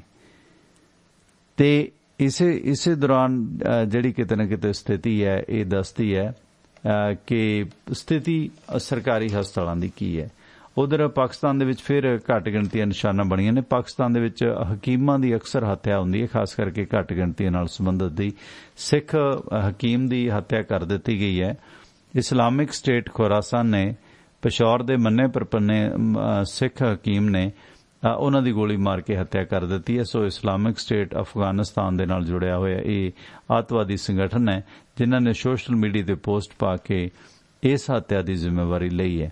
ਸੋ 15 ਅਗਸਤ ਨੂੰ ਕਾਬਲ ਦੇ ਵਿੱਚ ਤਾਲਿਬਾਨ ਦੇ ਕਬਜ਼ੇ ਤੋਂ ਬਾਅਦ ਅਫਗਾਨਿਸਤਾਨ ਦੇ ਵੱਖ-ਵੱਖ ਹਲਕਿਆਂ ਦੇ ਵਿੱਚ ISIS ਦੇ ਇਹ ਹਮਲੇ ਹੋ ਰਹੇ ਨੇ, ਜਿਸ ਮੁਤਲਕ ਇਹ ਸਤਨਾਮ ਸਿੰਘ ਹਕੀਮ ਹੈ ਜਿਸ ਦੀ ਦਿਨ ਦਿਹਾੜੇ ਹੱਤਿਆ ਕਰ ਦਿੱਤੀ ਗਈ ਹੈ। ਕੈਪਟਨ ਅਮਰਿੰਦਰ ਸਿੰਘ ਨੇ ਵੀ ਇਸ ਹੱਤਿਆ ਤੇ ਦੁੱਖ ਦਾ ਪ੍ਰਗਟਾਵਾ ਕੀਤਾ ਹੈ। ਹਾਲਾਂਕਿ ਜੋ ਦੇਸ਼ ਦੇ ਵਿੱਚ ਸਥਿਤੀ ਹੈ ਉਸ ਮੁਤਲਕ ਤਿਉਹਾਰਾਂ ਦਾ ਸੀਜ਼ਨ ਆ ਰਿਹਾ, ਸੁਰੱਖਿਆ ਏਜੰਸੀਆਂ ਵੱਲੋਂ ਵੀ ਸੁਚੇਤ ਕੀਤਾ ਜਾ ਰਿਹਾ ਤੇ ਨਾਲ ਜਿਹੜੇ ਸਿਹਤ ਸੇਵਾਵਾਂ ਨੇ ਉਹਨਾਂ ਵੱਲੋਂ ਵੀ ਲੋਕਾਂ ਨੂੰ ਸੁਚੇਤ ਕੀਤਾ ਜਾ ਰਿਹਾ। ਦੇਸ਼ ਦੀ ਸਭ ਤੋਂ ਵੱਡੀ ਸਿਹਤ ਸੰਸਥਾ ਏਮਜ਼ ਦਿੱਲੀ ਦੇ ਡਾਕਟਰ ਰਣਦੀਪ ਗੁਲੇਰੀਆ ਨੇ ਵੀ ਆਖਿਆ ਕਿ ਤਿਉਹਾਰਾਂ ਦਾ ਸੀਜ਼ਨ ਹੈ, ਇਸ ਲਈ ਲੋਕਾਂ ਨੂੰ ਕੋਰੋਨਾ ਤੋਂ ਸਤਰਕ ਰਹਿਣ ਦੀ ਜ਼ਰੂਰਤ ਹੈ, ਕਿਉਂਕਿ 6 ਤੋਂ 8 ਹਫ਼ਤੇ ਤੱਕ ਅਜੇ ਵੀ ਕੋਰੋਨਾ ਦੇ ਸਤਰਕ ਰਹਿਣ ਦੀ ਸਾਨੂੰ ਜ਼ਰੂਰਤ ਹੈ। ਫਿਲਹਾਲ ਤਿਉਹਾਰ ਆਉਣ ਵਾਲੇ ਨੇ ਜਿਸ ਦੌਰਾਨ ਆਪਸੀ ਮੇਲ ਮਿਲਾਪ ਦੇ ਦੌਰਾਨ ਸਫਾਈ ਦੇ ਪ੍ਰਬੰਧ ਨਾ ਹੋਣ ਦੇ ਦੌਰਾਨ ਕੋਰੋਨਾ ਦਾ ਖਤਰਾ ਵੱਧ ਸਕਦਾ ਹੈ। ਸੋ ਫੈਸਟੀਵਲ ਸੀਜ਼ਨ ਦੇ ਦੌਰਾਨ ਖਾਸ ਕਰਕੇ ਇਹ 6 ਤੋਂ 8 ਹਫ਼ਤੇ ਸਾਨੂੰ ਬਹੁਤ ਸਤਰਕ ਰਹਿਣ ਦੀ ਜ਼ਰੂਰਤ ਹੈ, ਕਿਉਂਕਿ ਰਾਮਲੀਲਾ ਦੇ ਵਿੱਚ ਵੱਡੀ ਪੱਧਰ ਤੇ ਲੋਕ ਇਕੱਠੇ ਹੁੰਦੇ ਨੇ। ਫਿਰ ਉਸ ਤੋਂ ਬਾਅਦ ਛਠ ਪੂਜਾ, ਇਹਨਾਂ ਤੇ ਭਾਵੇਂ ਸਰਕਾਰੀ ਪਾਬੰਦੀਆਂ ਆਇਦ ਨੇ, ਪਰ ਫਿਰ ਵੀ ਸਾਨੂੰ ਫੈਸਟੀਵਲ ਸੀਜ਼ਨ ਦੇ ਦੌਰਾਨ ਬਹੁਤ ਸਤਰਕ ਰਹਿਣ ਦੀ ਜ਼ਰੂਰਤ ਹੈ। ਉਧਰ ਪੰਜਾਬ ਦੇ ਵਿੱਚ ਕੋਰੋਨਾ ਦੀ ਲਾਗ ਅਜੇ ਜਾਰੀ ਹੈ। ਸੋ ਸਤੰਬਰ ਮਹੀਨੇ ਦੇ ਦੌਰਾਨ ਰੋਜ਼ਾਨਾ ਨਵੇਂ ਕੇਸ ਮਿਲਣ ਦਾ ਅੰਕੜਾ 4 ਸਤੰਬਰ ਨੂੰ ਛੱਡ ਕੇ 50 ਤੋਂ ਭਾਵੇਂ ਥੱਲੇ ਰਿਹਾ, ਫਿਰ ਵੀ ਔਸਤਨ 30-35 ਮਰੀਜ਼ ਪੰਜਾਬ ਦੇ ਵਿੱਚ ਮਿਲਦੇ ਰਹੇ। ਅਕਤੂਬਰ ਦੇ ਪਹਿਲੇ ਦਿਨ 27 ਮਰੀਜ਼ ਨੇ ਜਿਹੜੇ ਕੱਲ ਪੰਜਾਬ ਦੇ ਵਿੱਚ ਕੋਰੋਨਾ ਪੀੜਤ ਮਿਲੇ ਨੇ। ਮਾਨਸਾ ਦੇ ਵਿੱਚ ਇੱਕ ਪੁਰਾਣੀ ਮੌਤ ਦੀ ਵਜ੍ਹਾ ਦੇ ਕਾਰਨ ਕੋਵਿਡ ਰੋਗ ਇਸ ਮੌਤ ਦਾ ਕਾਰਨ ਮੰਨਿਆ ਗਿਆ, ਜਦੋਂ ਕਿ ਮੋਹਾਲੀ ਦੇ ਵਿੱਚ ਇੱਕ ਨਵੇਂ ਮਰੀਜ਼ ਨੇ ਦਮ ਤੋੜਿਆ ਕੋਰੋਨਾ ਦੇ ਕਾਰਨ। ਪੰਜਾਬ ਦੇ ਵਿੱਚ ਇਸ ਵਕਤ ਕੋਰੋਨਾ ਨਾਲ ਮਾਰੇ ਗਏ ਲੋਕਾਂ ਦਾ ਅੰਕੜਾ 16,502 ਤੱਕ ਹੋ ਗਿਆ, ਜਦੋਂ ਕਿ ਕੁੱਲ ਇਹਦੇ ਰੋਗੀਆਂ ਦੀ ਤਾਦਾਦ, ਕੋਰੋਨਾ ਪੀੜਤਾਂ ਦੀ ਤਾਦਾਦ 6,06,006 ਤੱਕ ਪੁੱਜ ਚੁੱਕੀ ਹੈ। ਪਰ ਇਸ ਸੰਬੰਧੀ ਫਿਰ ਵੀ ਸਾਨੂੰ ਸਤਰਕ ਰਹਿਣ ਦੀ ਜ਼ਰੂਰਤ ਹੈ, ਜਿਸ ਤਰ੍ਹਾਂ ਇਹ ਫੈਸਟੀਵਲ ਸੀਜ਼ਨ ਚੱਲ ਰਿਹਾ।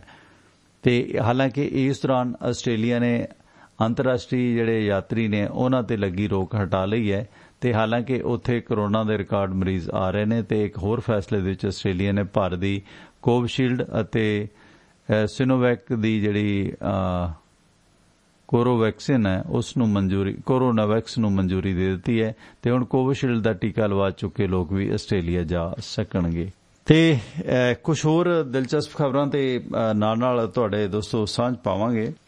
ਇੱਕ ਜੁੜਵਾਂ ਬੱਚੇ ਪੈਦਾ ਹੁੰਦੇ ਨੇ, ਇਹ ਹਮੇਸ਼ਾ ਦਿਲਚਸਪੀ ਦਾ ਕਾਰਨ ਰਹਿੰਦੇ ਨੇ ਕਿ ਜੁੜਵਾਂ ਬੱਚੇ ਕਿਉਂ ਪੈਦਾ ਹੁੰਦੇ ਨੇ। ਇਸ ਸੰਬੰਧੀ ਡੱਚ ਵਿਗਿਆਨਕਾਂ ਨੇ ਇੱਕ ਖੋਜ ਸਾਹਮਣੇ ਲਿਆਂਦੀ ਹੈ, ਜਿਸ ਦੇ ਵਿੱਚ ਹਮਸ਼ਕਲ ਜੁੜਵਾਂ ਬੱਚਿਆਂ ਦੇ ਪੈਦਾ ਹੋਣ ਦਾ ਜਿਹੜਾ ਰਹੱਸ ਹੈ ਉਸ ਨੂੰ ਖੋਜਣ ਦਾ ਦਾਅਵਾ ਕੀਤਾ ਗਿਆ ਕਿ ਜਿਹੜਾ ਐਗ ਹੈ ਉਹ ਐਗ ਦੇ ਭਰੂਣ ਦੇ ਵਿੱਚ ਵੰਡਣ ਦੀ ਪ੍ਰਕਿਰਿਆ ਦਾ ਪਤਾ ਲਗਾਇਆ ਗਿਆ। ਹਾਲਾਂਕਿ ਇਸ ਸੰਬੰਧੀ ਕਿੰਨੀਆਂ ਫਿਲਮਾਂ ਆਈਆਂ ਨੇ, ਰਾਮ ਸ਼ਾਮ, ਸੀਤਾ ਔਰ ਗੀਤਾ ਜਾਂ ਸੱਤੇ पे सत्ता, मतलब ਜਿਹੜੇ ਜੁੜਵਾਂ ਬੱਚਿਆਂ ਤੇ ਬਹੁਤ ਸਾਰੀਆਂ ਫਿਲਮਾਂ ਬਾਲੀਵੁੱਡ ਬਣਾਉਂਦਾ, ਬਹੁਤ ਸਾਰੇ ਲੋਕ ਹੁੰਦੇ ਨੇ, ਉਹਨਾਂ ਦੇ ਜੁੜਵਾ ਚਿਹਰੇ ਹੁੰਦੇ ਨੇ, ਪਤਾ ਨਹੀਂ ਲੱਗਦਾ ਕਿਹੜਾ ਵੱਡਾ ਕਿਹੜਾ ਛੋਟਾ। ਈਵਨ ਤੁਸੀਂ ਪਰਿਵਾਰਾਂ 'ਚ ਵੇਖੋ ਕਿ ਜਿਵੇਂ ਉਹ ਕਹਿੰਦੇ ਨੇ ਕਿ ਪਿਤਾ ਪਰ ਪੂਤ ਨਸਲ ਪੇ ਘੋੜਾ ਬਹੁਤਾ ਨਹੀਂ ਤੇ ਥੋੜਾ ਥੋੜਾ, ਤੇ ਉਹ ਤੁਸੀਂ ਵੇਖੋ ਕਿ ਪਰਿਵਾਰ ਦੇ ਜੀਆਂ ਦੇ ਚਿਹਰੇ ਮੋਹਰੇ ਅਕਸਰ ਰਲਦੇ ਹੁੰਦੇ ਨੇ। ਜੇ ਚਿਹਰੇ ਮੋਹਰੇ ਨਹੀਂ ਰਲਦੇ, ਉਹਨਾਂ ਦੇ ਹੱਥ ਪੈਰ, ਉਹਨਾਂ ਦੇ ਨੇਲ, ਉਹਨਾਂ ਦੇ ਵਾਲ, ਉਹਨਾਂ ਦਾ ਚੱਲਣ ਦਾ ਢੰਗ, ਬਹੁਤ ਸਾਰੀਆਂ ਜਿਹੜੀਆਂ ਸਮਾਨਤਾਵਾਂ ਸਿਮਿਲਰਿਟੀਜ਼ ਹੁੰਦੀਆਂ ਨੇ ਅਕਸਰ ਪਰਿਵਾਰਾਂ ਦੇ ਵਿੱਚ। ਕਈ ਵਾਰੀ ਅਸੀਂ ਚਿਹਰਾ ਦੇਖ ਕੇ ਪਹਿਚਾਣ ਜਾਂਦੇ ਹਾਂ ਕਿ ਇਹ ਫਲਾਣੇ ਦੇ ਪਰਿਵਾਰ ਚੋਂ ਹੈ, ਮੇਰੇ ਮੁੰਡੇ ਦਾ ਤਾਂ ਜੇਠ ਤੇ ਮੜੰਗਾ, ਦਿਓਰਾ ਵੀ ਮੈਨੂੰ ਕਹਿਣ ਕੁੜੀਆਂ, ਹੈ ਨਾ। ਸੋ ਇਸ ਤਰ੍ਹਾਂ ਦੀ ਵੀ ਗੱਲ ਹੁੰਦੀ ਹੈ। ਤੇ ਇਸ ਮੁਤਲਕ ਡੱਚ ਵਿਗਿਆਨਕਾਂ ਨੇ ਇਸ ਰੋਮਾਂਚ ਦੇ ਤਹਿ ਤੱਕ ਜਾ ਕੇ ਪਤਾ ਕੀਤਾ ਕਿ ਜੁੜਵਾਂ ਬੱਚਿਆਂ ਦੇ ਪੈਦਾ ਹੋਣ ਦੇ ਪਿੱਛੇ ਜਿਹੜੇ ਜੈਵਿਕ ਕਾਰਨ ਨੇ, ਇਸ ਮੜੰਗੇ ਦਾ ਕਾਰਨ ਨੇ। ਸੋ ਜਿਹੜਾ ਨਿਸ਼ਚਿਤ ਐਡ ਹੈ, ਜਾਨੀ ਅੰਡਾ ਹੈ, ਫਰਟੀਲਾਈਜ਼ਡ ਐਗ ਹੈ ਜਿਹੜਾ, ਉਹ ਦੋ ਭਰੂਣਾਂ ਦੇ ਵਿੱਚ ਐਂਬਰੂ ਦੇ ਵਿੱਚ ਵੰਡਿਆ ਜਾਂਦਾ ਹੈ। ਇਹ ਦੋਨੋਂ ਭਰੂਣ ਸਮਾਨ ਜੀਨ ਹੁੰਦੇ ਨੇ, ਇੱਕੋ ਤਰ੍ਹਾਂ ਦੇ ਹੁੰਦੇ ਨੇ। ਵੈਸੇ ਆਂਡੇ ਦੇ ਵੰਡਣ ਦੀ ਪ੍ਰਕਿਰਿਆ ਬਾਰੇ ਸਟੀਕ ਜਾਣਕਾਰੀ ਤਾਂ ਇਹਨਾਂ ਕੋਲ ਨਹੀਂ ਪੁੱਜੀ, ਇਹਨਾਂ ਡੱਚ ਵਿਗਿਆਨਕਾਂ ਕੋਲ, ਪਰ ਇਹਨਾਂ ਦਾ ਮੰਨਣਾ ਕਿ ਇਹ ਪ੍ਰਕਿਰਿਆ ਅਚਾਨਕ ਹੁੰਦੀ ਹੈ। ਜਦੋਂ ਗੈਰ ਹਮਸ਼ਕਲ ਜੁੜਵਾ ਬੱਚੇ ਦੋ ਸਪਰਮ ਦੇ ਵਿੱਚ ਨਿਸ਼ਚਿਤ ਹੁੰਦੇ ਨੇ ਤਾਂ ਫਿਰ ਇਸ ਸੰਬੰਧੀ ਇਹ ਜੁੜਵਾਂ ਬੱਚੇ ਪੈਦਾ ਹੁੰਦੇ ਨੇ। ਐਮਸਟਰਡਮ ਯੂਨੀਵਰਸਿਟੀ ਦੇ ਵਿਗਿਆਨਕਾਂ ਨੇ ਇਹ ਦਾਅਵਾ ਕੀਤਾ ਕਿ ਹਮਸ਼ਕਲ ਜੁੜਵਾਂ ਬੱਚਿਆਂ ਦੇ ਡੀਐਨਏ ਦੇ ਵਿੱਚ ਜਿਹੜੇ ਨੇ ਬਿਲਕੁਲ ਸਮਾਨ ਛਾਪ ਦੀ ਪਹਿਚਾਣ ਕਰ ਲਈ ਗਈ ਹੈ। ਇਹ ਜੁੜਵਾਂ ਬੱਚਿਆਂ ਦੇ ਡੀਐਨਏ ਦੇ ਵਿੱਚ ਐਪੀਜੈਨੇਟਿਕ ਬਦਲਾਅ ਦੇ ਕਾਰਨ ਜੀਨ ਪ੍ਰਭਾਵ ਪੈਂਦਾ ਹੈ ਤੇ ਵਿਗਿਆਨਕਾਂ ਨੇ ਦੱਸਿਆ ਕਿ ਦੁਨੀਆ ਭਰ ਦੇ ਵਿੱਚ ਹਮਸ਼ਕਲ ਜੁੜਵਾ ਬੱਚਿਆਂ ਦਾ ਜਿਹੜਾ ਜੀਨੋਮ ਦੇ 834 ਕੈਮੀਕਲ ਮਾਰਕਸ ਇੱਕ ਸਮਾਨ ਹੁੰਦੇ ਨੇ ਤੇ ਵਿਗਿਆਨਕ ਸ਼ੋਧ ਕਰ ਰਹੇ ਨੇ ਕਿ ਇਹ ਕੈਮੀਕਲ ਮਾਰਕ ਸਿਰਫ ਨਿਸ਼ਚਿਤ ਆਂਡੇ ਦੇ ਵਿੱਚ ਵੰਡਣ ਦੇ ਕਾਰਨ ਬਣਦਾ ਤੇ ਅਥਵਾ ਨਹੀਂ। ਤੇ ਇਸ ਸੰਬੰਧੀ ਬਿਰਜਫਾਰ ਯੂਨੀਵਰਸਿਟੀ ਦੇ ਪ੍ਰੋਫੈਸਰ ਜੇਨੀ ਬੌਨ ਦਾ ਕਹਿਣਾ ਕਿ ਅਸੀਂ ਪਤਾ ਲਗਾ ਲਿਆ ਕਿ ਇਹ ਪ੍ਰਕਿਰਿਆ ਕਿਉਂ ਹੁੰਦੀ ਹੈ, ਜਿਸ ਕਾਰਨ ਇਹ ਜਿਹੜਾ ਨਿਸ਼ਚਿਤ ਆਂਡਾ ਜਿਹੜਾ ਫਰਟੀਲਾਈਜ਼ਡ ਐਗ ਹੈ, ਇਹ ਇਸ ਦਾ ਕਾਰਨ ਇਸ ਦਾ ਆਂਡੇ ਦੇ ਵਿੱਚ ਵੰਡਿਆ ਜਾਣਾ, ਦੋ ਹਿੱਸਿਆਂ ਦੇ ਵਿੱਚ ਵੰਡਿਆ ਜਾਣਾ। ਸੋ ਵਿਗਿਆਨਕਾਂ ਦਾ ਕਹਿਣਾ ਕਿ ਇਹ ਪ੍ਰਕਿਰਿਆ ਦੇ ਵਿੱਚ 80% ਮਾਮਲਿਆਂ ਦੇ ਵਿੱਚ ਇਹ ਪਤਾ ਚੱਲ ਪਾਏਗਾ ਕਿ ਭਰੂਣ ਦੇ ਵਿੱਚ ਹਮਸ਼ਕਲ ਜੁੜਵਾ ਬੱਚਾ ਸੀ ਜਾਂ ਨਹੀਂ। ਸੋ ਇਸ ਸੰਬੰਧੀ ਕੇਰਲ ਦੇ ਕੋਵਡੇਨੀ ਪਿੰਡ ਦੇ ਵਿੱਚ ਦੁਨੀਆ ਦਾ ਸਭ ਤੋਂ ਅਜੀਬ ਰਿਕਾਰਡ ਕਾਇਮ ਹੈ, ਵਿਲੱਖਣ ਰਿਕਾਰਡ ਕਾਇਮ ਹੈ। ਇੱਥੇ 550 ਹਮਸ਼ਕਲ ਜੁੜਵਾ ਬੱਚੇ ਇਸ ਪਿੰਡ ਦੇ ਵਿੱਚ ਰਹਿੰਦੇ ਨੇ, ਯਾਨੀ 550 ਲੋਕ ਨੇ ਜਿਹੜੇ ਜੁੜਵਾ ਨੇ। ਕੇਰਲਾ ਦਾ ਕੋਨੀਡੀ ਪਿੰਡ ਹੈ ਇਹ, ਤੇ ਇਸ ਪਿੰਡ ਦੇ ਵਿੱਚ ਹਰ 1000 ਦੇ ਵਿੱਚੋਂ 42 ਬੱਚੇ ਜੁੜਵਾ ਪੈਦਾ ਹੁੰਦੇ ਨੇ। ਤੁਸੀਂ ਵੇਖੋ, ਮਤਲਬ ਇਹ ਵਰਲਡ ਰਿਕਾਰਡ ਹੈ ਕੇਰਲਾ ਦਾ ਕਿ 1000 ਪਿੱਛੇ 42 ਜੁੜਵਾ ਬੱਚੇ ਇਸ ਪਿੰਡ 'ਚ ਪੈਦਾ ਹੁੰਦੇ ਨੇ। ਦੁਨੀਆ ਭਰ ਦੇ ਵਿੱਚ ਤਕਰੀਬਨ 1000 ਜਣੇਪਿਆਂ ਦੇ ਵਿੱਚ 6 ਜੁੜਵਾ ਬੱਚੇ ਦਾ ਜਿਹੜਾ ਜਨਮ ਹੁੰਦਾ ਹੈ। ਇਹ ਦੁਨੀਆ ਦਾ ਰਿਕਾਰਡ ਹੈ ਕਿ 1000 ਅਗਰ ਡਿਲੀਵਰੀ ਹੁੰਦੀ ਹੈ ਤੇ ਉਹਨਾਂ ਦੇ ਵਿੱਚੋਂ 6 ਜੁੜਵਾ ਹੋ ਸਕਦੇ ਨੇ। ਪਰ ਇਸ ਪਿੰਡ ਕੇਰਲਾ ਦਾ ਇਹ ਜਿਹੜਾ ਕੋਨਡੀ ਪਿੰਡ ਹੈ, ਇੱਥੇ 1000 ਦੇ ਵਿੱਚੋਂ 42 ਬੱਚੇ ਜੁੜਵਾ ਪੈਦਾ ਹੁੰਦੇ ਨੇ, ਮਤਲਬ ਕਿੰਨੇ ਗੁਣਾ ਜ਼ਿਆਦਾ ਨੇ। ਇਸ ਪਿੰਡ ਦੇ ਜੁੜਵਾ ਬੱਚਿਆਂ ਬਾਰੇ ਜਿਹੜੇ ਅਧਿਐਨ ਕਰਨ ਵਾਲੇ ਕੇਰਲ ਦੇ ਡਾਕਟਰ ਕ੍ਰਿਸ਼ਨ ਨੇ, ਉਹਨਾਂ ਦਾ ਕਹਿਣਾ ਕਿ ਇਸ ਪਿੱਛੇ ਕੋਈ ਬਾਇਓਕੈਮੀਕਲ ਕਾਰਨ ਹੋ ਸਕਦਾ ਹੈ ਤੇ ਖਾਣ ਪੀਣ ਦਾ ਵੀ ਇਸ ਦੇ ਵਿੱਚ ਕਾਰਨ ਬਣ ਸਕਦਾ ਕਿ ਉਹਨਾਂ ਦਾ ਖਾਣ ਪੀਣ, ਉਹਨਾਂ ਦਾ ਰਹਿਣ ਸਹਿਣ ਤੇ ਉਹਨਾਂ ਦਾ ਜਿਹੜਾ ਖਾਨਦਾਨੀ ਗੁਣ, ਬਾਇਓਕੈਮੀਕਲ ਜੈਨੇਟਿਕ ਜਿਹੜੇ ਉਹਨਾਂ ਦੇ ਗੁਣ ਔਗਣ ਨੇ, ਉਹ ਵੀ ਇਸ ਜੁੜਵਾ ਬੱਚਿਆਂ ਦੇ ਕਾਰਨ ਹੋ ਸਕਦੇ ਨੇ। ਤੇ ਵੈਸੇ ਬਹੁਤ ਸਾਰੇ ਮਾਮਲਿਆਂ 'ਚ ਇੰਡੀਆ ਦੀ 65 ਹੀ ਬਣੀ ਹੋਈ ਹੈ ਵੈਸੇ। ਸੋ ਇੱਥੇ ਬੜੇ ਇੱਦਾਂ ਦੇ ਫਿਰ ਬੱਚੇ ਜਿਹੜੇ ਨੇ ਸੰਪੂਰਨ ਨਹੀਂ ਹੁੰਦੇ, ਉਹਨਾਂ ਨੂੰ ਬਹੁਤ ਤਵੱਜੋ ਦਿੱਤੀ ਹੈ। ਕੋਈ ਕਹਿੰਦਾ ਇਹ ਲక్ష్మణ ਦਾ ਰੂਪ ਹੈ ਤੇ ਕਿਸੇ ਦੇ ਰੀੜ੍ਹ ਦੀ ਹੱਡੀ ਵੱਧ ਗਈ ਤੇ ਉਹਨੂੰ ਹਨੂਮਾਨ ਜੀ ਬਣਾ ਦਿੱਤੇ ਜਾਂਦੇ ਨੇ ਤੇ ਇਹ ਇਸ ਤਰ੍ਹਾਂ ਦੇ ਵਰਤਾਰੇ ਆਉਂਦੇ ਨੇ। ਤੇ ਇਸ ਦੇ ਨਾਲ ਸਾਡੇ ਸਪਾਂਸਰ ਸਾਹਿਬ ਦਾ ਵੀ ਜ਼ਿਕਰ ਕਰਾਂਗੇ। ਸਾਡੇ ਇਹਨਾਂ ਪ੍ਰੋਗਰਾਮਾਂ ਨੂੰ ਸਪੋਰਟ ਕੀਤਾ ਬਲਵੀਰ ਸਿੰਘ ਉਸਮਾਨਪੁਰ ਪਰਿਵਾਰ ਨੇ। ਅਮਰੀਕਾ 'ਚ ਇਹਨਾਂ ਦੇ ਕਈ ਸਾਰੇ ਕਾਰੋਬਾਰ ਨੇ। ਵਾਸ਼ਿੰਗਟਨ ਦੇ ਵਿੱਚ ਹੈ ਇਹਨਾਂ ਦਾ Arlington fuel stop 1801 pioneer east highway exit 208 ਤੇ। इस लोकेशन ते तुहानूं फ्री कॉफी ईमेल फैक्स करन दी सुविधा ते ट्रक पार्किंग फ्री है। नाल इत्थे ट्रकां दा होर समान समग्री खरीद सकते हो। दूजी लोकेशन है इन्हां दी लॉस्टल ट्रैवल सेंटर कैलीफोर्निया दे विच है 14/814 लोमा स्ट्रीट लॉस्टल एग्जिट 278 ते। इस लोकेशन ते फ्री चाह शावर लांड्री कर सकते हो ते ओवरनाइट ट्रक पार्किंग भी फ्री है। नाल ल्यूकर शॉप है, फ्री नहीं है, सदुपयोग करो। बलवीर सिंह समानपुर होरां दा फ्यूल कंपनी का कारोबार है, मसलन delta fuel company, movable action marathon fuel कंपनियों तो गैस स्टेशनों वाले सज्जन फ्यूल फ्रेंचाइज खरीद सकते हैं। ब्रांडेड ते अनब्रांडेड डीजल भी खरीद सकते हो। कोई डील बनानी है बलवीर सिंह समानपुर होरां दे भरा हरजाप सिंह का नंबर है 425 232 84 13 425232 8413। इसी तरह विशिंगटन फीड सर्विस है सियाटल इलाके दे विच तुहानूं लोकल लोड वाधू मुहैया कराउंदे ने। लंबे रूटां ते जाण दी जरूरत नहीं। दिने दिने ट्रक चलाओ, शामां नूं घर आओ, सांझ बनाओ विशिंगटन फीड सर्विस वाले नाल, जो तुहाडी सहूलत वास्ते डिस्पैच भी पंजाबी अंग्रेजी भाषा च दिंदे ने। तुसीं ऑनर ऑपरेटर हो, ड्राइवर हो, वाधू लोड तुहानूं सियाटल इलाके दे मिलणगे। तुहानूं ड्राइविंग दी जॉब चाहीदी है, तुहानूं ड्राइविंग दी वधिया जॉब मिलेगी। दिने दिने ट्रक चलाओ, शामां नूं घर आओ ते वेजेस भी तुहानूं आवरली पे कीते जांदे ने प्रति घंटा के हिसाब दे नाल। कॉल करो। जगदेव सिंह संधू का नंबर है 253 266 6924 253 266 6924।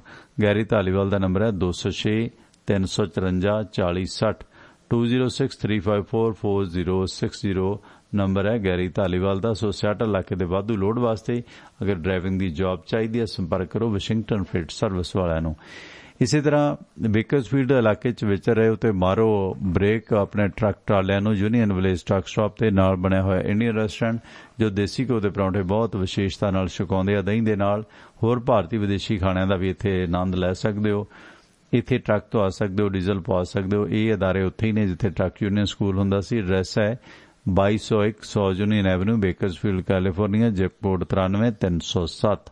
रोडवेज ट्रांसपोर्ट वाले सुखी घुम्मण होरां दा एक कारोबार है जिन्हां दा नंबर है 661 304 7500 661 304 7500। इसी तरह अमेरिकन टैक्स फर्मां दे विच 5 साल काम करन दे तजर्बे याफ्ता साथ तरसेम सिंह गिल अमेरिका दे पढ़े लिखे CPA ने जो न्यूजर्सी दे लागे ईस्टर्न सिटी पेंसिल्वेनिया दे विच वसदे ने। इन्हां कोलों तुसीं इंडिविजुअल बिजनेस व्यापार कारोबार दी हर तरह दी रिटर्न सर्विस लै सकदे हो। किसी रिश्तेदार नूं अमेरिका सदना, इमीग्रेशन का case, green card, work permit, spouse case के पेपर फाइलिंग करनी है तो यह सेवावां भी तरसेम सिंह गिल CPA कोलों लै सकदे हो। साडा जिक्र करन ते होर रियायत मिलेगी क्योंकि अपने पुराने स्रोते ने भाई हरबंस सिंह गिल, उन्हां दे बेटे ने तरसेम सिंह गिल CPA जिन्हां दा नंबर है 484 764 9861 484 764 9861। दोस्तों अज थोड़ी जी समाप्ति टाइम ते ही करांगे, मिथे टाइम ते थोड़ी मशरूफियत है। भारतीय समां सवेरे 6 वजे तो लैके 8 वजे तक ते शाम नूं 6:30 तो लैके 8:30 वजे तक पटियाला स्टूडियो तो आपां तुहाडे नाल जुड़दे हां ते हुण टाइम जोन चेंज भी होना। तुसीं दस्सिओ कि किन्नी क तब्दीली करिए, इनबॉक्स च दस्सिओ, वाल ते भी कमेंट कर सकदे हो कि समयां दे विच किन्नी क तब्दीली करिए क्योंकि आउण वाले दिनां दे विच अमेरिकन टाइम जोन दे मुताबक समा चेंज होना। न्यूजीलैंड दा ते हो भी गया ते बहुत सारे स्रोते उत्थों भी जुड़दे ने, उन्हां दा भी धन्नवाद। साडे सबसक्राइबर ने जिहड़े उन्हां दा भी धन्नवाद। तुसीं भी अगर प्रोग्रामां नूं पसंद करदे हो तां $20 मंथली अपना सबसक्रिप्शनशिप हैगी है, जिवें अखबार जां डिश तुसीं लगवाउंदे हो।